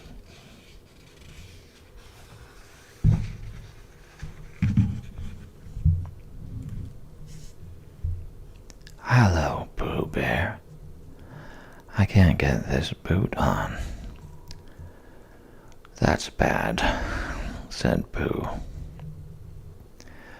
"Do you think you could very kindly lean against me? 'Cause I keep pulling so hard that I fall over backwards." Pooh sat down, dug his feet into the ground, and pushed hard against Christopher Robin's back, and Christopher Robin pushed hard against his, and pulled at his boot until he had got it on. "And that's that," said Pooh. "What do we do next?" "We are all going on an expedition," said Christopher Robin, as he got up and brushed himself. "Thank you, Pooh." "Going on an expedition," said Pooh eagerly. "I don't think I've ever been on one of those. Where are we going to on this expedition?" "Expedition, silly old bear. It's got an X in it." "Oh," said Pooh, "I know." But he didn't really. "We're going to discover the North Pole."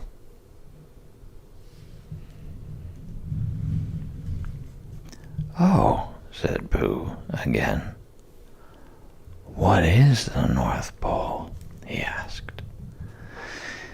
"It's just a thing you discover," said Christopher Robin carelessly, not being quite sure himself.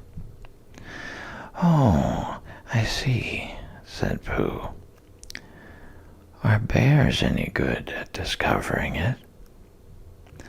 "Of course they are. And Rabbit and Kanga and all of you. It's an expedition. That's what an expedition means. A long line of everybody. You'd better tell the others to get ready while I see if my gun's all right. And we must all bring provisions." "Bring what?" "Things to eat." "Oh," said Pooh happily. "I thought you said provisions. I'll go and tell them." And he stumped off. The first person he met was Rabbit. "Hello, Rabbit," he said. "Is that you?" "Let's pretend it isn't," said Rabbit, "and see what happens. I've got a message for you. I'll give it to him."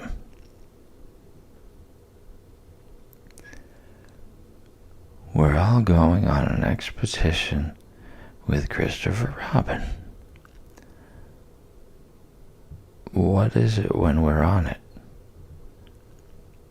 "A sort of boat, I think," said Pooh. "Oh, that sort." "Yes, and we're going to discover a pole or something. Or was it a mole? Anyhow, we're going to discover it." "We are we?" said Rabbit. "Yes. And we've got to bring things to eat with us, in case we want to eat them. Now I'm going down to Piglet's. Tell Kanga, will you?" He left Rabbit and hurried down to Piglet's house. The piglet was sitting on the ground at the door of his house, blowing happily at a dandelion and wondering whether it would be this year, next year, sometime, or never. He had just discovered that it would be never, and was trying to remember what it was, and hoping it wasn't anything nice, when Pooh came up. "Oh, Piglet," said Pooh excitedly. "We're going on an expedition, all of us, with things to eat, to discover something." "To discover what?" said Piglet anxiously. "Oh, just something." "Nothing fierce?" Christopher Robin didn't say anything about fierce. He just said it had an X. "It isn't their necks I mind," said Piglet earnestly. "It's their teeth. But if Christopher Robin is coming, I don't mind anything." In a little while, they were all ready.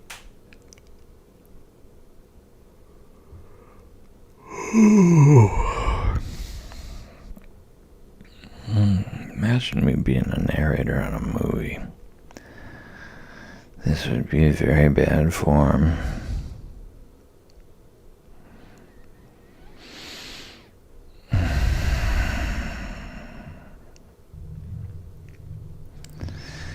In a little while, they were all ready at the top of the forest, and the expedition started.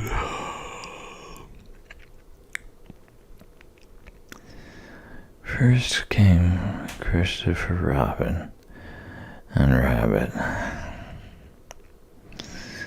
then Piglet and Pooh, then Kanga with Roo in her pocket, and Owl, then Eeyore, and at the end, in a long line, all Rabbit's friends and relations. "I didn't ask them," explained Rabbit carelessly. "They just came. They always do. They can march at the end after Eeyore." "What I say,"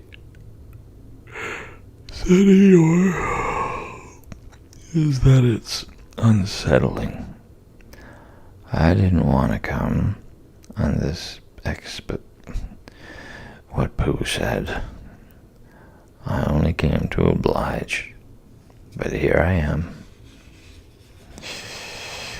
And if I am the end of the what we're talking about, then let me be the end.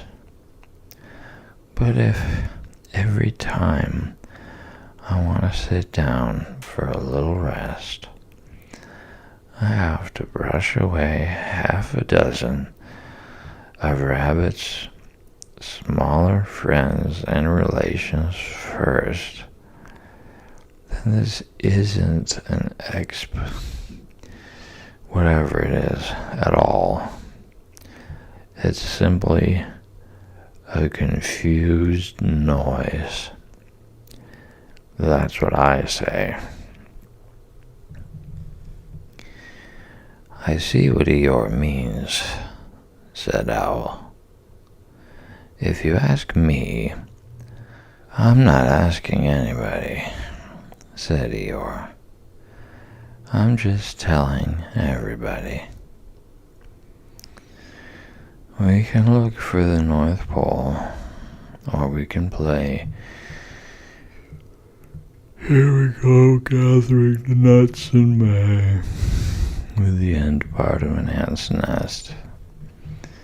It's all the same to me." There was a shout from the top of the line. "Come on," called Christopher Robin. "Come on," called Pooh and Piglet. "Come on," called Owl. "We're starting," said Rabbit. "I must go." And he hurried off to the front of the expedition with Christopher Robin. "All right," said Eeyore. "We're going. Only don't blame me."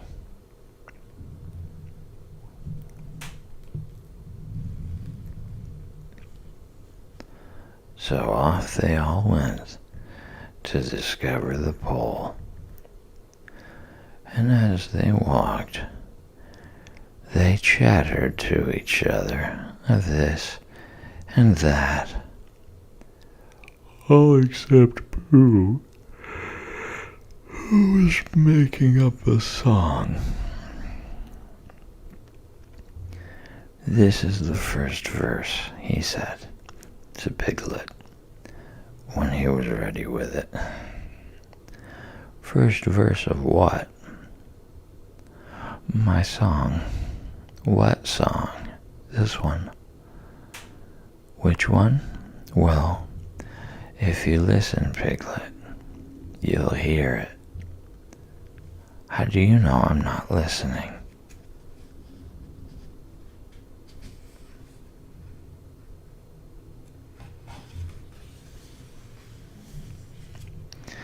Pooh couldn't answer that one, so he began to sing. They all went off to discover the pole, Owl and Piglet and Rabbit and all. It's a thing you discover, as I've been told, by Owl and Piglet and Rabbit and all. Eeyore, Christopher Robin and Pooh and Rabbit's relations all went too. And where the pole was, none of them knew.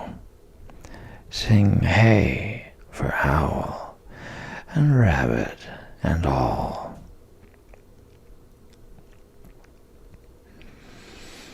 "Hush," said Christopher Robin, turning round to Pooh. "We're just coming to a dangerous place." "Hush," said Pooh, turning round quickly to Piglet. "Hush," said Piglet to Kanga.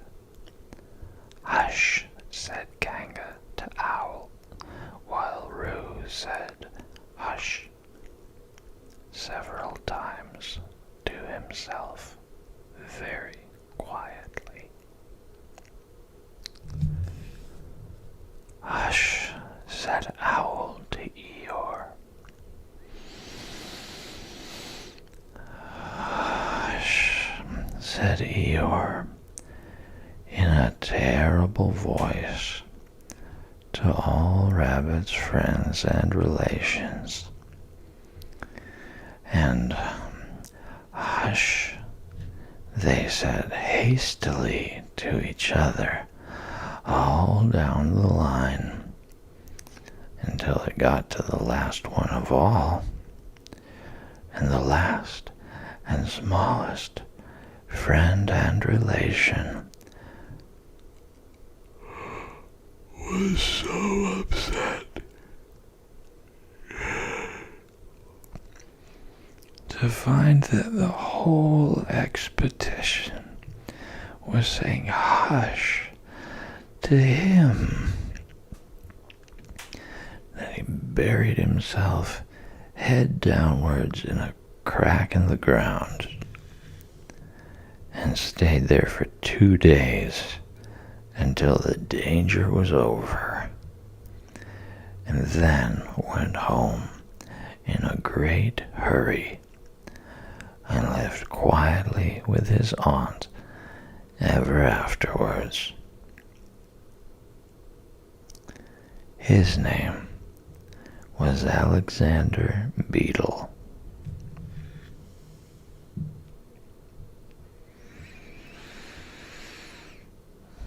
They had come to a stream which twisted and tumbled between our high rocky banks, and Christopher Robin saw at once how dangerous it was.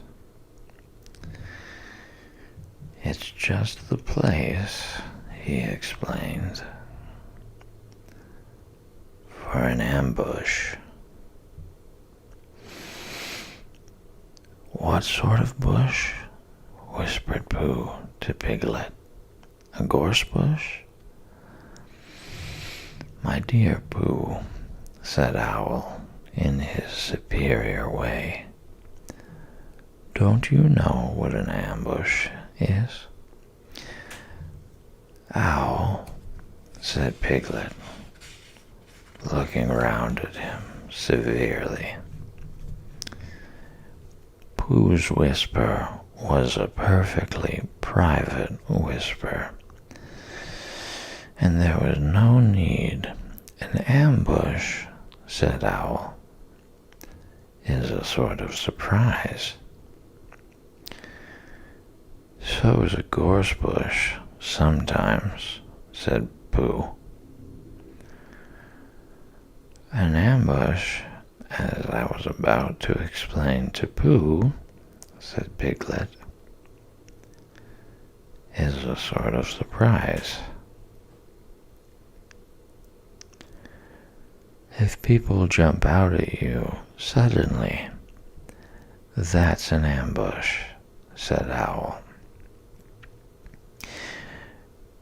"It's an ambush, Pooh, when people jump at you suddenly," explained Piglet. Pooh, who now knew what an ambush was, said that a gorse bush had sprung at him suddenly one day when he fell off a tree, and he had taken 6 days to get all the prickles out of himself. "We are not talking about gorse bushes," said Owl a little crossly. "I am," said Pooh. They were climbing very cautiously up the stream now, going from rock to rock. And after they'd gone a little way, they came to a place where the banks widened out at each side, so that on each side of the water there was a level strip of grass on which they could sit down and rest. As soon as he saw this, Christopher Robin called, "Halt!" and they all sat down and rested. "I think," said Christopher Robin, "that we ought to eat all our provisions now, so that we shan't have so much to carry." "Eat all our what?" said Pooh. "All that we've brought," said Piglet, getting to work. "That's a good idea," said Pooh, and he got to work too. "Have you all got something?" asked Christopher Robin, with his mouth full. All except me, said Eeyore, as usual. He looked round at them in his melancholy way. I suppose none of you are sitting on a thistle by any chance? I believe I am, said Pooh. Ow. He got up and looked behind him. Yes, I was. I thought so. Thank you, Pooh, if you've quite finished with it. He moved across to Pooh's place and began to eat. It don't do them any good, you know, sitting on them, he went on, as he looked up, munching. Takes all the life out of them. Remember that another time, all of you. A little consideration, a little thought for others makes all the difference. As soon as he had finished his lunch, Christopher Robin whispered to Rabbit. And Rabbit said, yes, of course. And they walked a little way up the stream together. I didn't want the others to hear, said Christopher Robin. Quite so, said Rabbit, looking important. I wondered, it's only, Rabbit, I suppose you don't know, what does the North Pole look like? Well, said Rabbit, stroking his whiskers, now you're asking me. I did know once, only I've sort of forgotten, said Christopher Robin carelessly. It's a funny thing, said Rabbit, but I've sort of forgotten too, although I did know once. I suppose it's just a pole stuck in the ground? Sure to be a pole.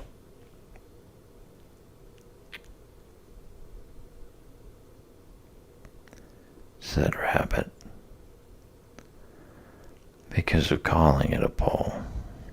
And if it's a pole, well, I should think it would be sticking in the ground, shouldn't you?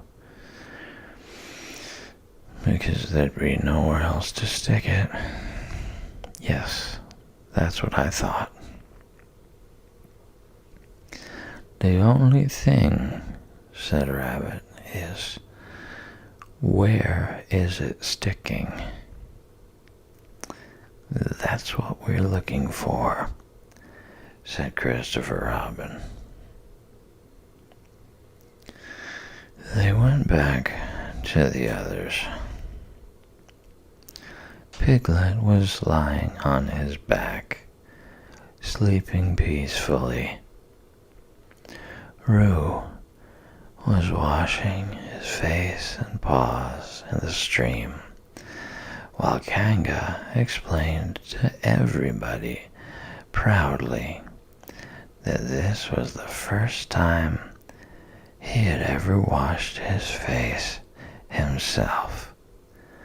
And Owl was telling Kanga an interesting anecdote full of long words, like encyclopedia and rhododendron, to which Kanga wasn't listening. "I don't hold with all this washing," grumbled Eeyore. "This modern, behind-the-ears nonsense. What do you think, Pooh?"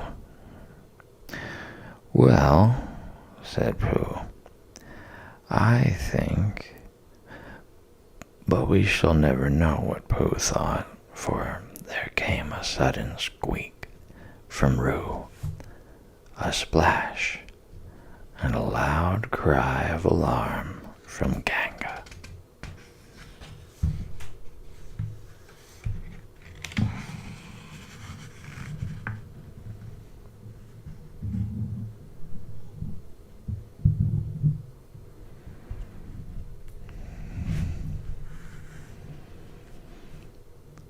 "So much for washing," said Eeyore.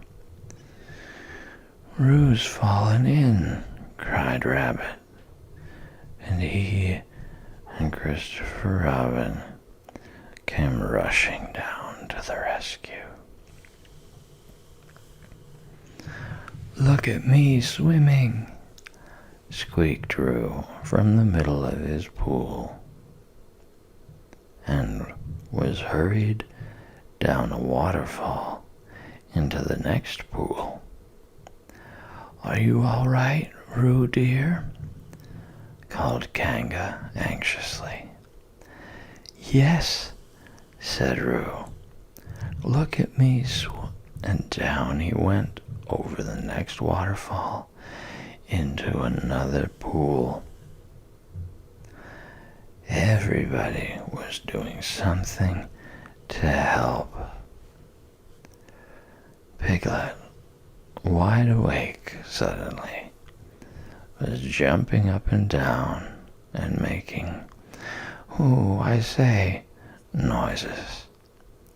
Owl was explaining that in a case of sudden and temporary immersion, the important thing was to keep the head above water.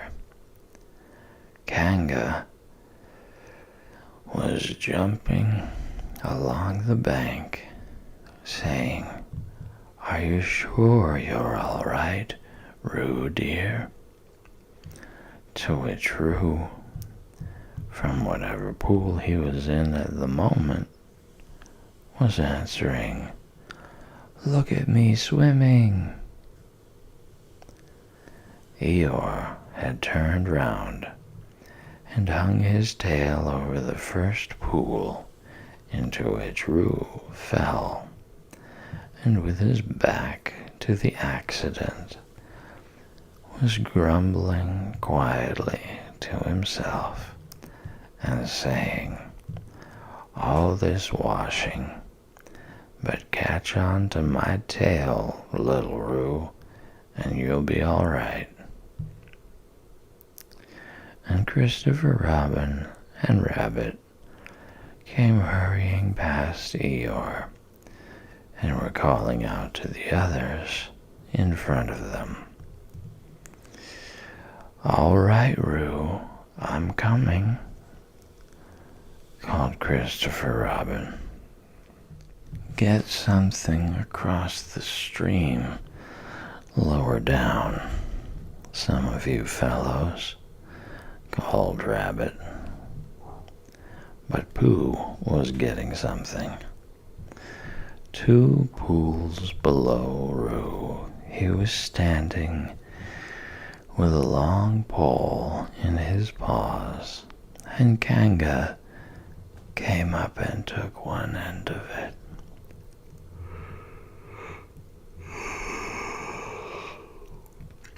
And between them,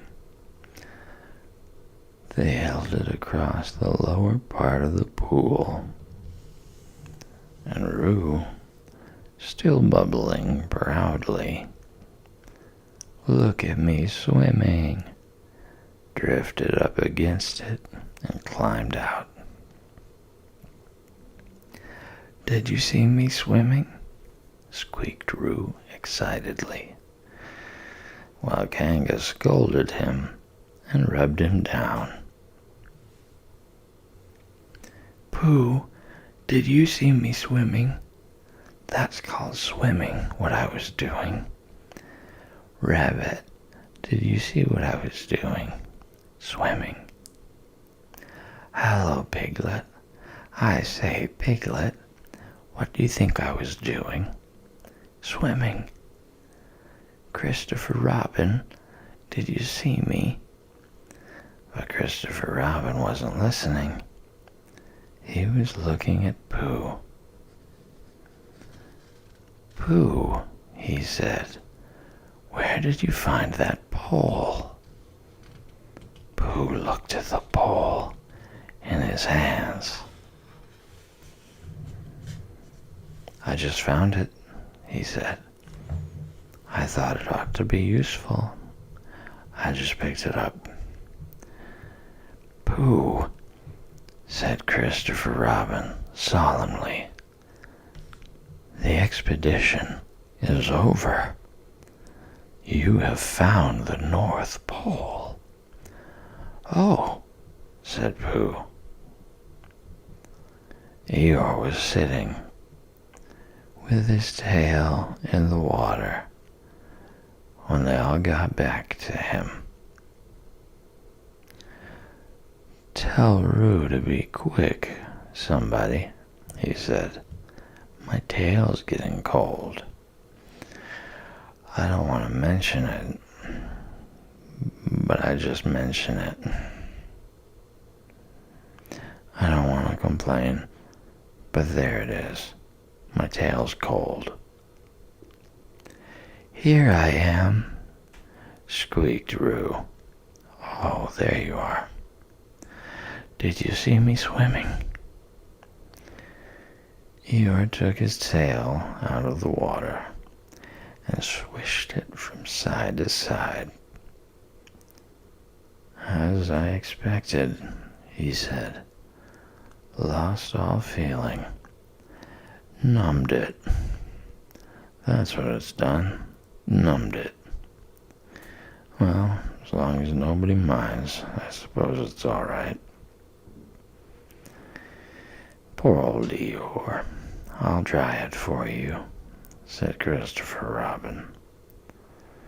And he took out his handkerchief and rubbed it up.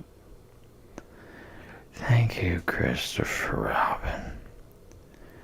You're the only one who seems to understand about tails. They don't think. That's what's the matter with some of these others. They've no imagination.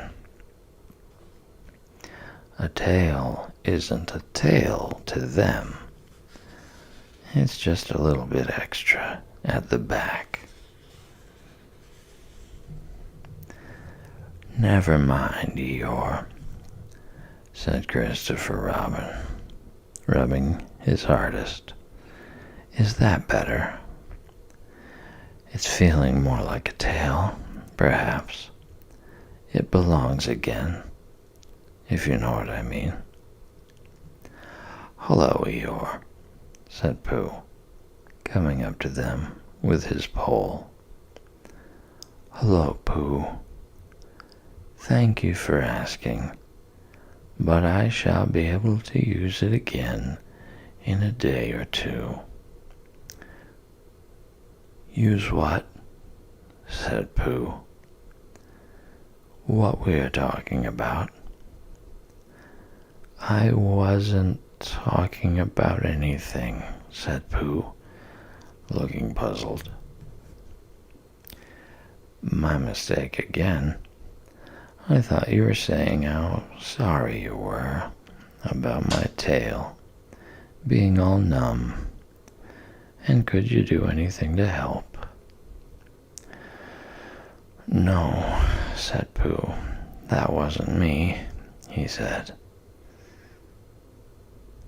He thought for a little, and then suggested helpfully, perhaps it was somebody else. Well, thank him for me when you see him. Pooh looked anxiously at Christopher Robin. Pooh's found the North Pole, said Christopher Robin. Isn't that lovely? Pooh looked modestly down. Is that it? Said Eeyore. Yes, said Christopher Robin. Is that what we were looking for?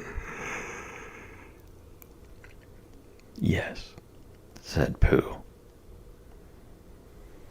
Oh, said Eeyore.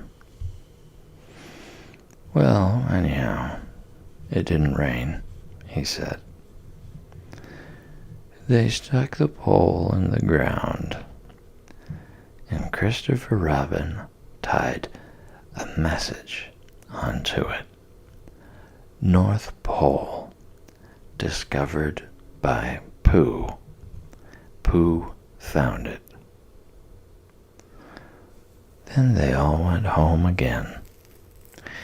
And I think, but I'm not quite sure, that Roo had a hot bath and went straight to bed.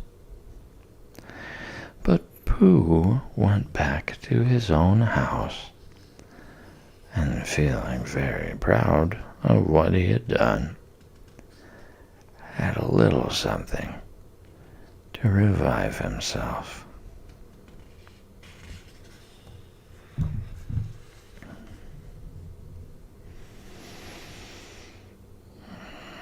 I don't know about you, but I made it through this one without drifting out. Next time, we'll read a very rainy chapter. Have a good sleep.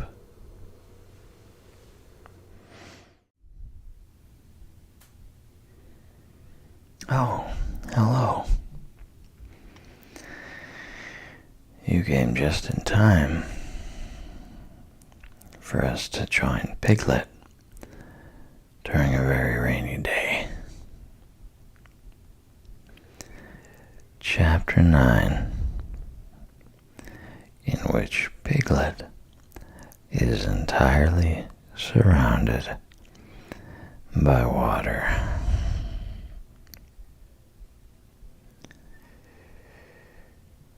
It rained, and it rained, and it rained. Piglet told himself that never in all his life, and he was goodness knows how old, 3 was it, or 4, never had he seen so much rain. Days and days and days. If only, he thought, as he looked out of the window, I had been in Pooh's house, or Christopher Robin's house, or Rabbit's house, when it began to rain. Then I should have had company all this time, instead of being here all alone, with nothing to do except wonder when it will stop. And he imagined himself with Pooh, saying, "Did you ever see such rain, Pooh? And Pooh was saying, "Isn't it awful, Piglet?" And Piglet saying, "I wonder how it is over Christopher Robin's way." And Pooh saying, "I should think poor old Rabbit is about flooded out by this time. It would have been jolly to talk like this, and really, it wasn't much good having anything exciting like floods if you couldn't share them with somebody." For it was rather exciting. The little dry ditches in which Piglet had nosed about so often had become streams. The little streams across which he had splashed were rivers, and the river between whose steep banks they had played so happily and sprawled out of its own bed and was taking up so much room everywhere that Piglet was beginning to wonder whether it would be coming into his bed soon. "It's a little anxious," he said to himself, "to be a very small animal entirely surrounded by water." Christopher Robin and Pooh could escape by climbing trees, and Kanga could escape by jumping, and Rabbit could escape by burrowing, and Owl could escape by flying, and Eeyore could escape by making a loud noise until rescued. And here am I, surrounded by water, and I can't do anything. It went on raining, and every day the water got a little higher, until now it was nearly up to Piglet's window. And still he hadn't done anything. "There's Pooh," he thought to himself. "Pooh hasn't much brain, but he never comes to any harm. He does silly things, and they turn out right. There's Owl. Owl hasn't exactly got brain, but he knows things. He would know the right thing to do when surrounded by water. There's Rabbit. He hasn't learned in books, but he can always think of a clever plan. There's Kanga.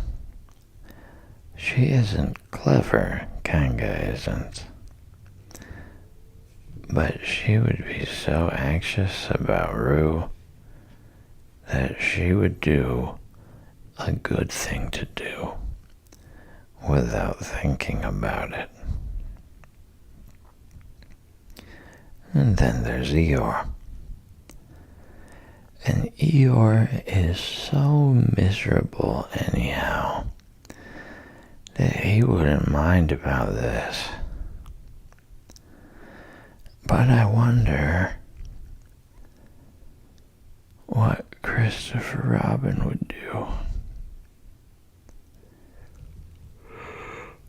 Then suddenly he remembered a story which Christopher Robin had told him about a man on a desert island who had written something in a bottle and thrown it in the sea. And Piglet thought that if he wrote something in a bottle and threw it in the water, perhaps someone would come and rescue him. He left the window and began to search his house. All of it that wasn't underwater. And at last, he found a pencil and a small piece of dry paper and a bottle with a cork to it. And he wrote on one side of the paper, "Help, Piglet, me." And on the other side, "It's me, Piglet, help, help." Then he put the paper in the bottle and he corked the bottle up as tightly as he could. And he leaned out of his window as far as he could lean without falling in, and he threw the bottle as far as he could throw. Splash. And in a little while, it bobbed up again on the water, and he watched it floating slowly away in the distance until his eyes ached with looking. And sometimes he thought it was the bottle, and sometimes he thought it was just a ripple on the water which he was following. And then suddenly he knew that he would never see it again, and that he had done all that he could do to save himself. So now, he thought, somebody else will have to do something, and I hope they will do it soon. Because if they don't, I shall have to swim, which I can't. So I hope they do it soon. And then he gave a very long sigh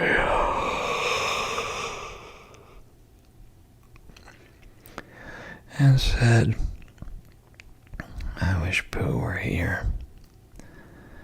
It's so much more friendly with two." When the rain began, Pooh was asleep. It rained, and it rained, and it rained. And he slept, and he slept, he slept. He had had a tiring day. You remember how he discovered the North Pole? Well, he was so proud of this that he asked Christopher Robin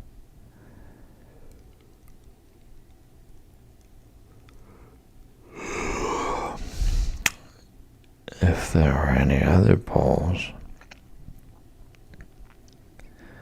such as a bear of little brain might discover.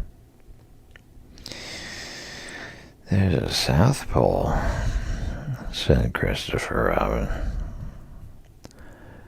"and I expect there's an East Pole and a West Pole, though people don't like talking about them." Pooh was very excited when he heard this, and suggested that they should have an expedition to discover the East Pole. But Christopher Robin had thought of something else to do with Kanga. So Pooh went out to discover the East Pole by himself. Whether he discovered it or not, I forget. But he was so tired when he got home that in the very middle of his supper, after he has been eating for little more than half an hour, he fell fast asleep in his chair and slept and slept and slept. Then suddenly he was dreaming. He was at the East Pole, and it was a very cold pole with the coldest sort of snow and ice all over it. He had found a beehive to sleep in, but there wasn't room for his legs, so he had left them outside. And wild woozles, such as inhabit the East Pole, came and nibbled all the fur off his legs to make nests for their young. And the more they nibbled, the colder his legs got, until suddenly he woke up with an ow. And there he was, sitting in his chair with his feet in the water, and water all around him.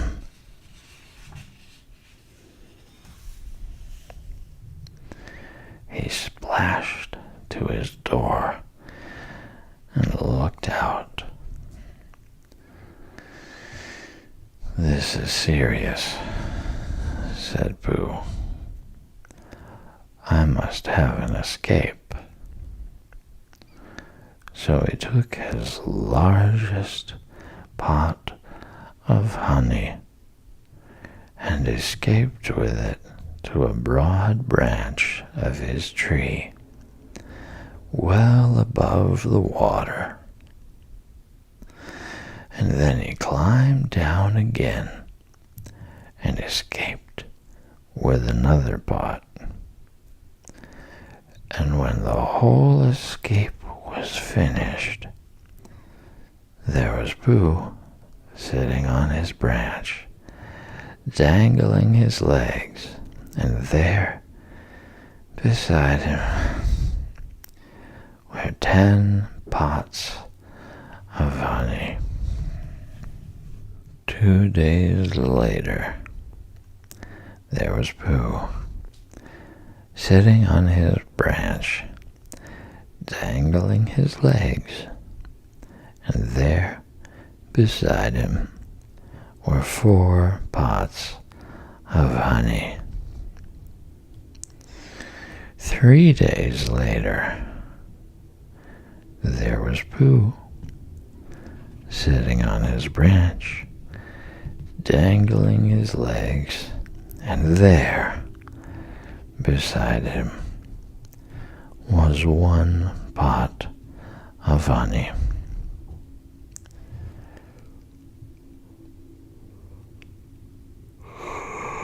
Four days later, there was Pooh,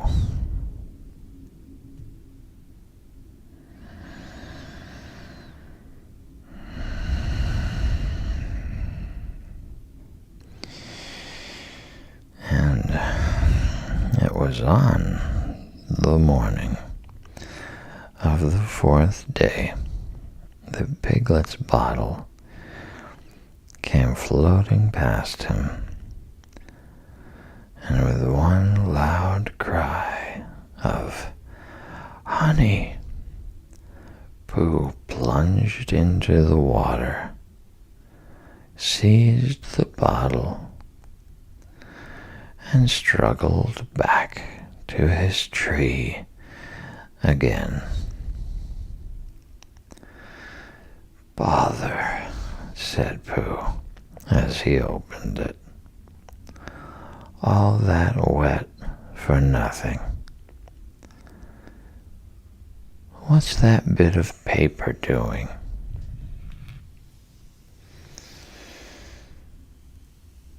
He took it out and looked at it. "It's a message," he said to himself. "That's what it is. And that letter is a P, and so is that, and so is that. And P means Pooh, so it's a very important message to me. I can't read it. I must find Christopher Robin, or Owl, or Piglet. One of those clever readers who can read things, and they will tell me what this message means. Only I can't swim. Bother." Then he had an idea, and I think that for a bear of very little brain, it was a good idea. He said to himself, "If a bottle can float, then a jar can float.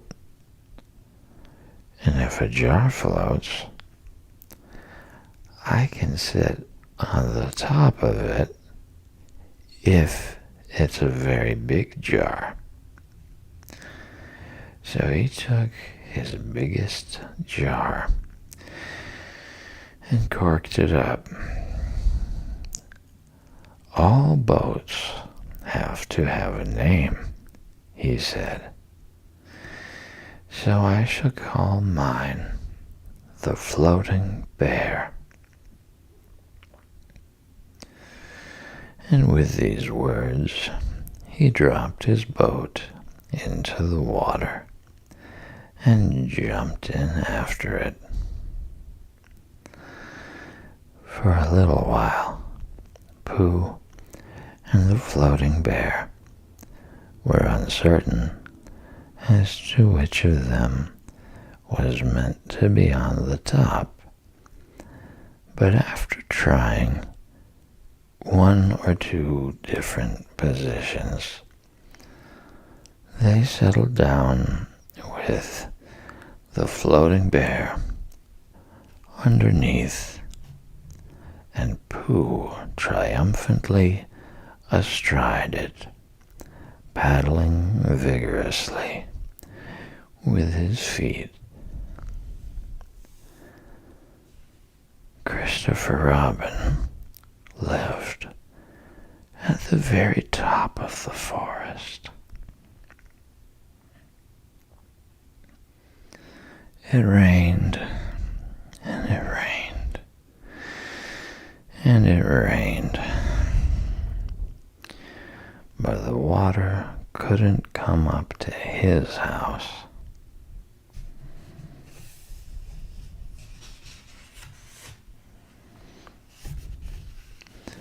It was rather jolly to look down into the valleys and see the water all around him, but it rained so hard that he stayed indoors most of the time and thought about things. Every morning he went out with his umbrella and put a stick in the place where the water came up to. And every next morning he went out and couldn't see his stick anymore. So he put another stick in the place where the water came up to. And then he walked home again. And each morning he had a shorter way to walk than he had had the morning before.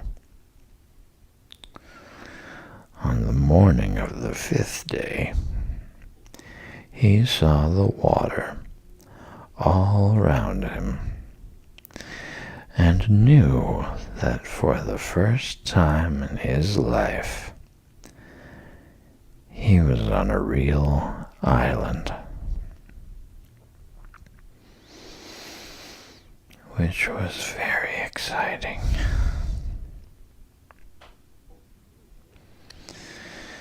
It was on this morning that Owl came flying over the water to say, "How do you do?"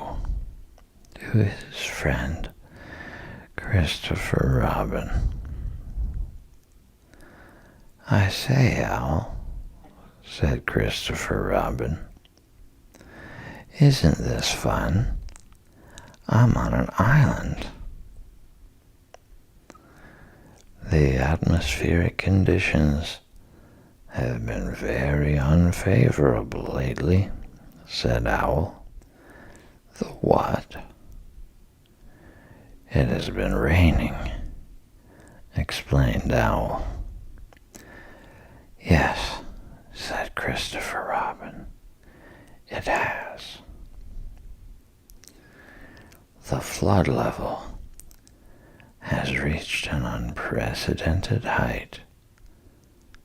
"The who?"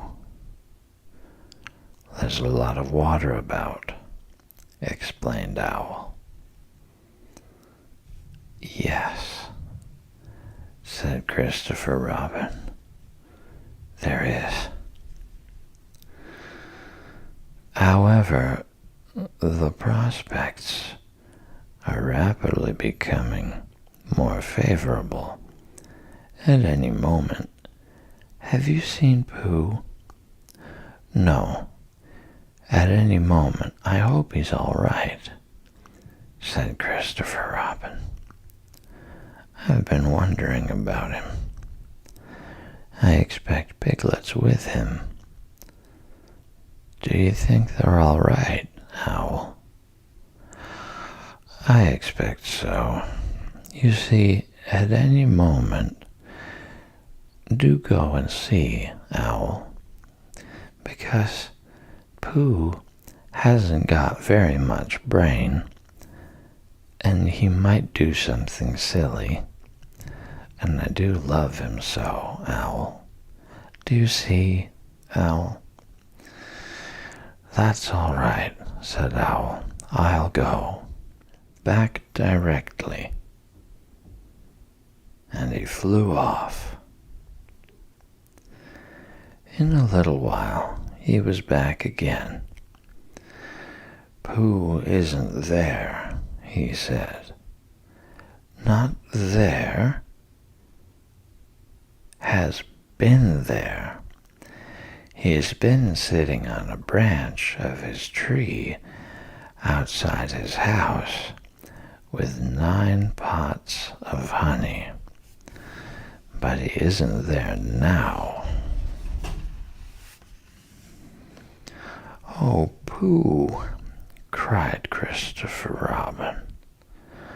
"Where are you?" "Here I am," said a growly voice behind him. "Pooh!" They rushed into each other's arms. "How did you get here, Pooh?" asked Christopher Robin, when he was ready to talk again. "On my boat," said Pooh proudly. "I had a very important message sent me in a bottle, and owing to having got some water in my eyes, I couldn't read it, so I brought it to you on my boat." With these proud words, he gave Christopher Robin the message. "But it's from Piglet," cried Christopher Robin when he had read it. "Isn't there anything about Pooh in it?" asked Bear, looking over his shoulder. Christopher Robin read the message aloud. "Oh, are those peas Piglet's? I thought they were Pooh's. We must rescue him at once. I thought he was with you, Pooh. Owl, could you rescue him on your back?" "I don't think so," said Owl, after grave thought. "It is doubtful if the necessary dorsal muscles. Then would you fly to him at once and say that rescue is coming? And Pooh and I will think of a rescue and come as quick as ever we can." "Oh, don't talk, Owl. Go on, quick." And still thinking of something to say, Owl flew off. "Now then, Pooh," said Christopher Robin, "where's your boat?" "I ought to say," explained Pooh, as they walked down to the shore of the island, "that it isn't just an ordinary sort of boat. Sometimes it's a boat, and sometimes it's more of an accident. It all depends." "Depends on what?" "On whether I'm on the top of it or underneath it." "Oh, well, where is it?" "There," said Pooh, pointing proudly to the floating bear. It wasn't what Christopher Robin expected. And the more he looked at it, the more he thought what a brave and clever bear Pooh was. And the more Christopher Robin thought this, the more Pooh looked modestly down his nose and tried to pretend he wasn't. "But it's too small for two of us," said Christopher Robin sadly. "3 of us with Piglet. That makes it smaller still. Oh, Pooh Bear, what shall we do?" And then this bear, Pooh Bear, Winnie the Pooh, FOP, friend of Piglet's, RC, Rabbit's companion, PD, Pole discoverer, EC and TF, Eeyore's comforter and tail finder. In fact, Pooh himself said something so clever that Christopher Robin could only look at him with mouth open and eyes staring, wondering if this was really the bear of very little brain whom he had known and loved so long. "We might go in your umbrella," said Pooh.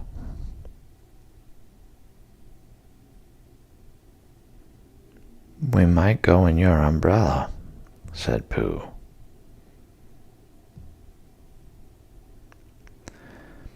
"We might go in your umbrella," said Pooh.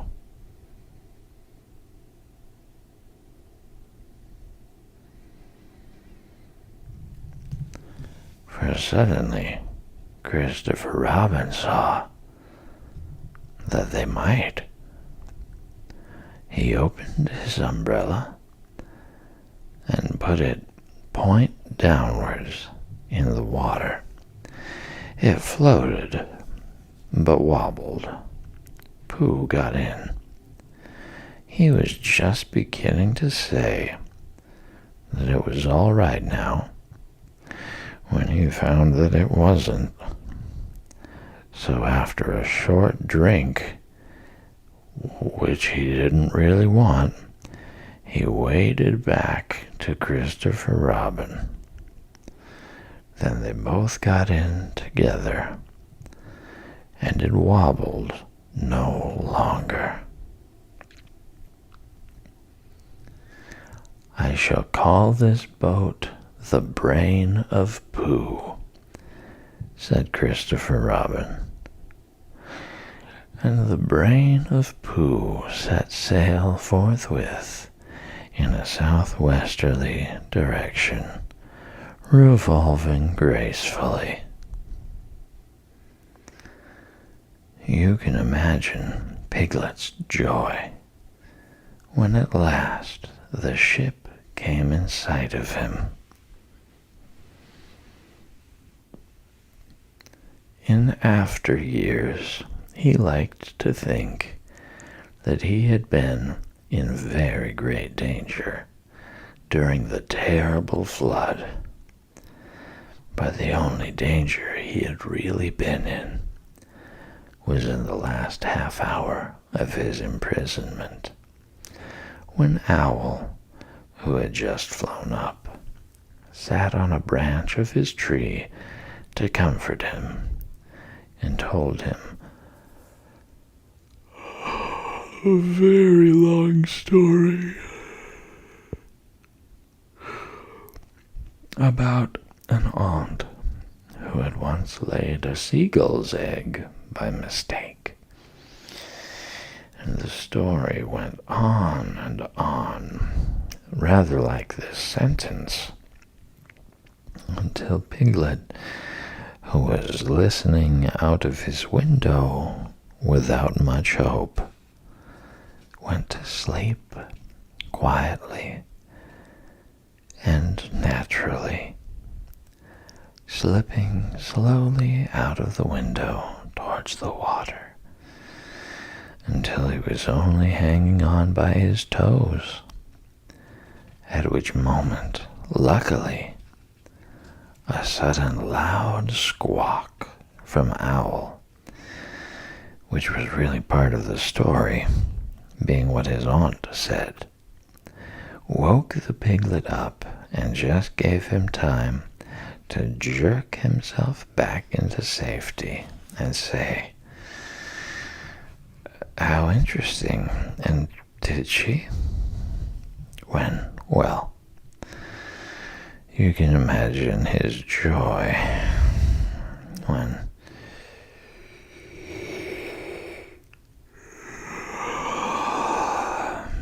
at last he saw the good ship, the brain of Pooh, Captain C. Robin, First Mate P. Bear, coming over the sea to rescue him. And that is really the end of the story. And as I am very tired after that last sentence,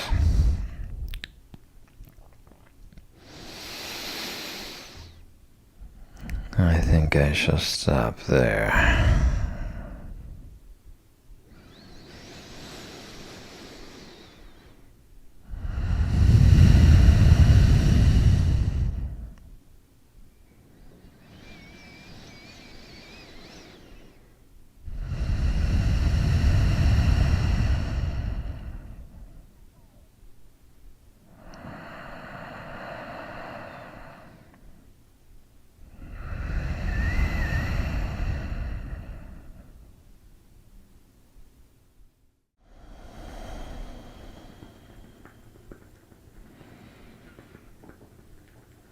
Oh, good evening. How's your day been? Well, I'm glad you're here. Tonight, we're reading Winnie the Pooh, Chapter 10, in which Christopher Robin gives Pooh a party, and we say goodbye.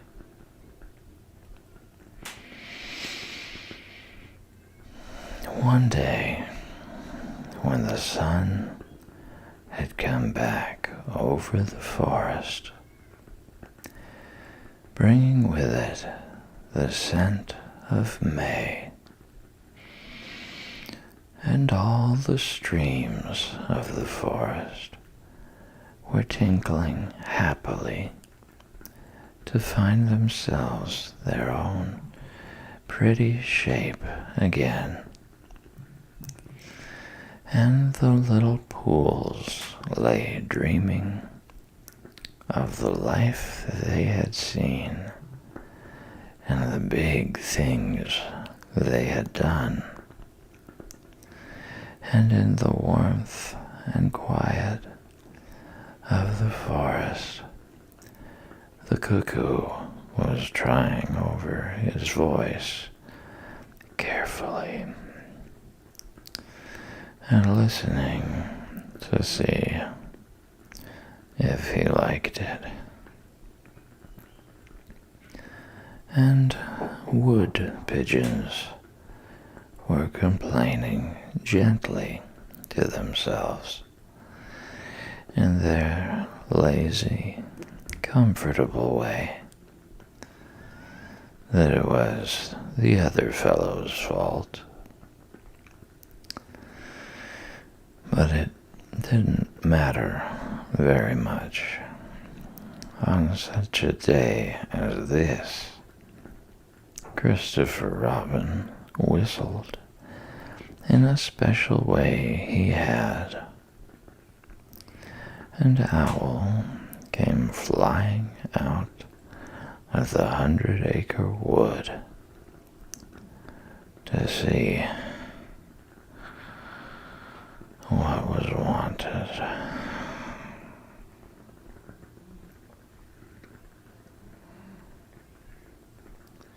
Owl, said Christopher Robin, I am going to give a party. You are you? Said Owl. And it's to be a special sort of party. Because of what Pooh did when he did what he did to save Piglet from the flood. Oh, that's what it's for, is it? Said Owl. Yes. So, will you tell Pooh as quickly as you can, and all the others, because it will be tomorrow. Oh, it will it? Said Owl, still being as helpful as possible. So, will you go and tell them, Owl? Owl tried to think of something very wise to say, but couldn't. So he flew off to tell the others. And the first person he told was Pooh. Pooh, he said, Christopher Robin is giving a party. Oh, said Pooh. And then, seeing that Owl expected him to say something else, he said, will there be those little cake things with pink sugar icing? Owl felt that it was rather beneath him to talk about little cake things with pink sugar icing. So he told Pooh exactly what Christopher Robin had said and flew off to Eeyore. A party for me? Thought Pooh to himself. How grand! And he began to wonder if all the other animals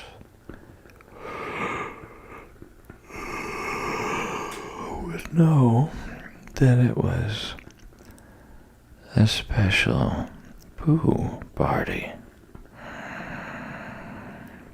And if Christopher Robin had told them about the floating bear and the brain of Pooh and all the wonderful ships he had invented and sailed on, and he began to think how awful it would be if everybody had forgotten about it and nobody quite knew what the party was for. And the more he thought like this, the more the party got muddled in his mind. Like a dream when nothing goes right.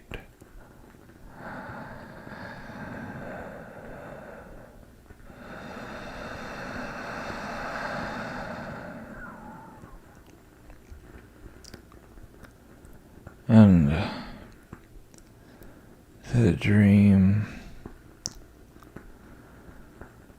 began to sing itself over in his head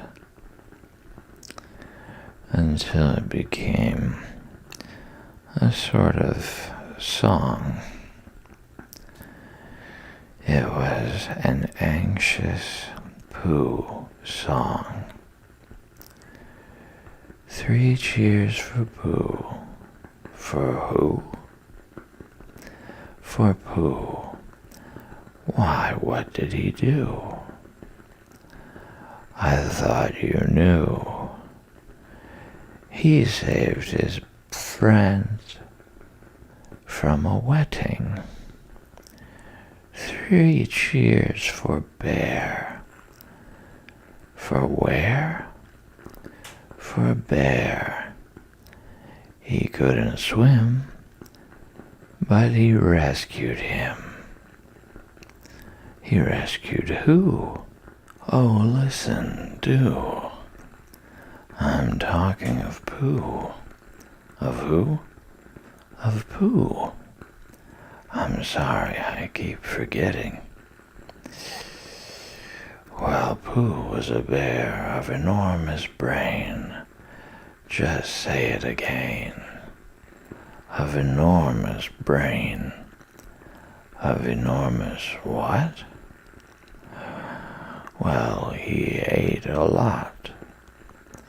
And I don't know if he could swim or not.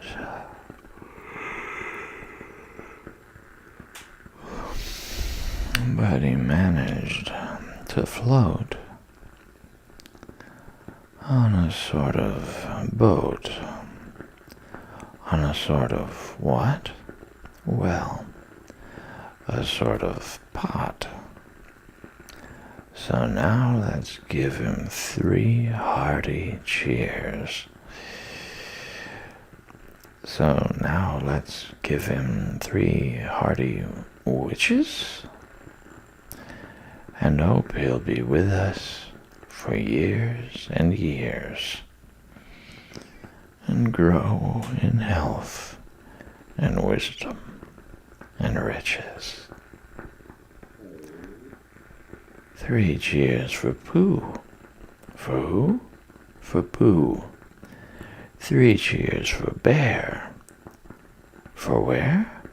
For Bear. 3 cheers for the wonderful Winnie the Pooh. Just tell me, somebody, what did he do? While this was going on inside him, Owl was talking to Eeyore. Eeyore, said Owl, Christopher Robin is giving a party. Very interesting, said Eeyore. I suppose they will be sending me down the odd bits which got trodden on. Kind and thoughtful. Not at all. Don't mention it.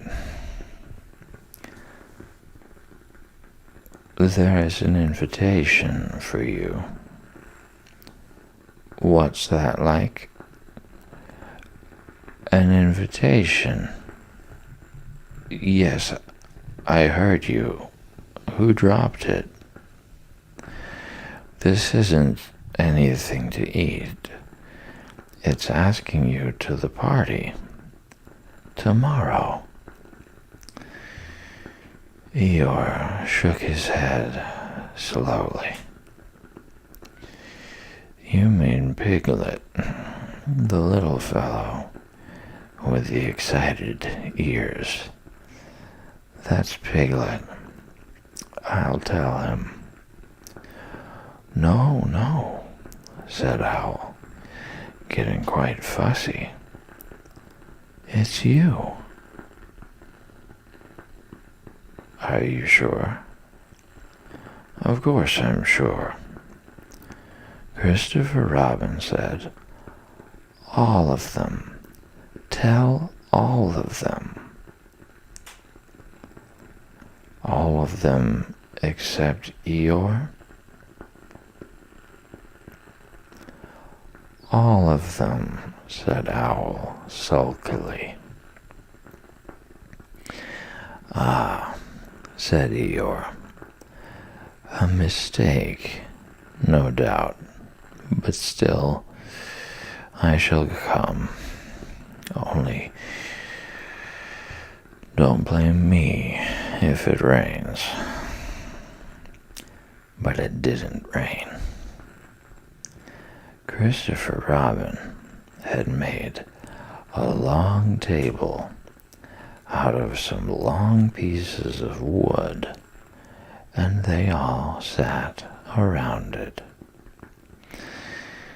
Christopher Robin sat at one end, and Pooh sat at the other, and between them, on one side, were Owl and Eeyore and Piglet, and between them, on the other side, were Rabbit and Roo and Kanga, and all Rabbit's friends and relations spread themselves about on the grass and waited hopefully in case anybody spoke to them or dropped anything or asked them the time. It was the first party to which Roo had ever been, and he was very excited. As soon as ever they had sat down, he began to talk. "Hello, Pooh," he squeaked. "Hello, Roo," said Pooh.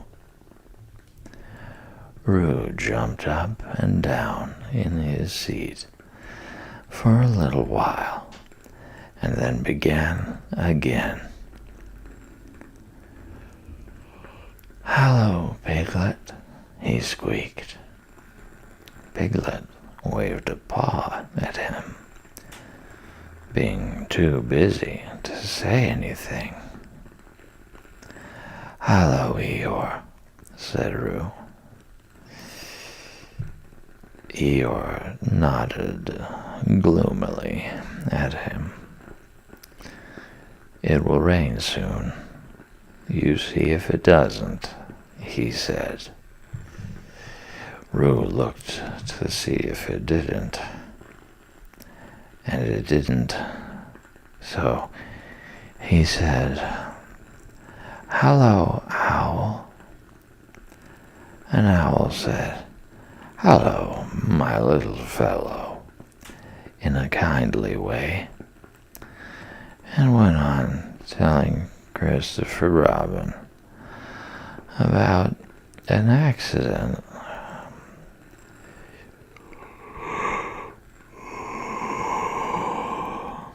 which had nearly happened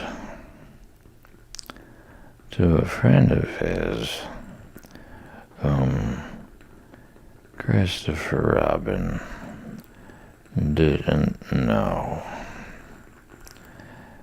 And Kanga said to Roo,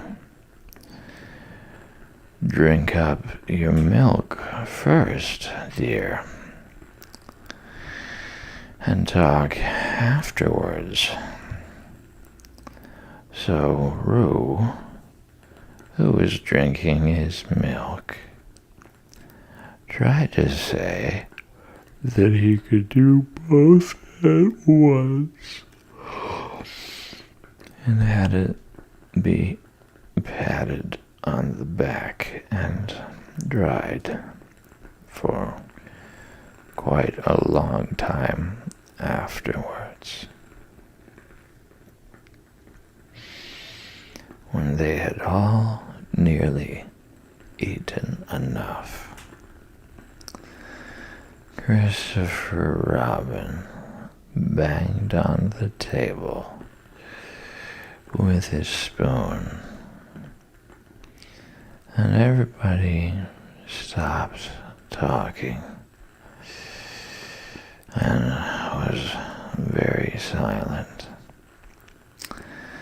except Roo, who was just finishing a loud attack of hiccups and trying to look as if it was one of Rabbit's relations.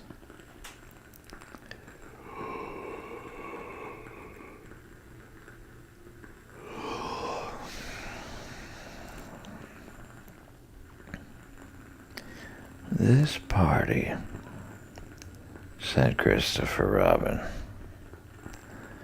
"is a party because of what someone did. And we all know who it was. And it's his party because of what he did. And I've got a present for him. And here it is." Then he felt about a little and whispered, "Where is it?" While he was looking, Eeyore coughed in an impressive way and began to speak. "Friends," he said, "including Oddments, it is a great pleasure, or perhaps I had better say, it has been a pleasure so far to see you at my party. What I did was nothing. Any of you, except Rabbit and Owl and Kanga, would have done the same. Oh, and Pooh. My remarks do not, of course, apply to Piglet and Roo, because they are too small. Any of you would have done the same. but it just happened to be me. It was not, I need hardly say, with an idea of getting what Christopher Robin is looking for now. And he put his front leg to his mouth.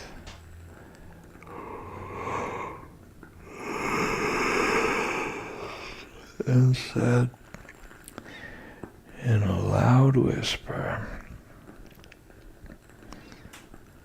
"Try under the table."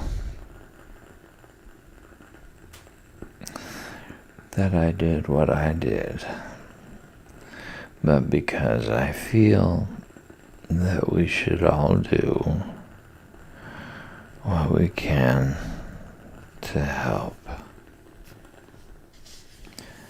I feel that we should all... Up, said Roo, accidentally. Roo, dear, said Kanga reproachfully. Was it me? Asked Roo, a little surprised. What's Eeyore talking about? Piglet whispered to Pooh. I don't know, said Pooh, rather dolefully. I thought this was your party. I thought it was once, but I suppose it isn't. I'd sooner it was yours than Eeyore's, said Piglet. So would I, said Pooh. Hup, hup, said Roo again. As I was saying, said Eeyore loudly and sternly. As I was saying,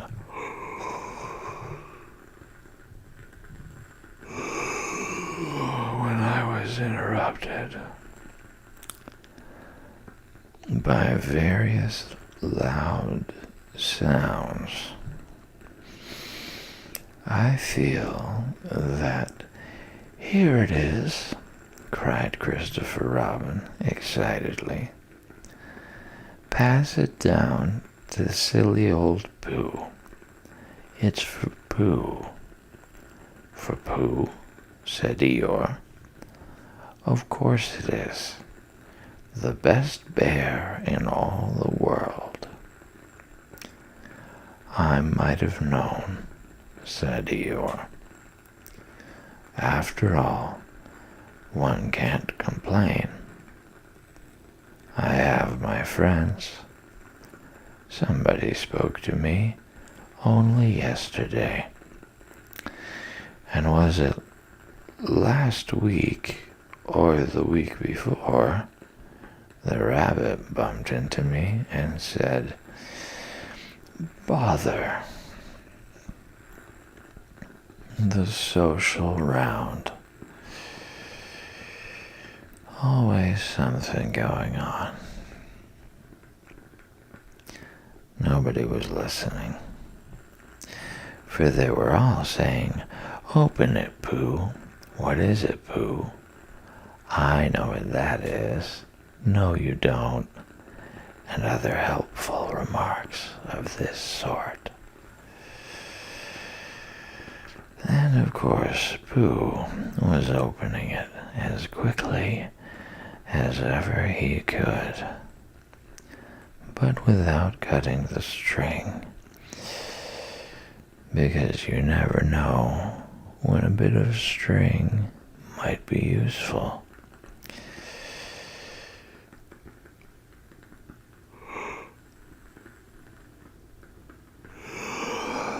At last, it was undone.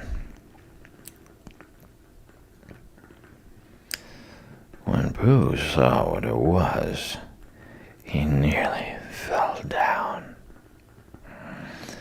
He was so pleased. It was a special, pencil case. There were pencils in it marked B for bear, and pencils marked HB for helping bear, and pencils marked BB for brave bear. There was a knife for sharpening the pencils, and India rubber for rubbing out anything which you had spelled wrong, and a ruler for ruling lines for the words to walk on, and inches marked on the ruler, in case you wanted to know how many inches anything was, and blue pencils, and red pencils, and green pencils for saying special things in blue and red and green.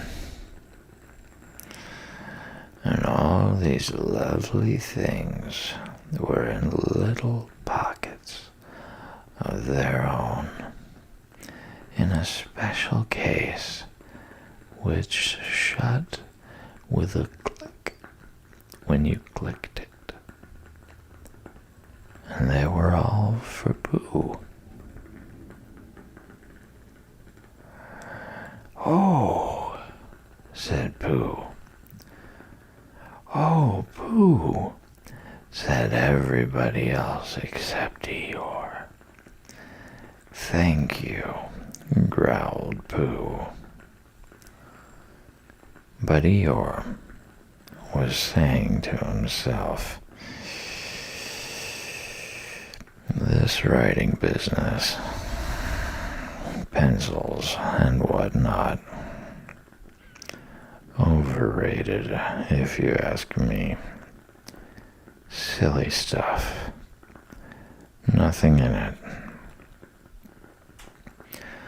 Later on, when they had all said goodbye and thank you to Christopher Robin, Pooh and Piglet walked home thoughtfully together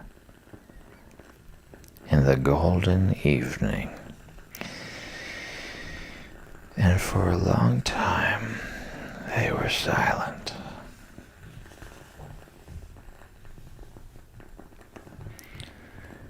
"When you wake up in the morning, Pooh," said Piglet at last,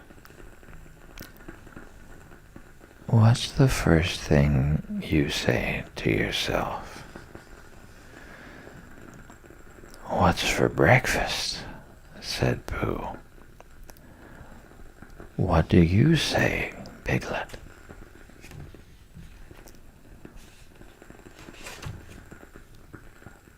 "I say, I wonder what's going to happen exciting today," said Piglet. Pooh nodded thoughtfully. "It's the same thing," he said.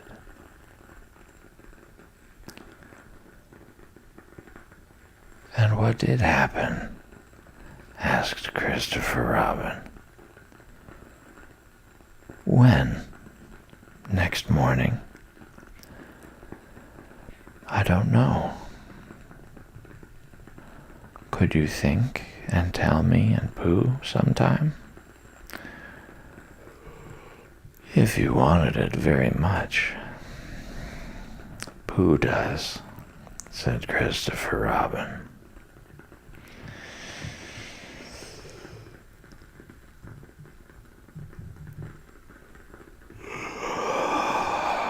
He gave a deep sigh.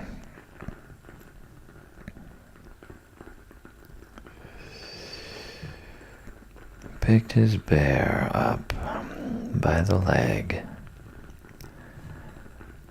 and walked off to the door, trailing Winnie the Pooh behind him. At the door, he turned and said, "Coming to see me have my bath?" "I might," I said. Was Pooh's pencil case any better than mine? It was just about the same, I said. He nodded and went out. And in a moment, I heard Winnie the Pooh bump, bump, bump, going up the stairs behind him.